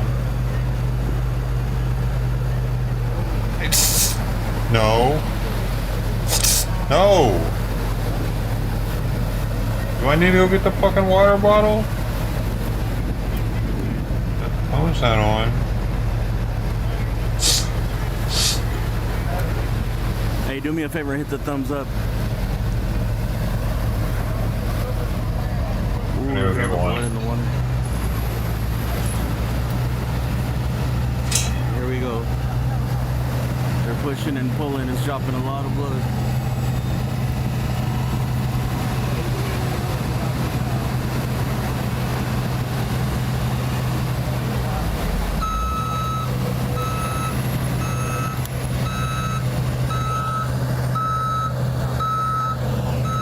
It's got fucking vinegar in it. I forgot it.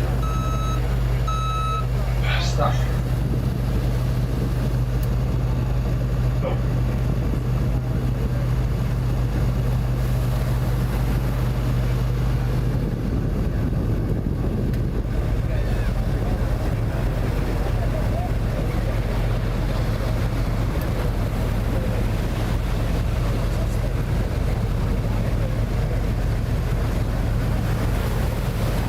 Still hanging in there? Oh, fuck. Dude, I'm over it. I'm still over it. Cone or no cone. She's still doing stupid shit. She likes to hang out the cables and just chew on them for no reason, just out of nowhere. So I have to constantly keep my eye on her so she doesn't chew on shit. It's only when I'm in here that she does it. I can leave her in there all fucking night long. She isn't chewing any cables. But if I'm in here, she's gonna chew them to make sure that I'm paying attention to her. Like fucking shit, man. The cone off isn't enough. She's actually got to take it to the next level. You can't just enjoy her time with the cone off. Like, I would think that maybe she would think, hey, maybe I should be good so that the cone doesn't go back on my head. She's not smart enough to think like that. The cone might have been punishment. If you're just getting here, there's a dead whale, a fin whale, second largest whale on Earth, second largest species. I believe this is an adolescent whale, so it's not that big. It's about 55 feet long, and I think 40 to 50,000 pounds. It got beached yesterday about 5-6 p.m. and it was pronounced dead a couple hours after, 7 or 8. And it's been here on the beach. We're in Torrance Beach. There's a little small beach right between Redondo Beach and Palos Verdes. And it's been out here. The marine people came and cut it open, took a bunch of samples. They said it's a male. They cut, if you see the blood where it's coming out, they cut little little ports, little squares. That's its intestines over there.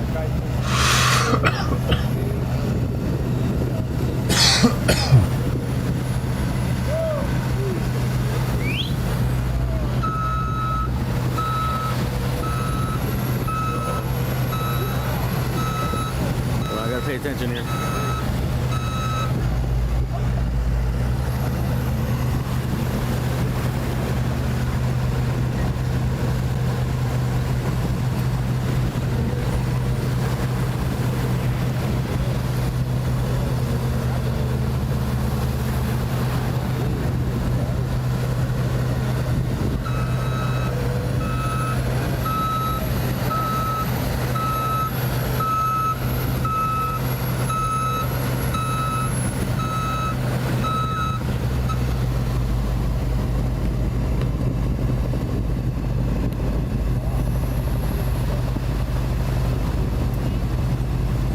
They need a bigger boat that help. Why do they have like a fucking fishing boat out there? It's like a consumer grade fishing boat.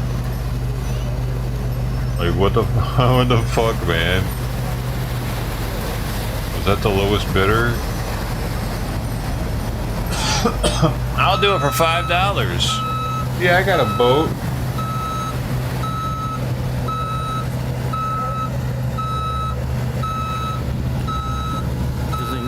anybody doesn't see it, there's a line from the lifeguard boat, LA County lifeguard boat out there. Yellow line, it's connected to the tail. Yeah, leave a day's what dog. Alright, man, how's your going? You love my stream? Give me that Discord fucking baby so we can become best friends. You can try to sell me some shit. Ayo! What are we waiting for? I know how this party gets started.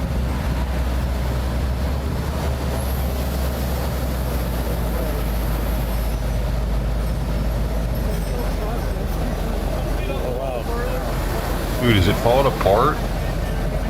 Oh.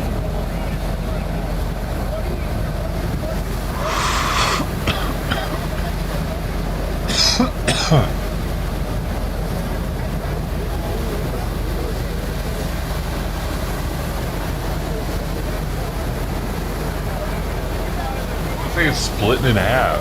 It does, like, the straw doesn't look.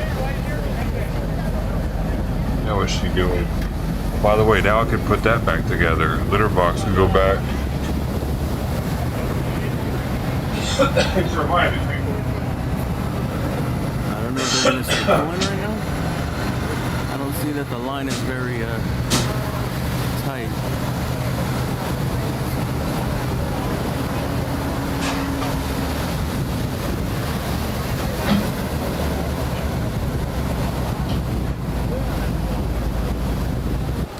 If you can see inside the mouth.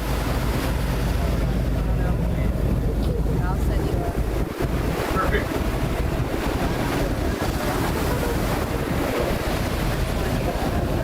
As though they're playing with the lid. Awesome, that makes the room better too. Because that shit was just taking up space.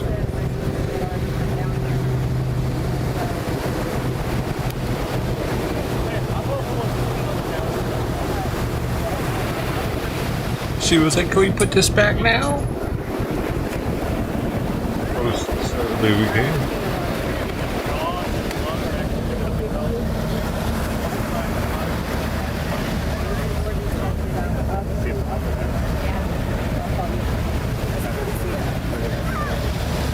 I guess as the tide comes in, it'll eventually they'll be able to get it right.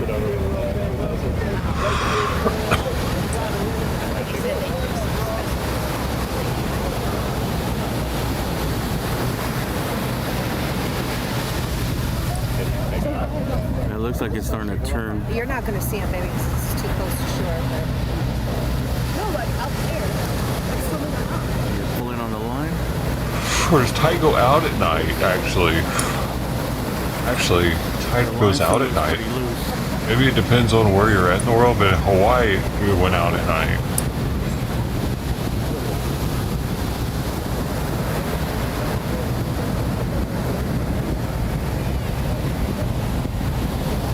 I was at this cove next to Diamond Head. Let me see. Haulua Cove or something.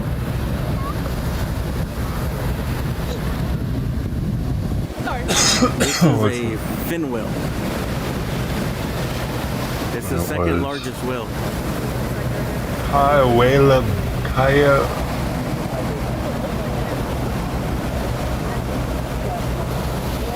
The second largest species of whale on Earth. This one was an adolescent. And it was sick. It died yesterday. There we are. Here. They cut it open, they took the samples, they determined it's a male.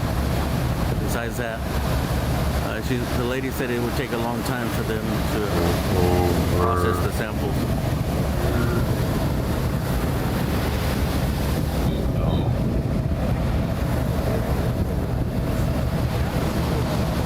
This is it. Yeah, this is it. So, Hanama. Where's the...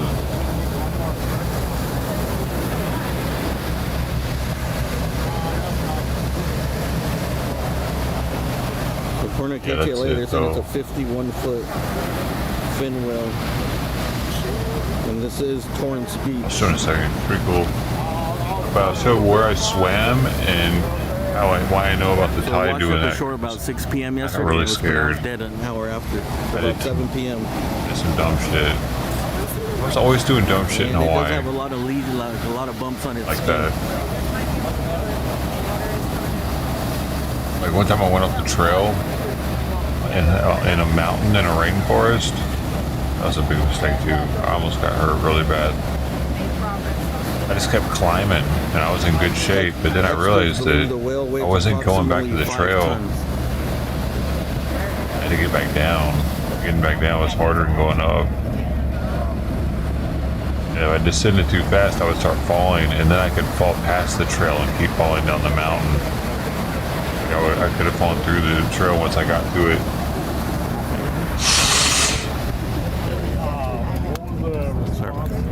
Hawaii is the closest thing we have probably to Australia, like in the dangers. There aren't any snakes, so. But it's the only rainforest in the continental United States. Well, no, it's not continental. In the United States, it's the only rainforest in the United States. Yeah. But this right, dude. Hold on, Mero, come on. Can't this boat start pulling already?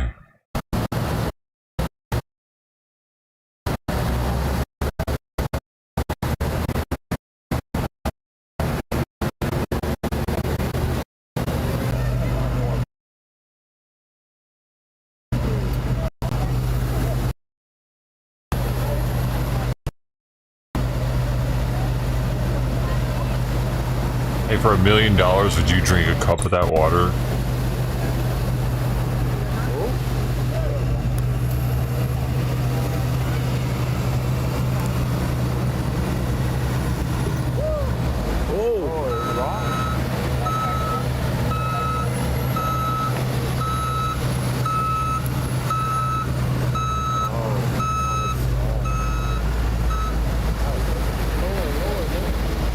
I thought the tractor was going in.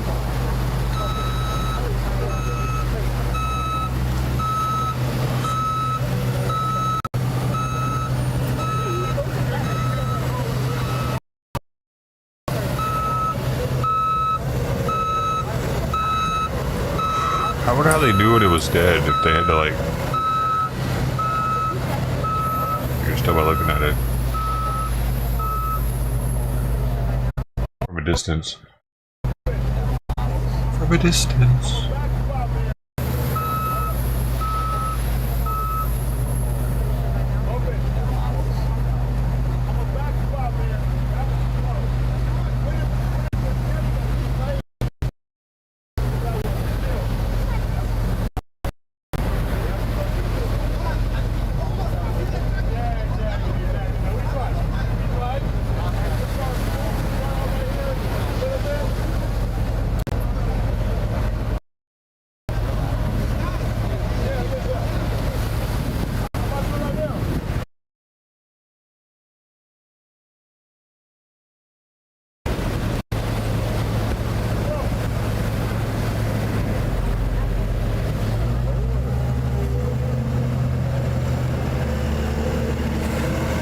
So I think as a supervisor, he doesn't want to. He said it was too close. This tractor, I don't know how much it costs, but $200,000, something crazy. the guy driving is like, nah, I could do this, bro. He wants to do it. So is he going in again? All right, again. Or no, I think he's just flattening out the sand.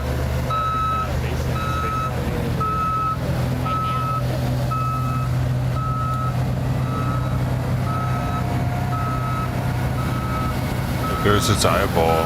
It's looking at us, judging. Who are you, whale, to judge me, fin whale? I don't know. What have you done in your life? You know, what's he done? He's probably done all kinds of fucked up shit. Worse than stabbing another species and taking its organs so we can examine them. We don't even know if they're still alive while they did that, do we? CASE 721G.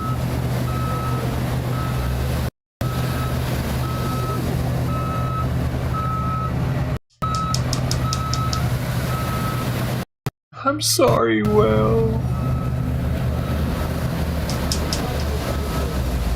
I wonder how many of those there are swimming around at any time. Like how many, how much of a percentage of the fin whale population was that one, I wonder? Because I haven't ever even heard of them, dude. That's crazy. Like, I've heard of the humpback, I've heard of the blue whale, I've heard of the... Here's the used one for sale for $177,000. Killer whale, what else? Sperm whale. 2021 used tractors, 107. I've heard of other whales.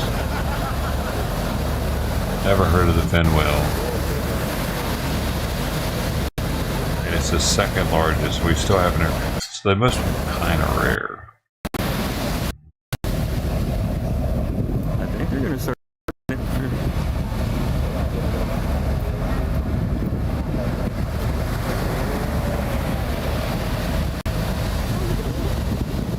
I bet there's some Asians watching this right now like, oh man, they're wasting all that? Like they had fin whale before and they're out there probably, because you know what I'm saying, they be doing like all kinds of fucked up shit. Dolphin, they hunt for dolphins. There's this one thing where they hunt for dolphins where when the dolphins are like breeding or something, so it's like a... Look what the alcohol does to my finger, turns it white for a little while.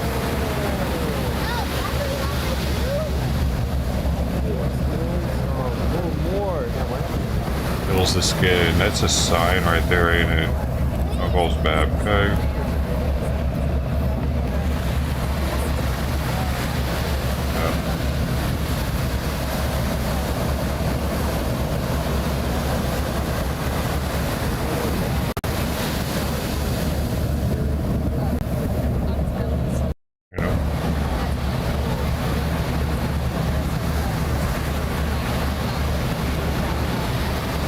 Why didn't Kelly give me their everything? We could trade money for services.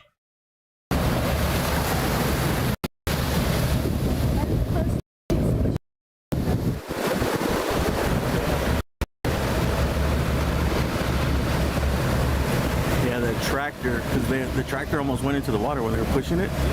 It started like to tip. That's why I said, whoa, whoa, whoa. I thought it was going to tip. They did too. That's why the supervisor were like, fuck that, we're not going. That's it. Like, sure. Help out. They didn't want to ruin the tractor. Dude, it's going to take forever until that thing is completely submerged, baby. And then another few feet, because it's going to have to take its buoyancy into account. It's not going to be just on top, floating on top of the water. They're going to have to be a little while. Oh, wait. Is it moving?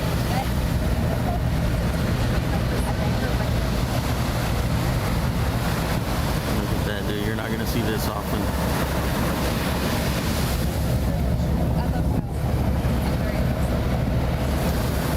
Yeah, I think it's moving. No.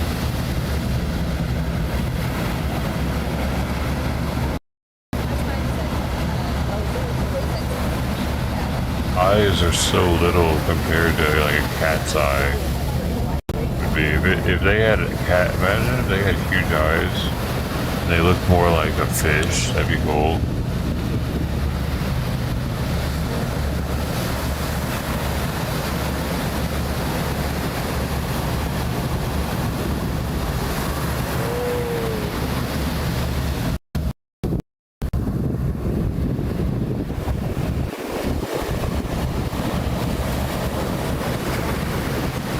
What if that water, that blood is actually contaminated with some sort of toxin, and that's why the whale died?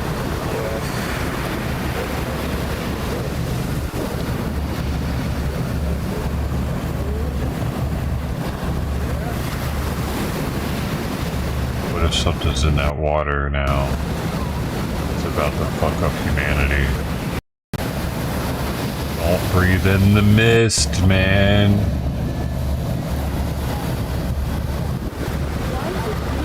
bloodborne pathogen.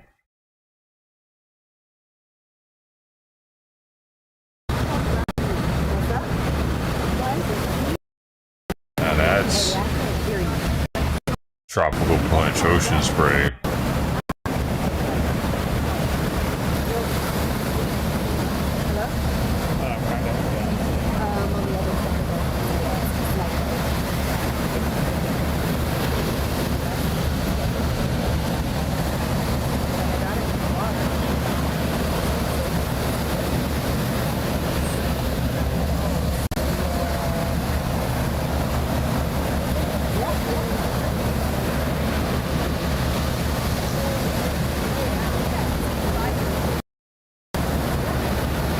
I wonder what would happen if you took like a cup of that water and just let it sit. Would stuff grow in it? Salt keep anything from growing in it.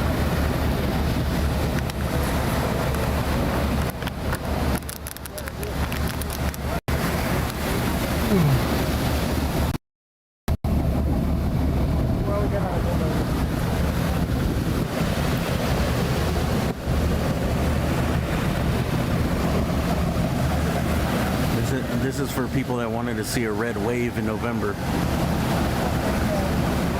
Out here you got it in August. Oh, you saw that part? Yeah.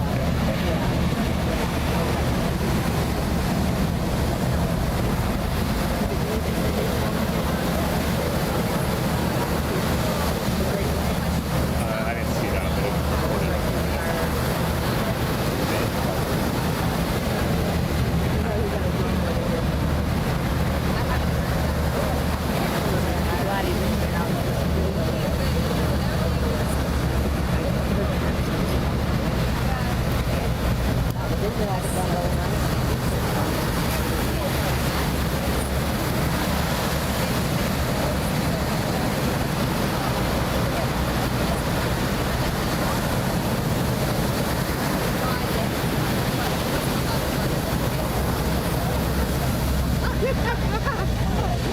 That's why I saw how much. Yeah, it's yes, yes. At the edge of that flag over there. Yeah. So yeah, we went over there too. Is there a reason why you're calling me?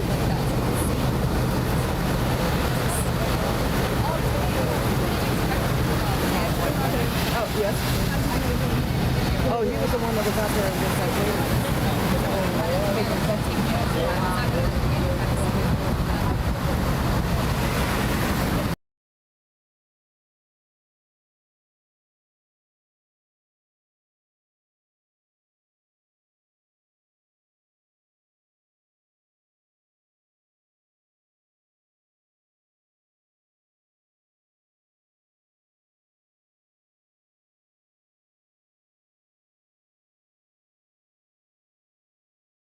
I was concerned if I stayed in the race, that would be the topic. You'd be interviewing me about why did Nancy Pelosi say, why did someone, and I thought it'd be a real distraction.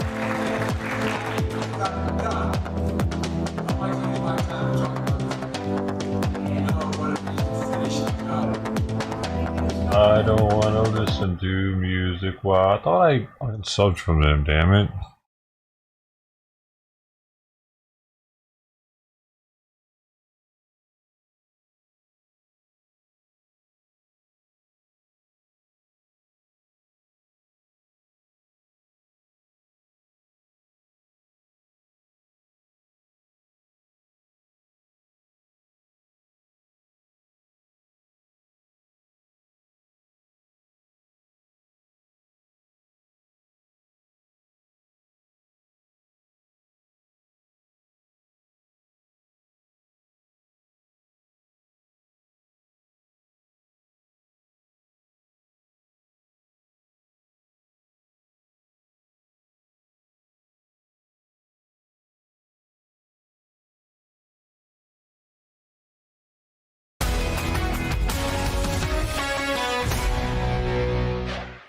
Welcome back to Fox and Friends. Well, Southern cuisine taking on a whole new meaning in one Kentucky city as Bowling Green, Kentucky officially becomes the largest Ozempic capital in the country. It's surprising many who assumed it would be Los Angeles or Miami or New York City. Here for your weekly RX is Fox News medical contributor, Dr. Nicole Saphier. So I didn't have that on my bingo card.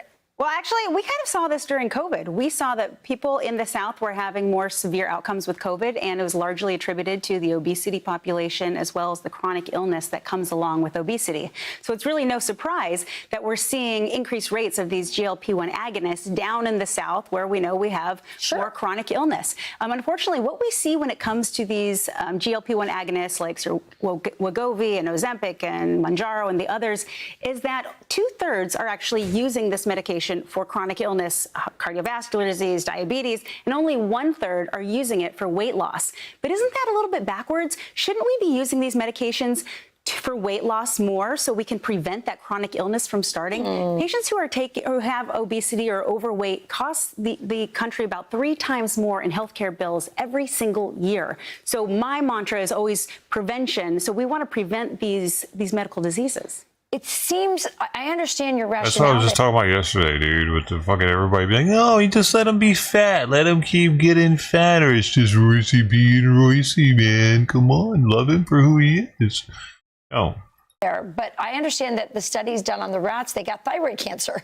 So, I mean, you could be taking it and then getting other negative side effects. And by the way, we're seeing as the rise of Ozempic usage goes up, we're hearing more about those side effects, stomach problems, digestive issues, on top of some of these other long-term effects. Without a doubt, Rachel. But let me tell you right now, I am always prevention is key. And I would love to say we need to prevent people from being overweight and obese from the get-go. But as we stand right now, 50% of Americans are already obese. 20% of kids are already obese. So yes, I want to see those lifestyle changes. These medications are coming with some risks, and we're seeing more and more side effects. I wish we would figure out what's wrong with our food supply and well, that's going to go to our next topic. Before we always go to the pharmaceutical solution, which always ends up making people money and somehow making people sicker. But we can agree to disagree on that. No. We actually agree on a lot more when it comes to that. I know we do. Well, let's talk about this because there are artificial sweeteners. One is called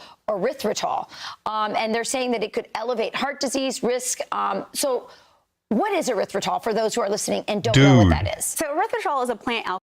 Dude, you know what I mean? Fat people think that they're doing themselves a service by not eating sugar. Royce, are you watching, Royce? Where are you at? Alcohol. It's one of our sugar substitutes. You know, it's not from the sugar cane or the beetroot. It's something that, you know, it's been invented. People have been using it, especially as we see a rise in diabetes in our society. And this is when you see like Diet Coke or any of those artificial sweeteners. Yes, stevia and some other companies do add erythritol to it. We have seen some evidence now and even a latest study that shows that there may be a correlation with people who use erythritol or take erythritol with clotting risk, meaning heart attacks and strokes. It's enough data at this point that makes me pause. I've never really been a fan of sugar substitutes. I don't even really cook with a lot of sugar in general.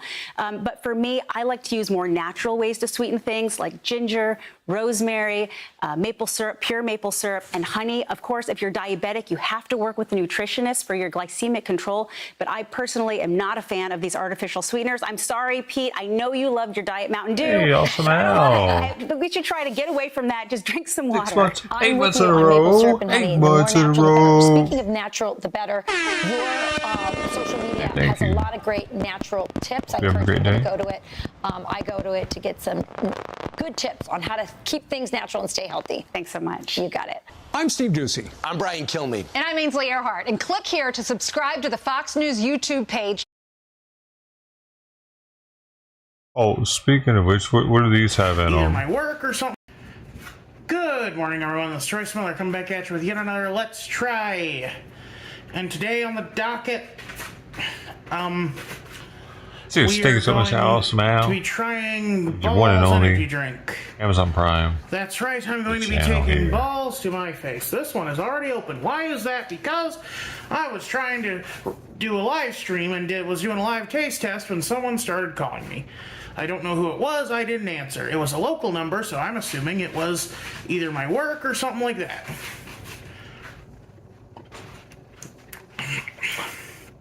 Ugh. So, Balls is a guarana flavored soda. It's got natural guarana in it. Guarana berries are a natural source of caffeine. And it tastes disgusting. Ugh. Ugh. Why do people drink it then? Just to get high?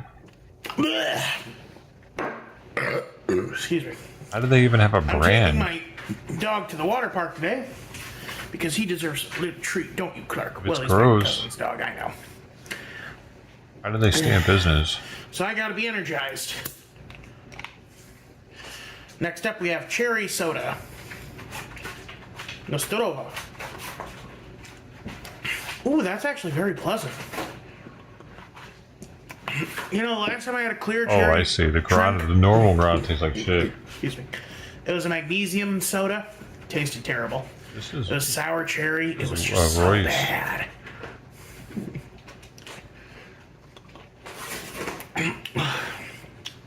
This is much more pleasant.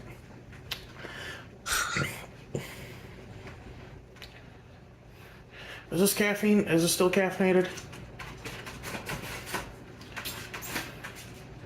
Still has guarana extract, so I'm assuming it's caffeinated. It's called Balls because of the shape of the bottle. I can't believe that this little Looks company like balls are trying to get out. with their stupid glass bottles full of high fructose corn syrup caffeine juice paid for advertising and Fallout Brotherhood of Steel. Like, they could have taken advertisement from so many other places. Instead, they do Balls energy drink. Well, it's not Balls. It's not Balls energy drink. It's Balls Guarana. Guarana. I just say Guarana.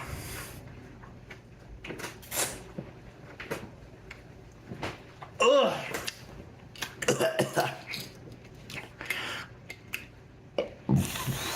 Ugh. Ugh.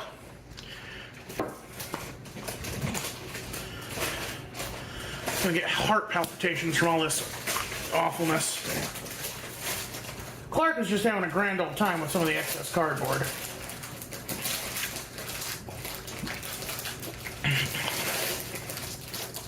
The orange soda tastes just like orange soda.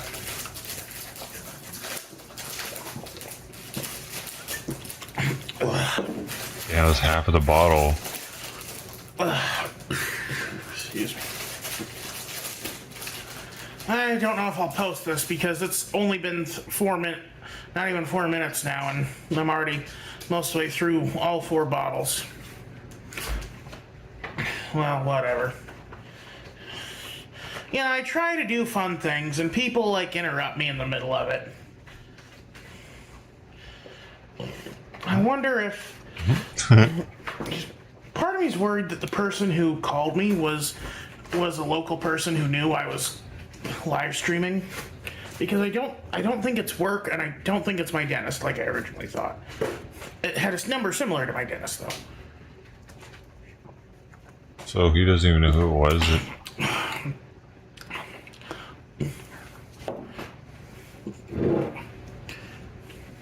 Oh shit, there's 4 of them.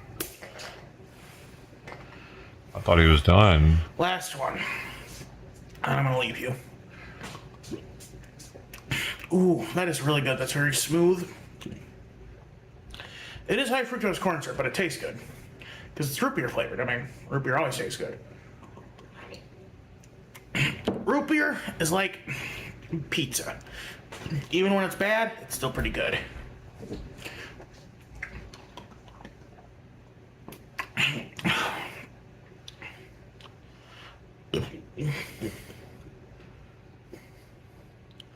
This one doesn't even have the guarana extract. This just has caffeine. Oh, it does have.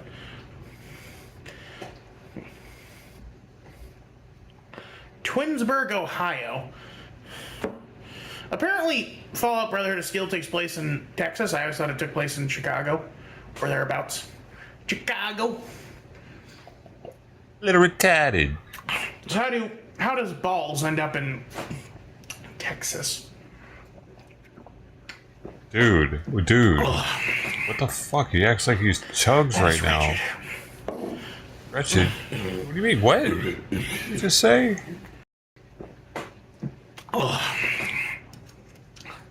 That is wretched. We said a minute ago that even the worst root beer is still good.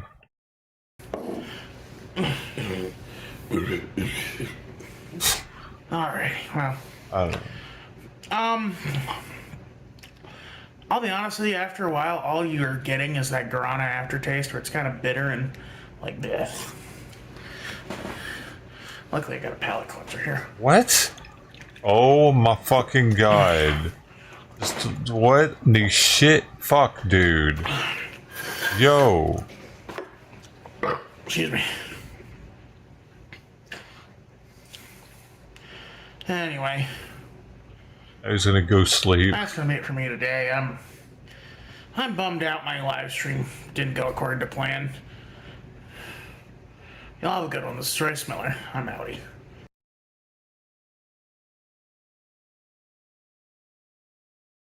See, you just turned the fucker back on, man. He didn't even talk to the person. I remember when it happened. He turned it off and we're like, well, what the fuck? And then he didn't actually even talk to anybody. He just like moped for the rest of the day that day too. He moped for the rest of the day on Balls Day, and he moped for the rest of the day on Lego 6,000 sub day. Hopefully this dude doesn't like do some dumb shit. So he's starting to mope a lot. He's getting bigger and harder to walk. Is that shotgun real on that table?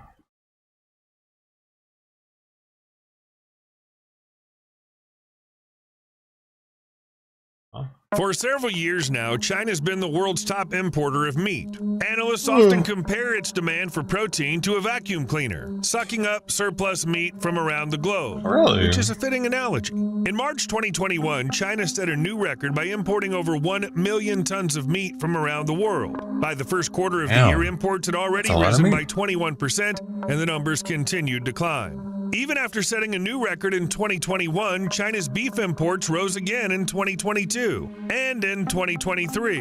In July, China once again reported impressive numbers, purchasing 294,963 tons of beef, mostly from Brazil. Each month, China spends around $1.4 billion on meat products, and it seems these amounts will only increase in the future. But what if China suddenly stopped importing meat? And this isn't just speculation. The rainforest there have been would grow instances back. of this happening. Let's have some coffee and then check out what China's up to.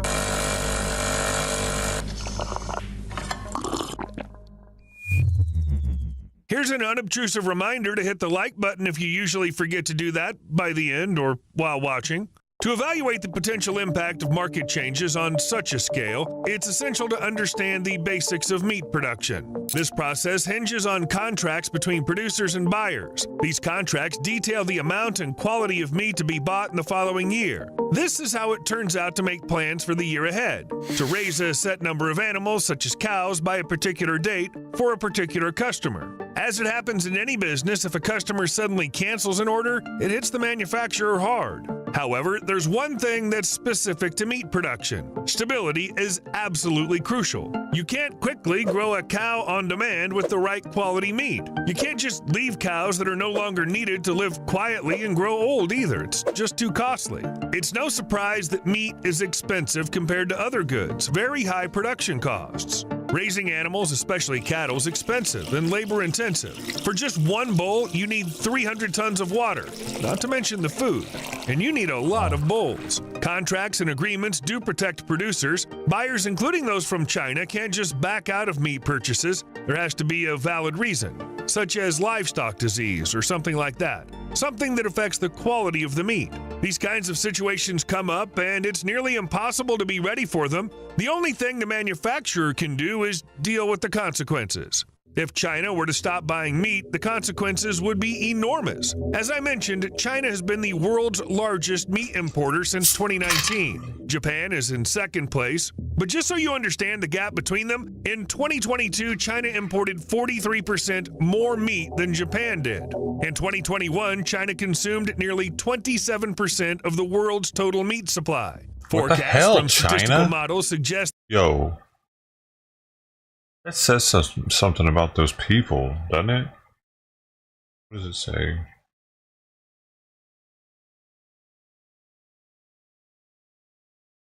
That there's too many of them. There's too fucking many of them, dude.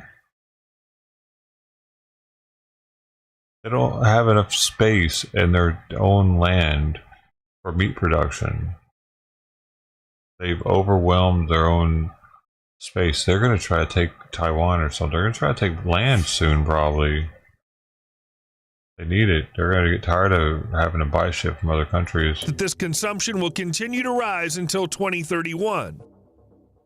But why China? What is it about this country that makes it so fond of meat? Actually, it's simple. Here's these statistics. In 1975, China consumed about 7 million tons of meat. By 2018, this figure reached 86.5 million tons. People in China finally had the financial means to eat meat often enough. By 2030, the average annual meat consumption per person in China should be around 200 pounds, compared to 11 pounds in the 1960s. China has long been a poor country, which makes meat consumption a powerful symbol of wealth and a marker that a person can afford a higher standard of living. To put it simply, eating meat is considered cool. The top choice is pork, then comes chicken, and only after that, fish. But one day, China lost its beloved meat because of the African swine fever. It's a highly contagious disease that affects any kind of pig, and some strains kill animals within a week of infection. The first outbreak of the African swine fever was registered in China in 2018. To stop the spread of the disease, animals were slaughtered in huge numbers.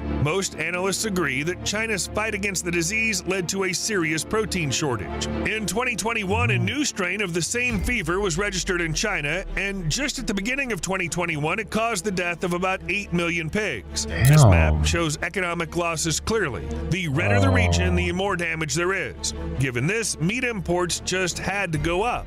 For China, you can point out the 5 biggest suppliers of fresh and frozen beef: Brazil, Argentina, Uruguay, New Zealand, and Australia. Hey, we're not one of them. If the purchases suddenly stop, well, they'll feel it especially hard. If something like this happens, the impact will be devastating.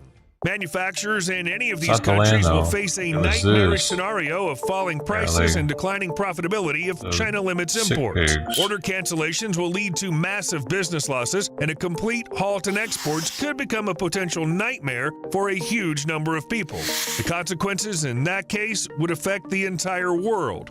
The livestock industry in many countries heavily depends on access to foreign markets. It's the perfect way to sell excess domestic production. For example, Canada exports 50% of the meat it produces, and if we consider pork separately, it's even 70%. And a similar situation is seen in many countries. Now imagine that a usual number of animals were raised, but all of a sudden these 50 to 70% of the meat became no longer needed.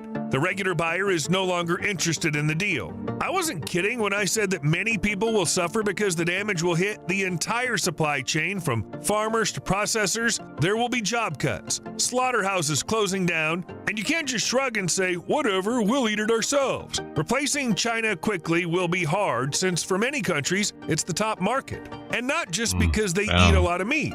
One of the main problems for many European suppliers will be finding another buyer who's interested in pig offcuts. Feet, snouts, ears, head meat. China buys such parts of pigs that most other countries don't buy. Well, definitely not in such quantities. The sale of these products helps processors reduce their expenses. Falling demand, lower beef prices, reduced income, fewer jobs, increased unemployment, and then you can picture some pretty grim scenarios. But that's for people. What about animals? What if cows, for which demand has dropped, just keep on living and eating? Yes, I've already said it's very expensive, but let's assume. Dairy cattle breeding often provides the majority of all the beef produced in the country. Dairy facilities cull animals year-round and don't have serious infrastructure for long-term holding before slaughter. For them, it's a critical issue. You can't just stop this grim conveyor belt. For facilities that raise specialized... Is that why That's probably why we have, what's that? That young veal? Is that it? Veal? It's a young cow. I bet we have that because they take the calf away from the mother, and sometimes they like didn't want a beef cattle. I mean, they like just wanted to go ahead. They didn't have the means to take care of a cow for it to be an adult, so they would kill it when it was a baby and just eat it then. And then that's why they had veal. It was out of more necessity in the beginning because they didn't have the food to bring up another cow. They needed the milk, so. Meat cattle, And they needed the meat, maybe even because it was that harsh at times at the time where they didn't have another cow to kill. Situation is a bit better. They have the option to keep the cattle for some time, but it's a loss. After all, the longer you keep the cattle, the more money you spend on feeding them. And even though extremely low prices sometimes drive producers to entirely stop slaughtering cows, this can't go on forever. The obvious and damn sad conclusion follows. In this case, they just eliminate animals. Actually, this happened with chickens during the pandemic. Due to the inability to sell chicken meat, producers were dealing with the situation by destroying unhatched eggs. Moreover, one company could destroy up to 750,000 eggs every week. It was simply cheaper than raising birds for nothing. They even considered the option of euthanizing adult chickens. But this, of course, is the worst option of all, and it's rarely used, and not because I producers don't understand. Why weren't people buying chicken during COVID? They just weren't? care about animals, it's just that it's a total loss of profit. It's better to sell the meat to anyone, even at a lower price, than to not sell it at all. Or even better, find a new buyer. For example, instead of just destroying the eggs, look for a disposal option. Sell these eggs to a recycling plant and use them as feed for other pets. It's tough, but doable. Since 2020, Germany's pig farming industry has faced a ban on imports from China after pig fever was found in Germany. To avoid going bankrupt, German pork producers started looking for alternative ways to use unwanted parts of the pig, which were very eagerly bought in China. Well, I already mentioned them, ears, hooves, those parts. In the end, they were used in Europe as ingredients for sausages, pet foods, and industrial fats. Of course, not everyone is that sausages, lucky. In the ears, case and of the meat hooves. export ban to China, the farmers Hooves. who raise cows will be hit hard, especially if they sell some kind of marbled beef for steaks. Farmers can't sell this product at the price of regular meat because the technology for producing marbled beef is too expensive. It's not just about the infrastructure. Usually the cows also need special feed. What can you do in this situation? Only try to sell live cattle to another country to get at least some decent money.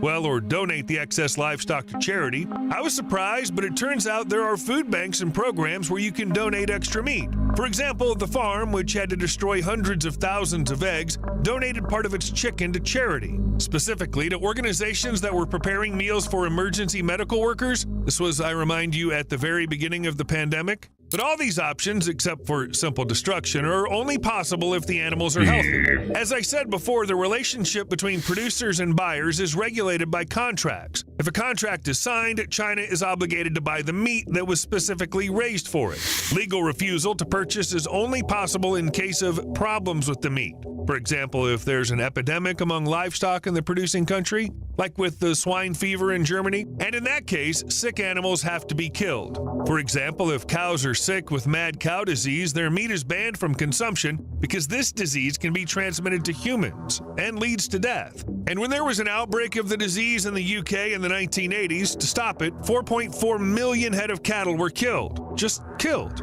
and then disposed of. Because naturally, you can't just throw them away. Depending on the presence of disease, dead animals have to be buried, sent to the landfill, or burned, or sent to compost. And all of this, of course, costs money. Therefore, in case of killing sick animals, farmers suffer huge losses, but they have no choice.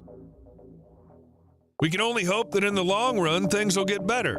And by the way, what consequences can we expect? I went to look for information and found out that there's a concept called the cycle of livestock. It's roughly a 10-year period, to be more precise, from 8 to 12 years, during which producers decide to increase or decrease the size of their herds. So if it's expected that the income from selling meat will go up, producers might start raising more animals, and vice versa. So if China stops importing meat from a particular country, the producers will make the decision to cut down the herd. To achieve this, they'll cull the old cows, and in exchange, the herd will get a smaller number of new young animals. Another option is to increase the number of cows that go to the feedlot. There's a term called cattle on feed. It means a period when cows get special feed before slaughter to improve the quality of their meat. Accordingly, the more cows are sent to feedlots, the more they're removed from the future stock, and the size of the herd decreases. Basically, it all depends on what the manufacturer decides to do with the females. If they leave them in the herd, the number will increase. If not, it'll decrease. Simple math.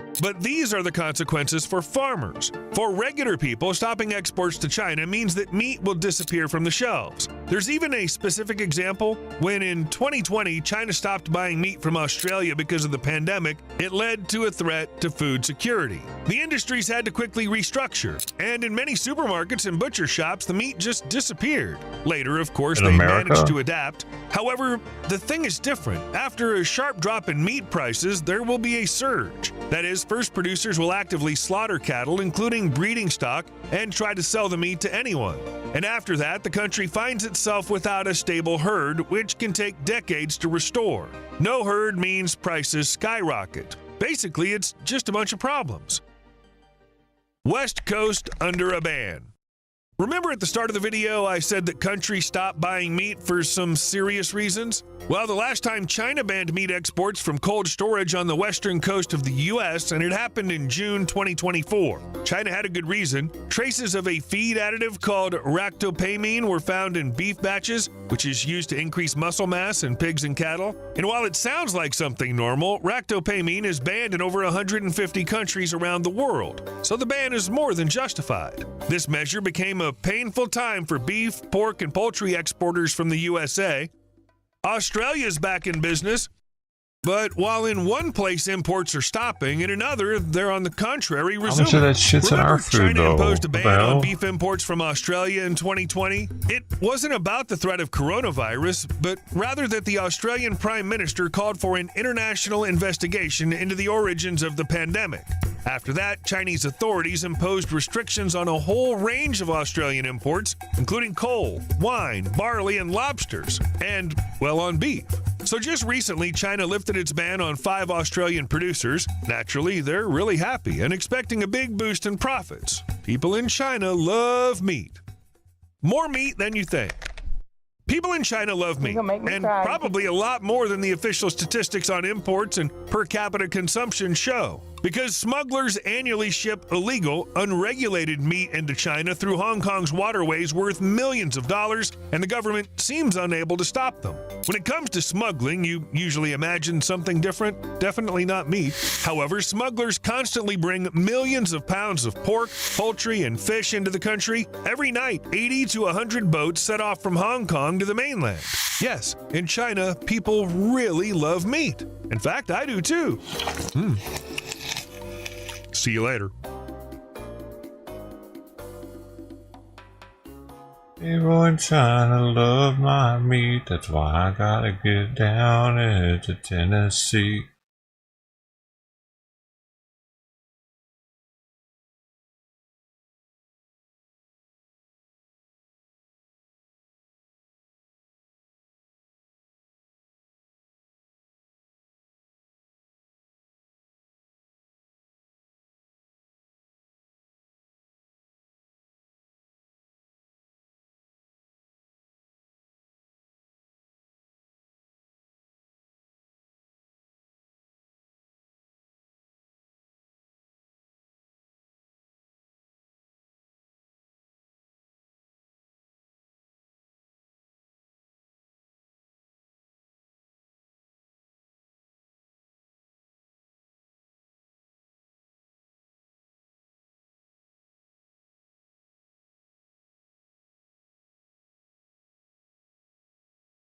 Oh, really? Really?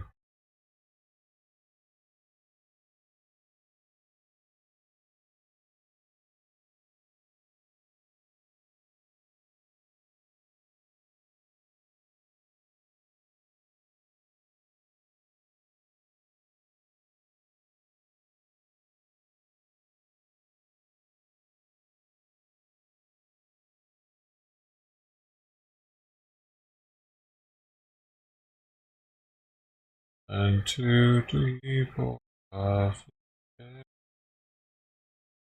7,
Is it that time already?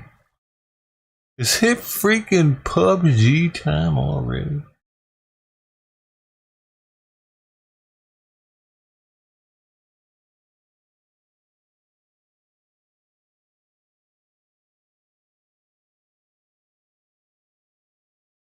What's that place I was talking about earlier?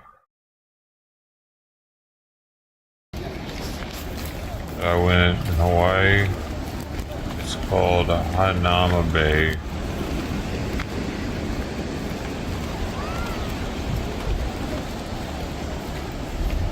I swam down here, and there are signs that say don't swim here. No, you're supposed to swim here. You're supposed to swim here. Don't swim in the middle. And I didn't pay him any mind because I was an idiot. And the tide went out. So I was on top of all this coral trying to get back. I was super scared, dude, because it was really slippery and I could see Spiky see an enemy in the coral. I thought it was gonna spike me.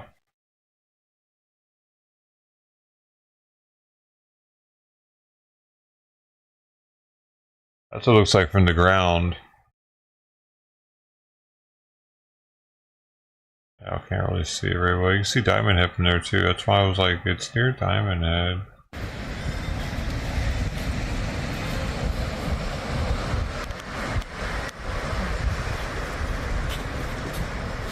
Can't see the whole thing because of how it's...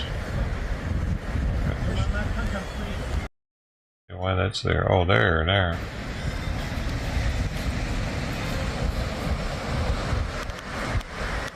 you been? You can go all the way down here and hang out, swim out here. It was really cool snorkeling, lots of fish. There were. I don't know what it is now.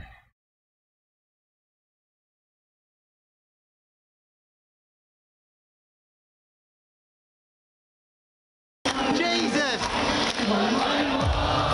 This is what people are doing in Paris. Closing.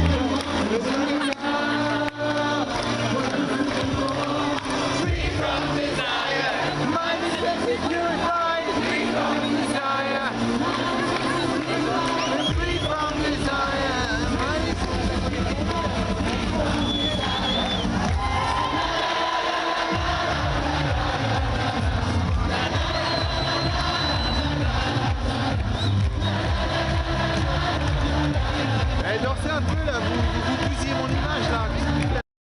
Comment tu couilles barrer ça?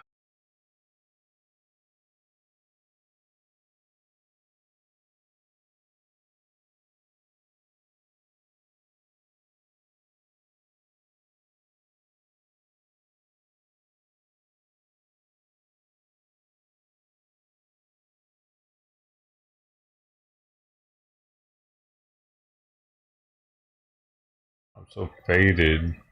You are awesome. How's that working out?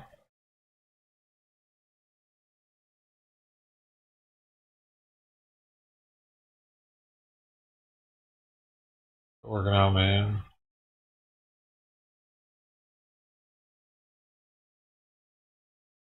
Are you sure that's good?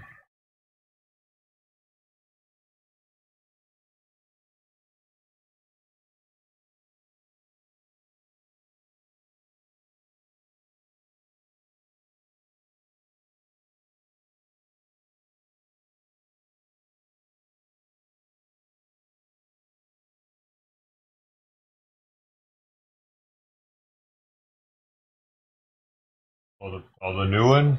That's cool. I haven't seen one in person yet.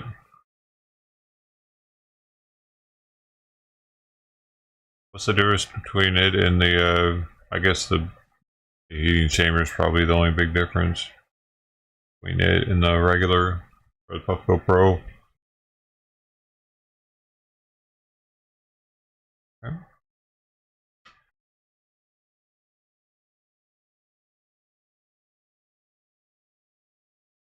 Yeah.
We're here.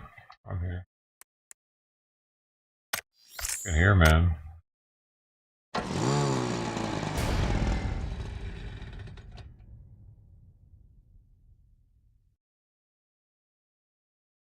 So it could be heat up high temp.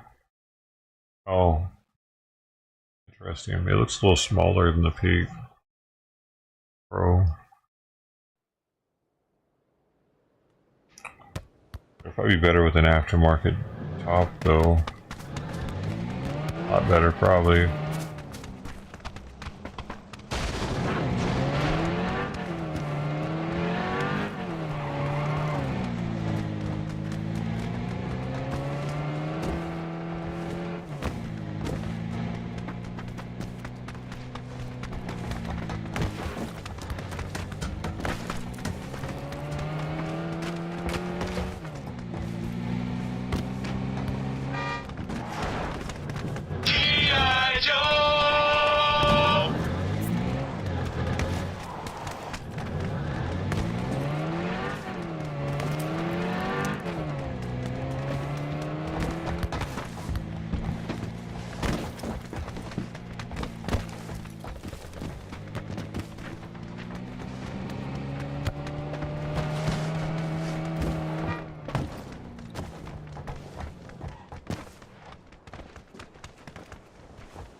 Just bumped me last second.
he kind of with the Uzi from down here? That's crazy.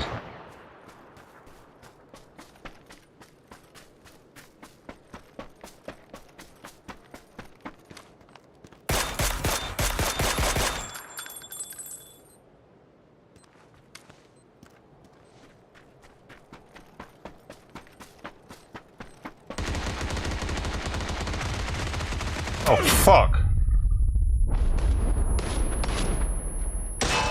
Oh, fuck. There's somebody in this fucking container right here. What the fuck? He's on my body. He just left the container.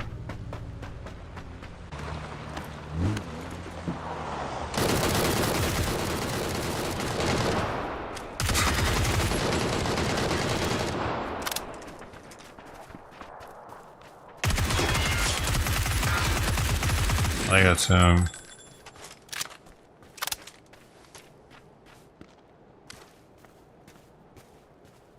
Oh, there he is.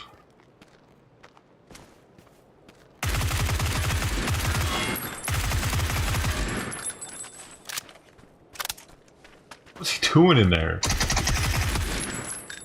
He was just chilling.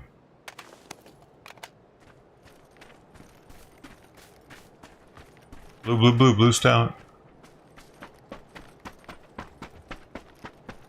Definitely heard footsteps over there, though. That was the guy you down. Shit, too late. Oh, that was so close. Fuck. Damn it.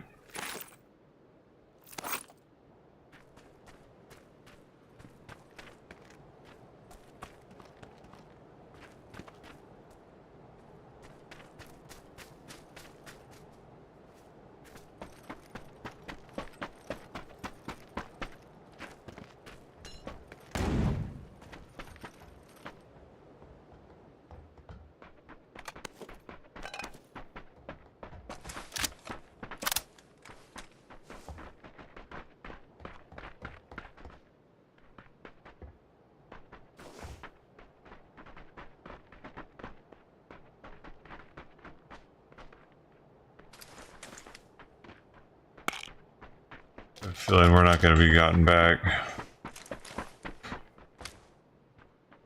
That's even if this guy survives.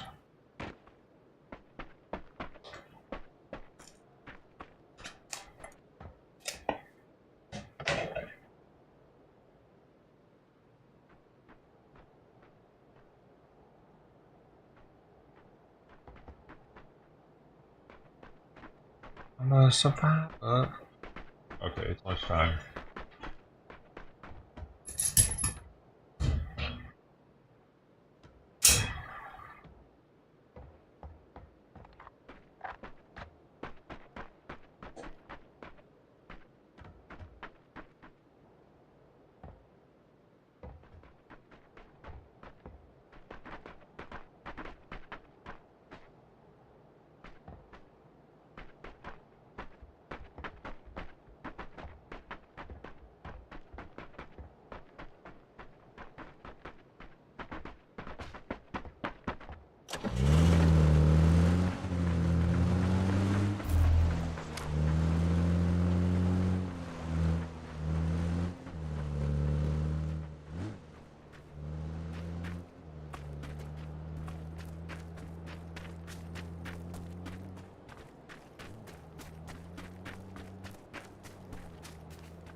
Yeah, I was right.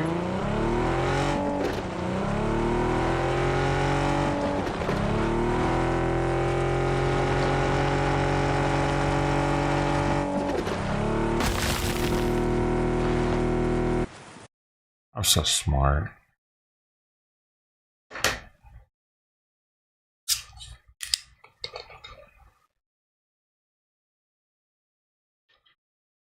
Where are we going?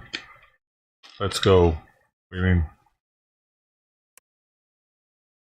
What happened? Did you win? I can't see that. You must have won something. Oh shit. Wow. Oh, you thought he was getting me back? Oh, you didn't pick my chip up. I didn't think he was gonna know where I died at.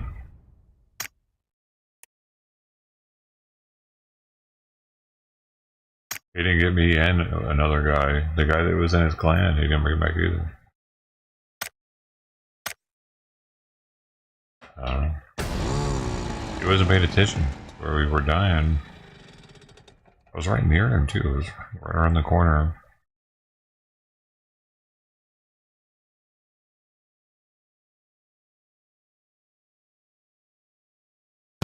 Mm.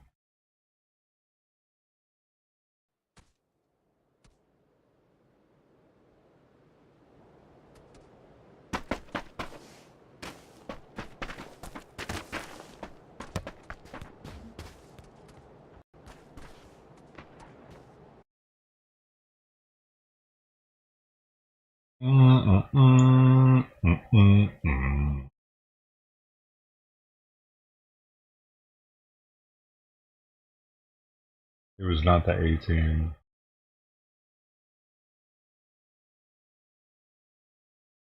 I really can't believe Lookner went live on a Sunday with the Israel thing.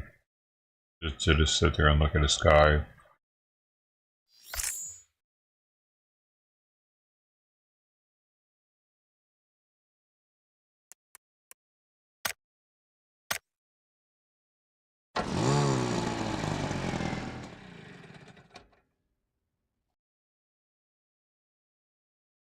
The Kursk acting governor said today that Ukrainian sabotage and reconnaissance group had entered the Belovsky district the previous day, but the situation had been stabilized.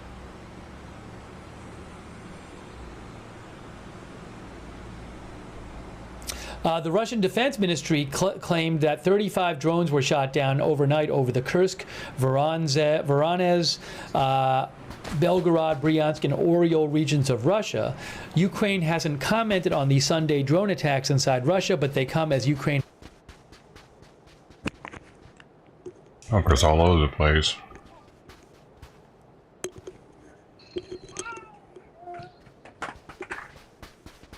Looking at a fucking, at least show Ukrainian Russia shit if you're talking about it, you know.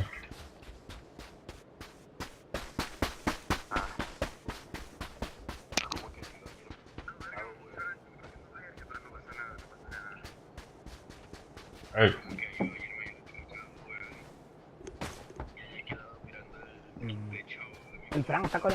I knew it. I knew it was Spanish. That's why I had to say something. That's exactly why I said something, because I thought that I heard Spanish in the background. I needed to know before we started that match. I was hoping that my hey would get him to say something, and I think it did. Whatever, he said something in Spanish there. And I was like, time to go. That's all I needed.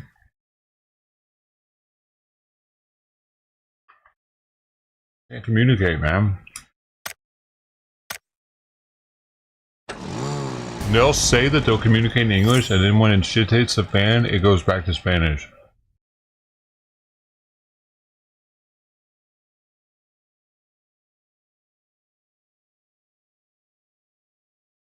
And too many times.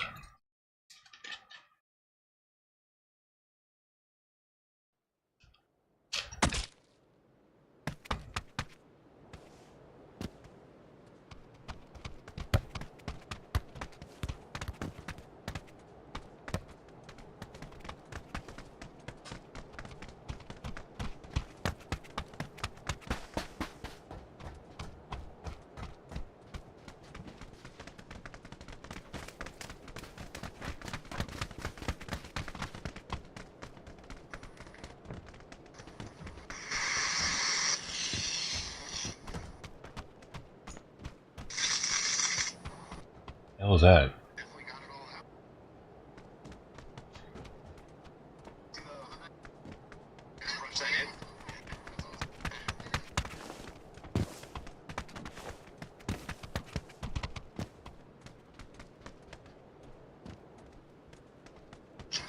Guys, you got your dirty car.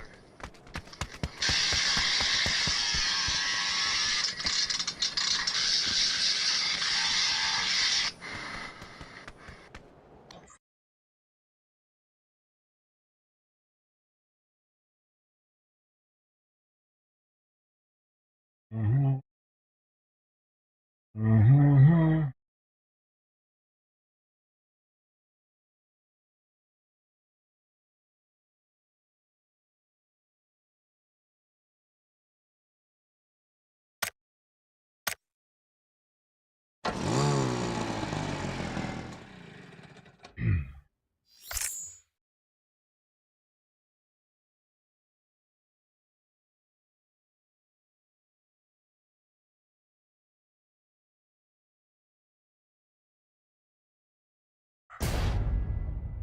A crazy wild.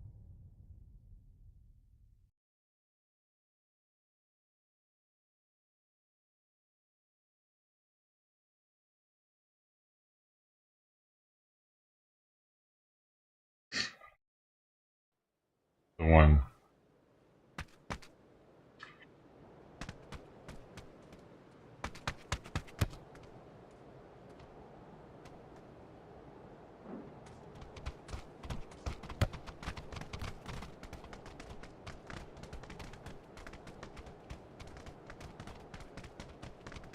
There's a female on the team.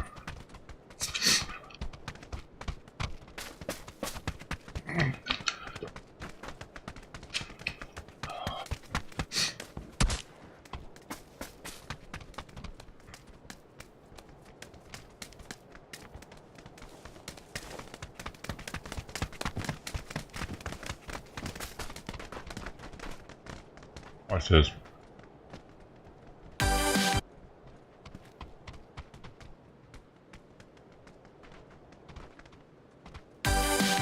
God damn it. God damn it, these fucking emotes are fucking stupid. Here we go.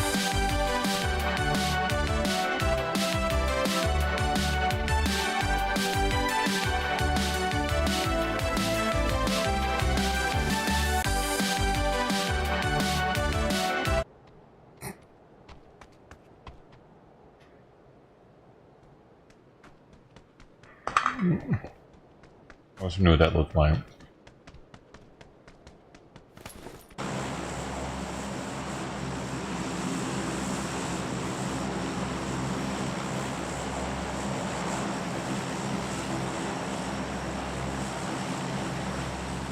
That was the cream. That was a creamy metal.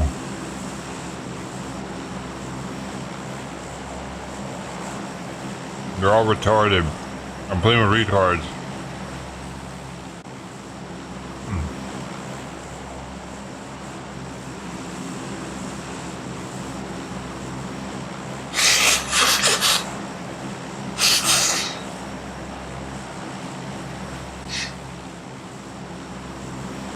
I gotta get ready.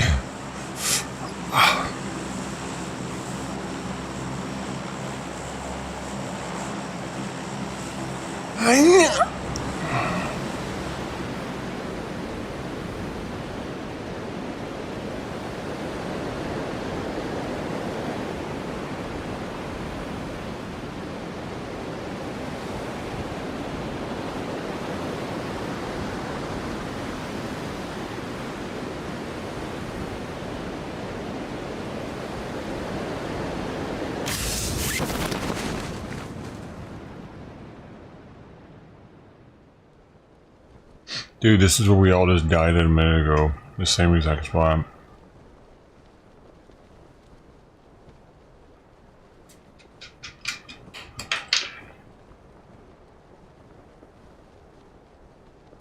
Where the hell are they at? Jeez. Yeah, they popped away too soon. Amateurs.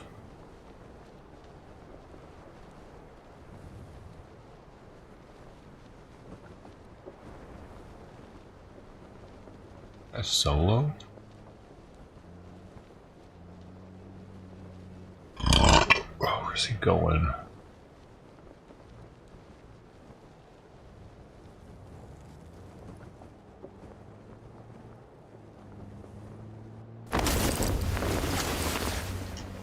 Really the same gun as last time?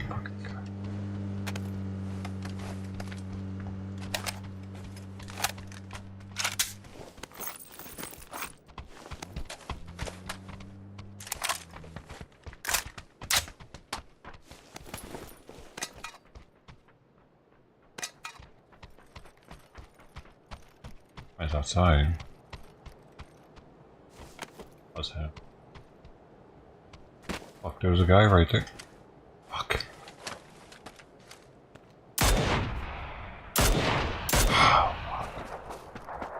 My teammate's clueless right now.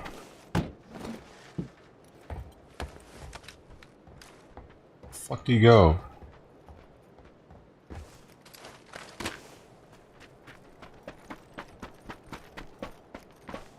Where is it? Oh, there's two of them.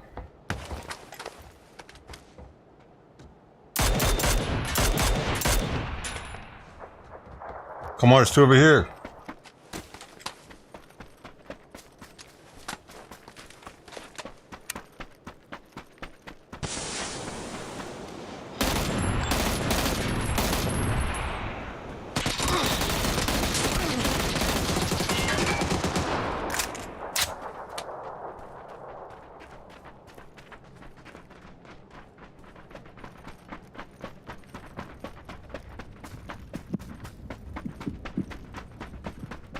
They're coming.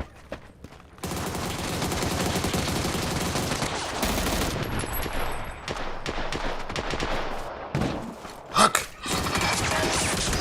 I saw him at the... I saw him there as soon as I started going up. I'm not waiting on these dudes. Nobody's talking anyway. Nobody's fucking communicating shit. They're all fucking stupid. What?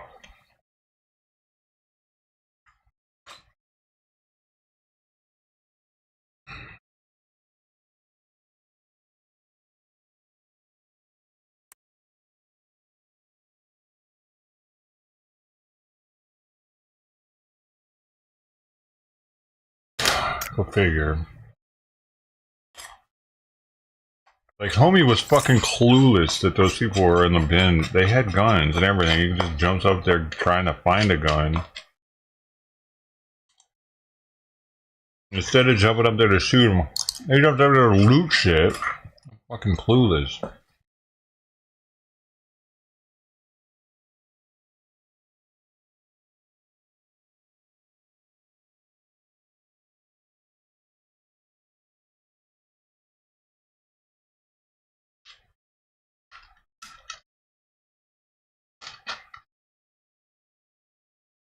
I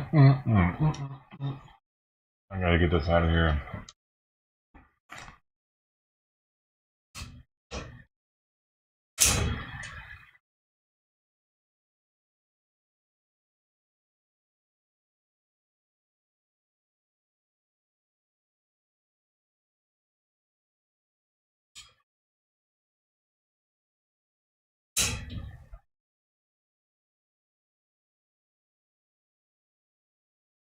She's chilling without her collar. Like, this is a good life.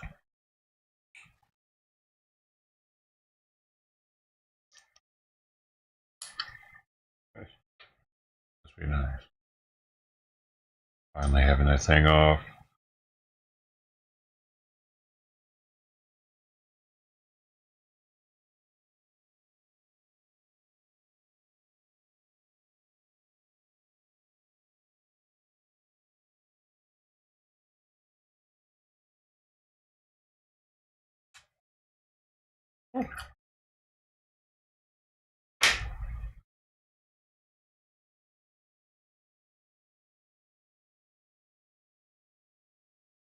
I said, boom, baby.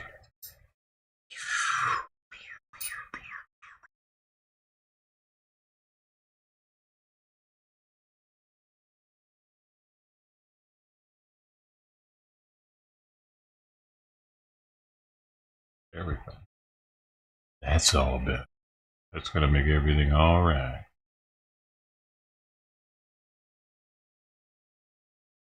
Ooh, this temperature though, 80 right now still? Only 80. It's 87.8 in here though.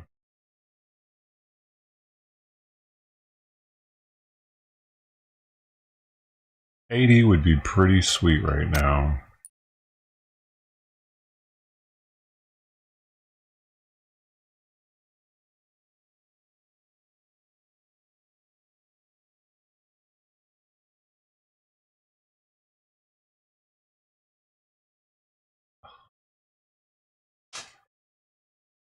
Gotta bring something up so I don't forget to get it.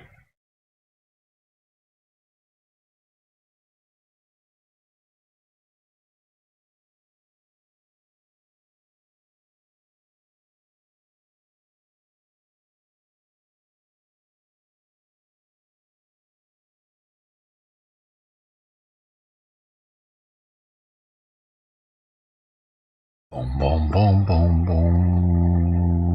Boom, boom, boom. Boom, boom, boom.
Dude, the Aston Martin Chromewood is way cooler than that.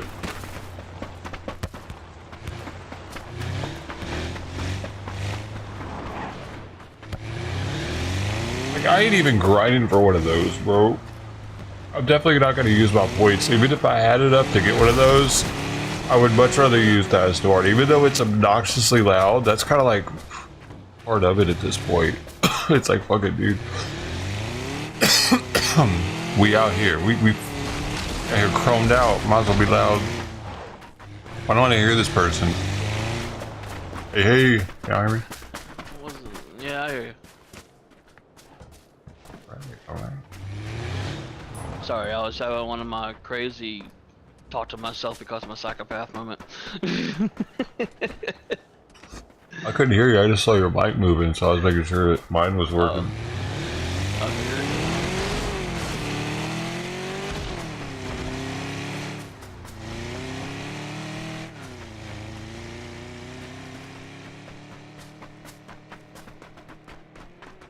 Kenneth.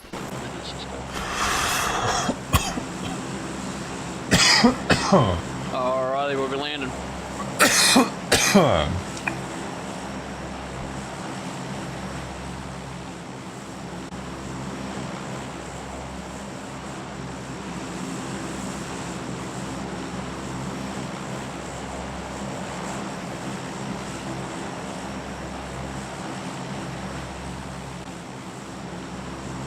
What happened, man? Trying to get down the ground sooner. I might have jumped a little bit early. What is it, son? Well, take your shoe and kill it. Come in here and tell me that's a giant spider we live in the country.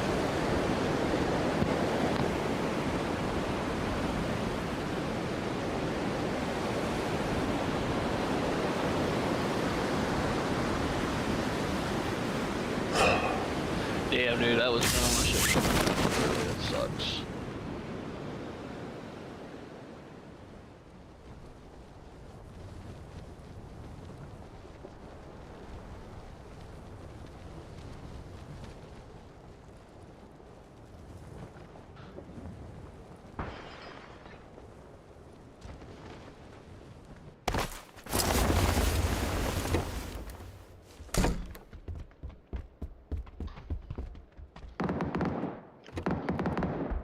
fucking kidding me right now?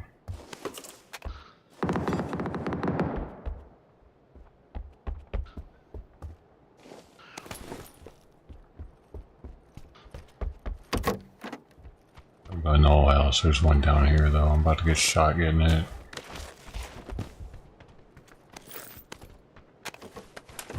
He's right there at the house next to me.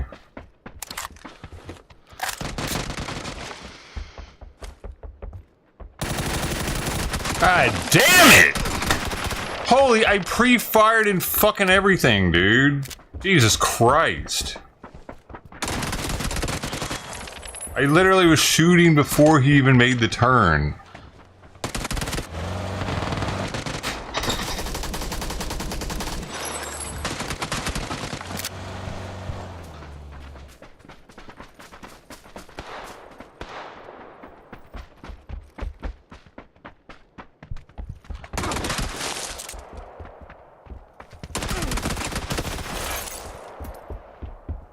Oh my god, I can't.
Fucking annoying that the entire house didn't have one except for that one outside spot too. Like what the fuck, dude?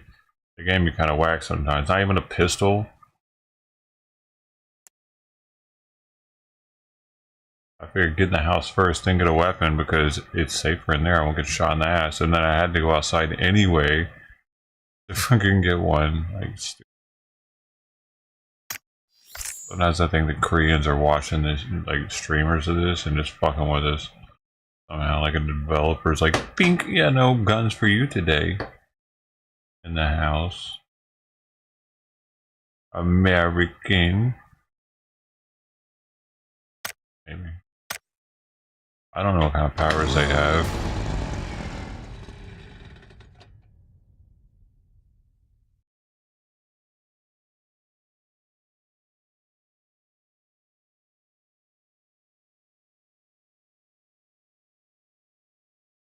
Why is Lukener's viewership going up? Did something happen? Did something blow up? Media says yes. He says yet. For no reason. For no fucking reason, actually. Of course.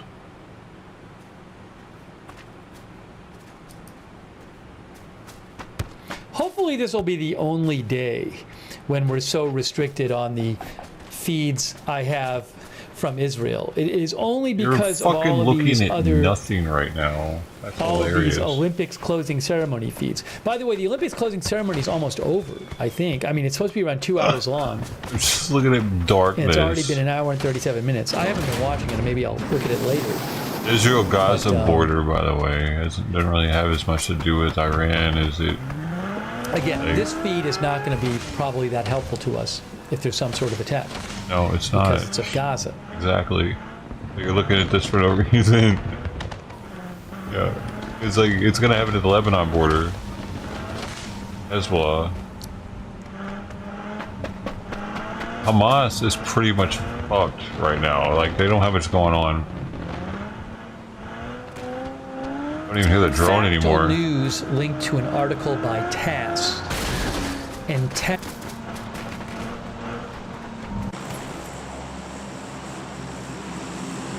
Still going at it though, man. He's got $100 dono. The person said, "Shout out to the look nerds."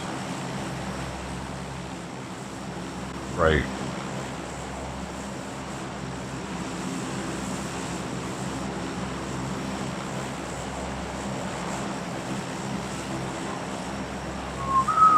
We're doomed, bro. We're fucking doomed. Humanity's doomed.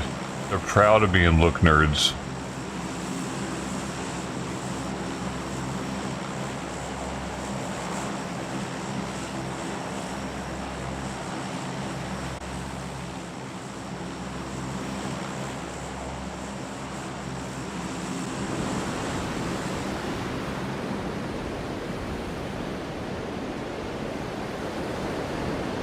Oh,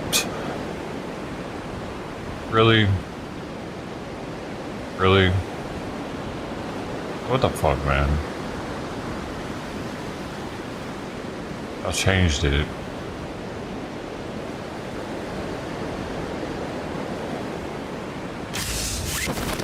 Why was it changed? Nobody said shit.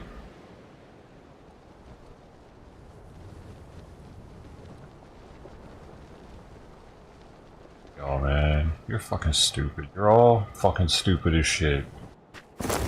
Or do you already know that? You probably already know that. You might not though. You might be so fucking stupid you don't realize how stupid you are. Your mom. Oh, that hurts. Dude, I'm 40-something years old. You can't fucking say your mom and expect that to do anything to me. It might you because you're a punk bitch.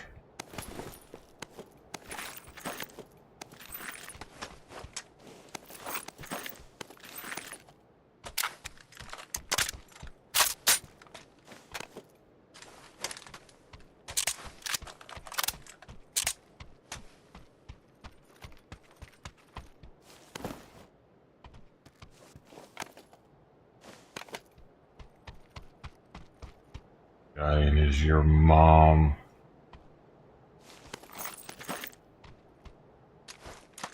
You just get better at the game. Like, I don't... they had no reason to switch out. Two people had already picked it.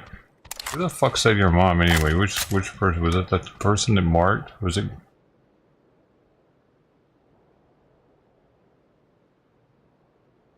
Oh, I forget who else marked up there. It was green and yellow that both marked up there originally. I was just following them. Actually, they both marked up there. But they were like, okay, no, okay, I'm gonna do this.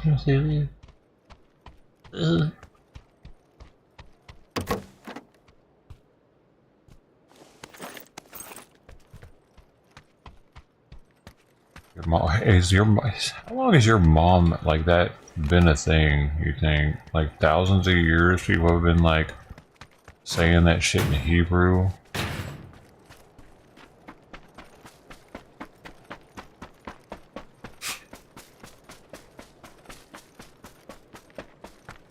People been getting their lips busted open thousands of years off of your mama. It's really quite the thing. They just keep doing it, even though they get their lips busted. Because I mean, only like a punk motherfucker says your mama. It's not even anything.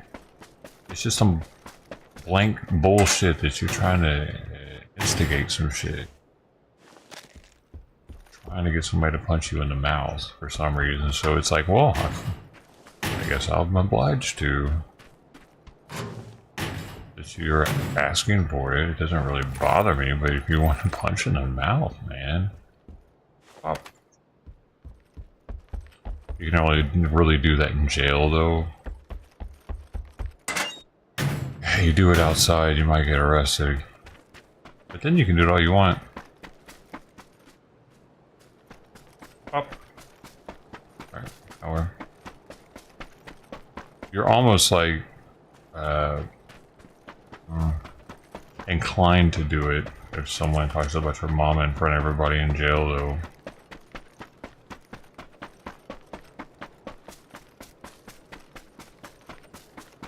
looking at you like, what you gonna do about it?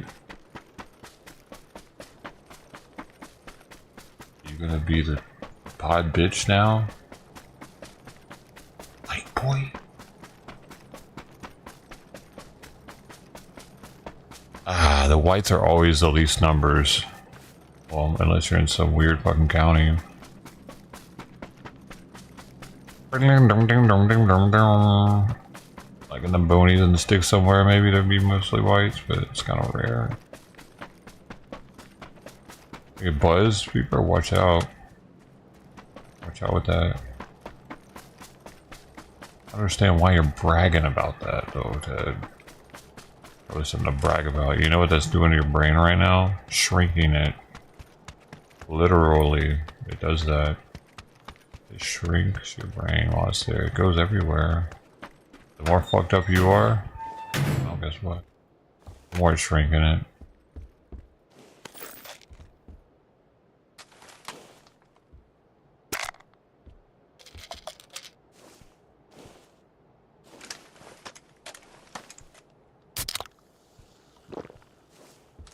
Pickling.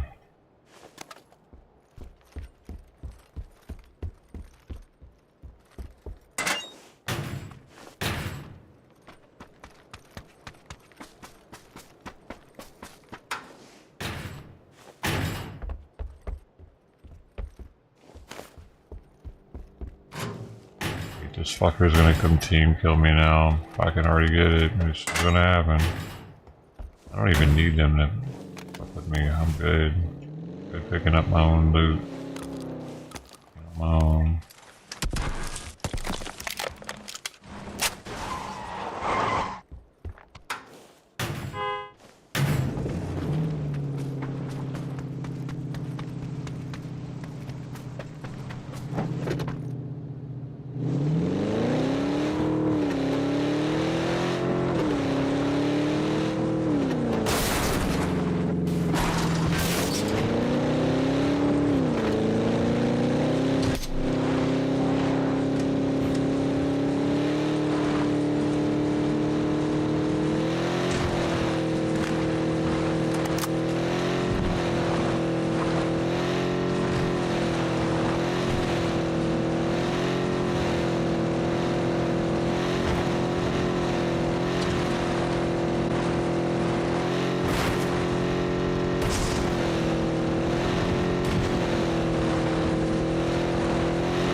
What is going on in the world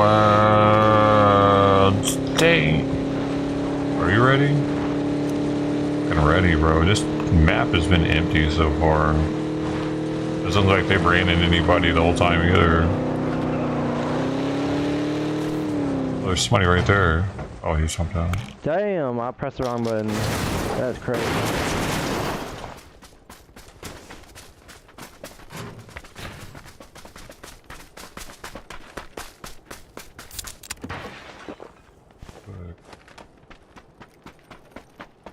Still gotta keep open.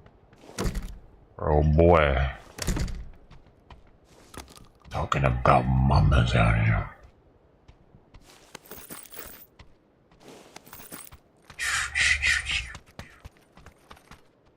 Some people really care, like if their mom's dead or something, I get it, that really bugs them.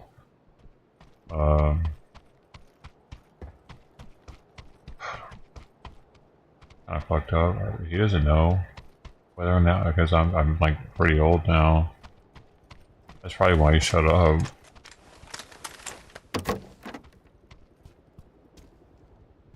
Possibly. I didn't insinuate it.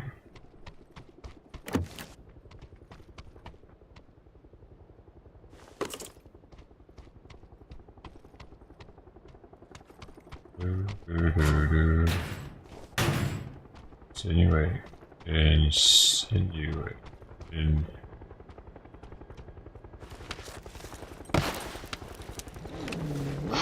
Yeah.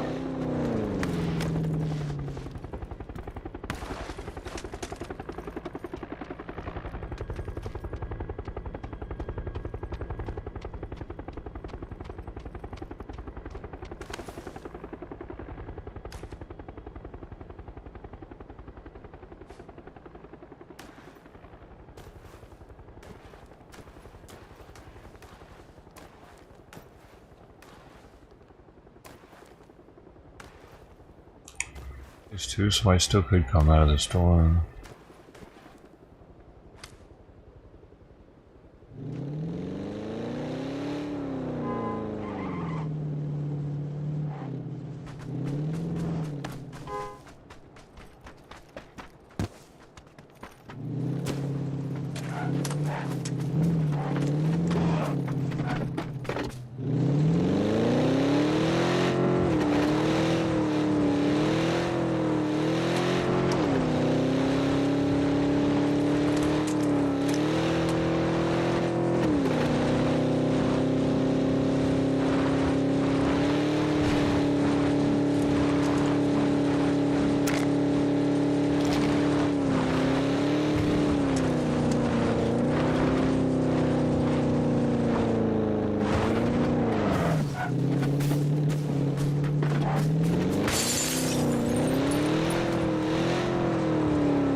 Inside the car.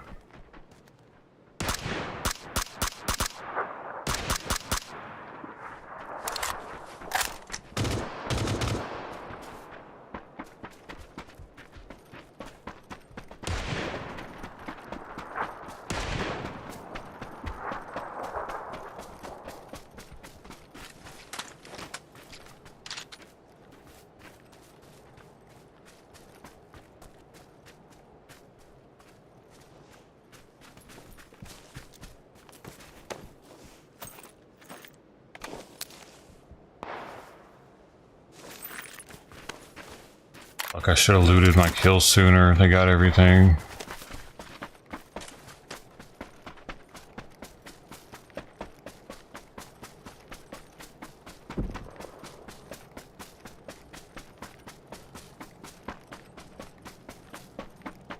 I'm smoke.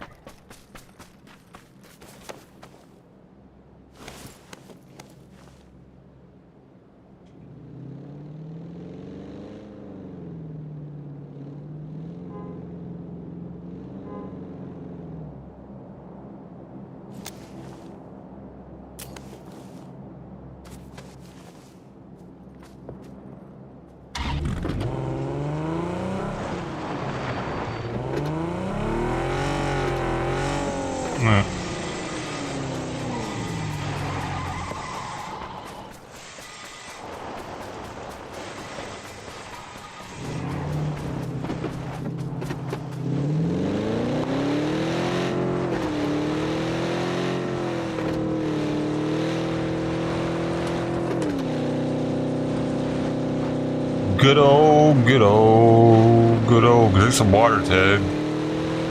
You need it.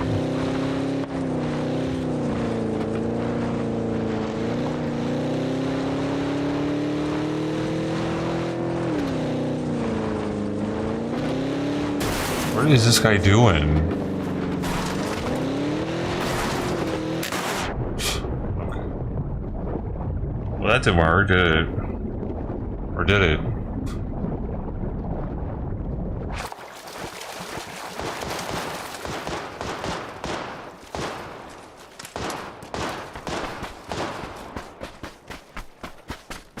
God damn it. Oh, it's a bot. It's a bot.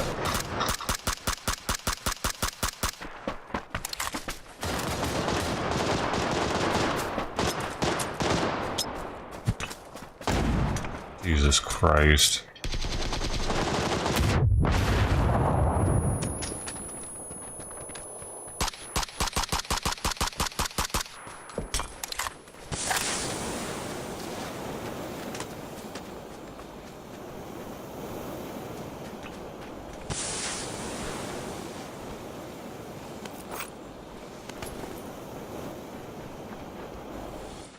Bruh.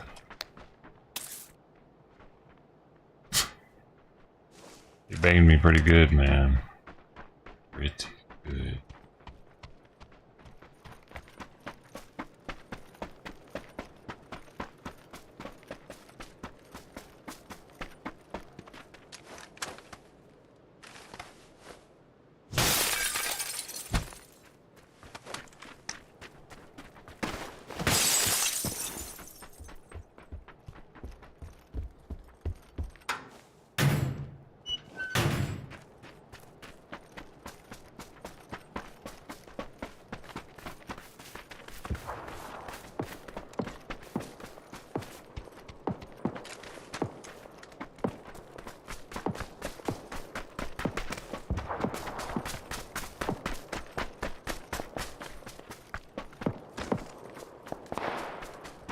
I didn't like what I had to say.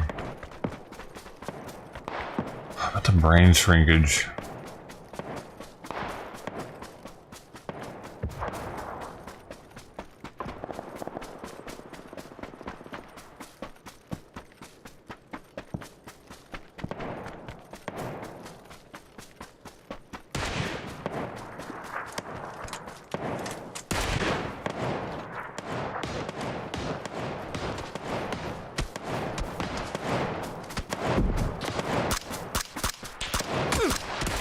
Shit, there's fucking... what is this guy doing over here? What the fuck is he doing not shooting?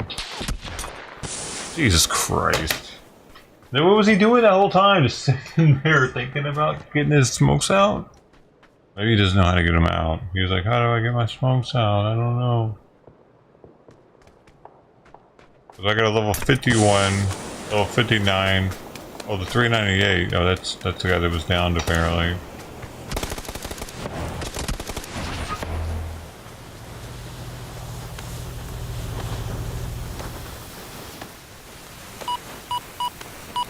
Hey, he's got a thing though. That works.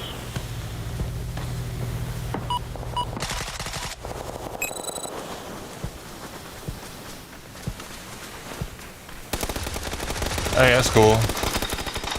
Oh shit, hopefully it survived. Oh. GG, y'all. GG, I hate you.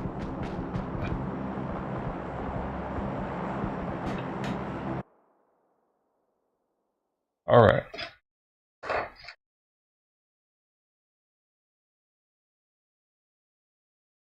Kitty, kitty, she's with me today. Hey. Simon. Simon. Simon. What are you doing, Simon? Simon.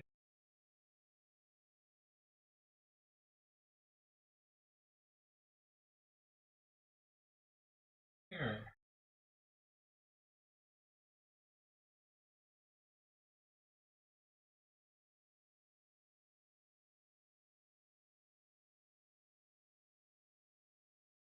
Here. Probably can't hear me.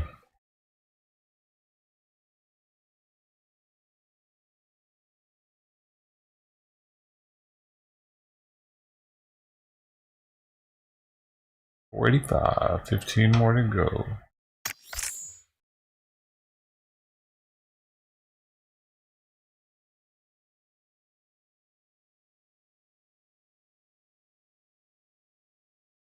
He's in my room, laying down with the air conditioner's on it, where it's not 90 degrees. Maybe he's starting to get used to it, and he's like, man, you know what? What was I thinking? It's way nicer in here.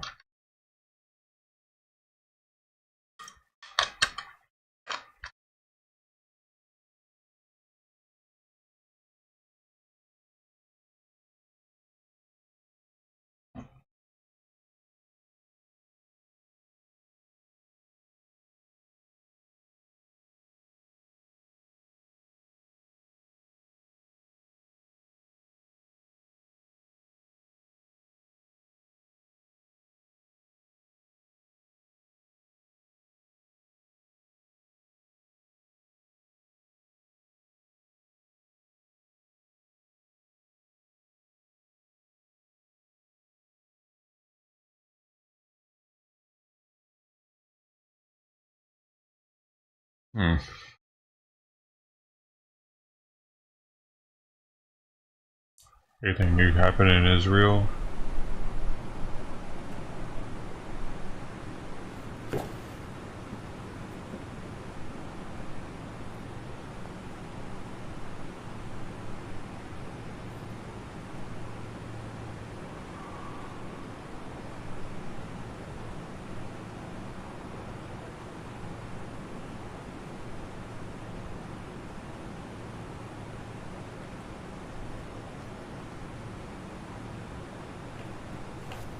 The closing ceremony is still going on, by the way, which probably explains why I still don't have more feeds from Israel.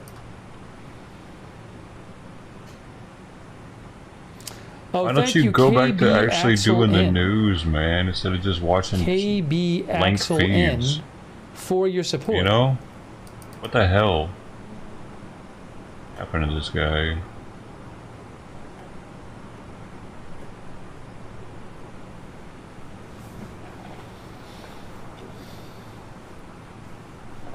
Anthony says it's going to go on for a while, still a bunch of singing. Thank you also to Martin Gingrich for your support. He's getting all these donos too for doing nothing.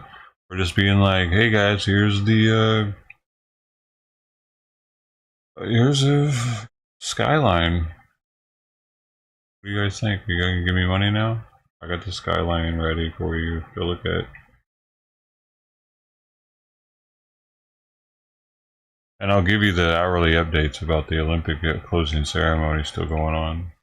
Still, of course. You're not going to miss out on that here. On Vision. Or is it every 15 minutes? It might be every 15 minutes. I need to verify.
Okay.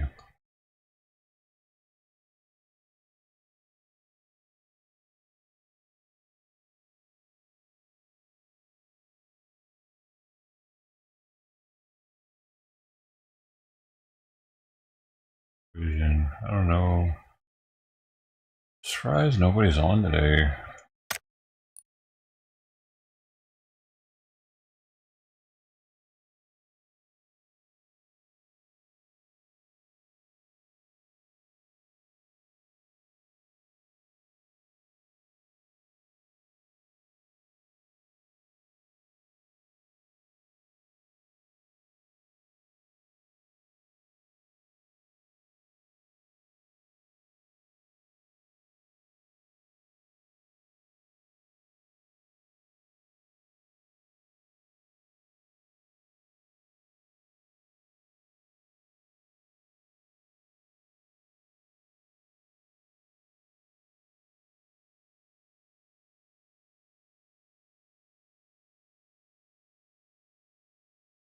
Yeah, let me get off of here. I'm not really having fun playing with these people.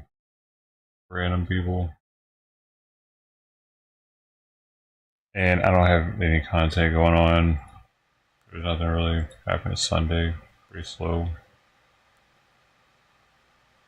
I wanted to show like Simon like coming in here, but like I don't know, I'm not trying to rush things either at the same time. Like if they're cool with being apart for a little while, that's cool with me because she still needs to heal. So yeah, I think that's it for me, y'all. Maybe they'll I don't think I'm gonna let him in here today anyway. So you're not gonna miss anything. If I do, you'll miss it. I don't know. Whatever. I do what I do. Y'all have a good one.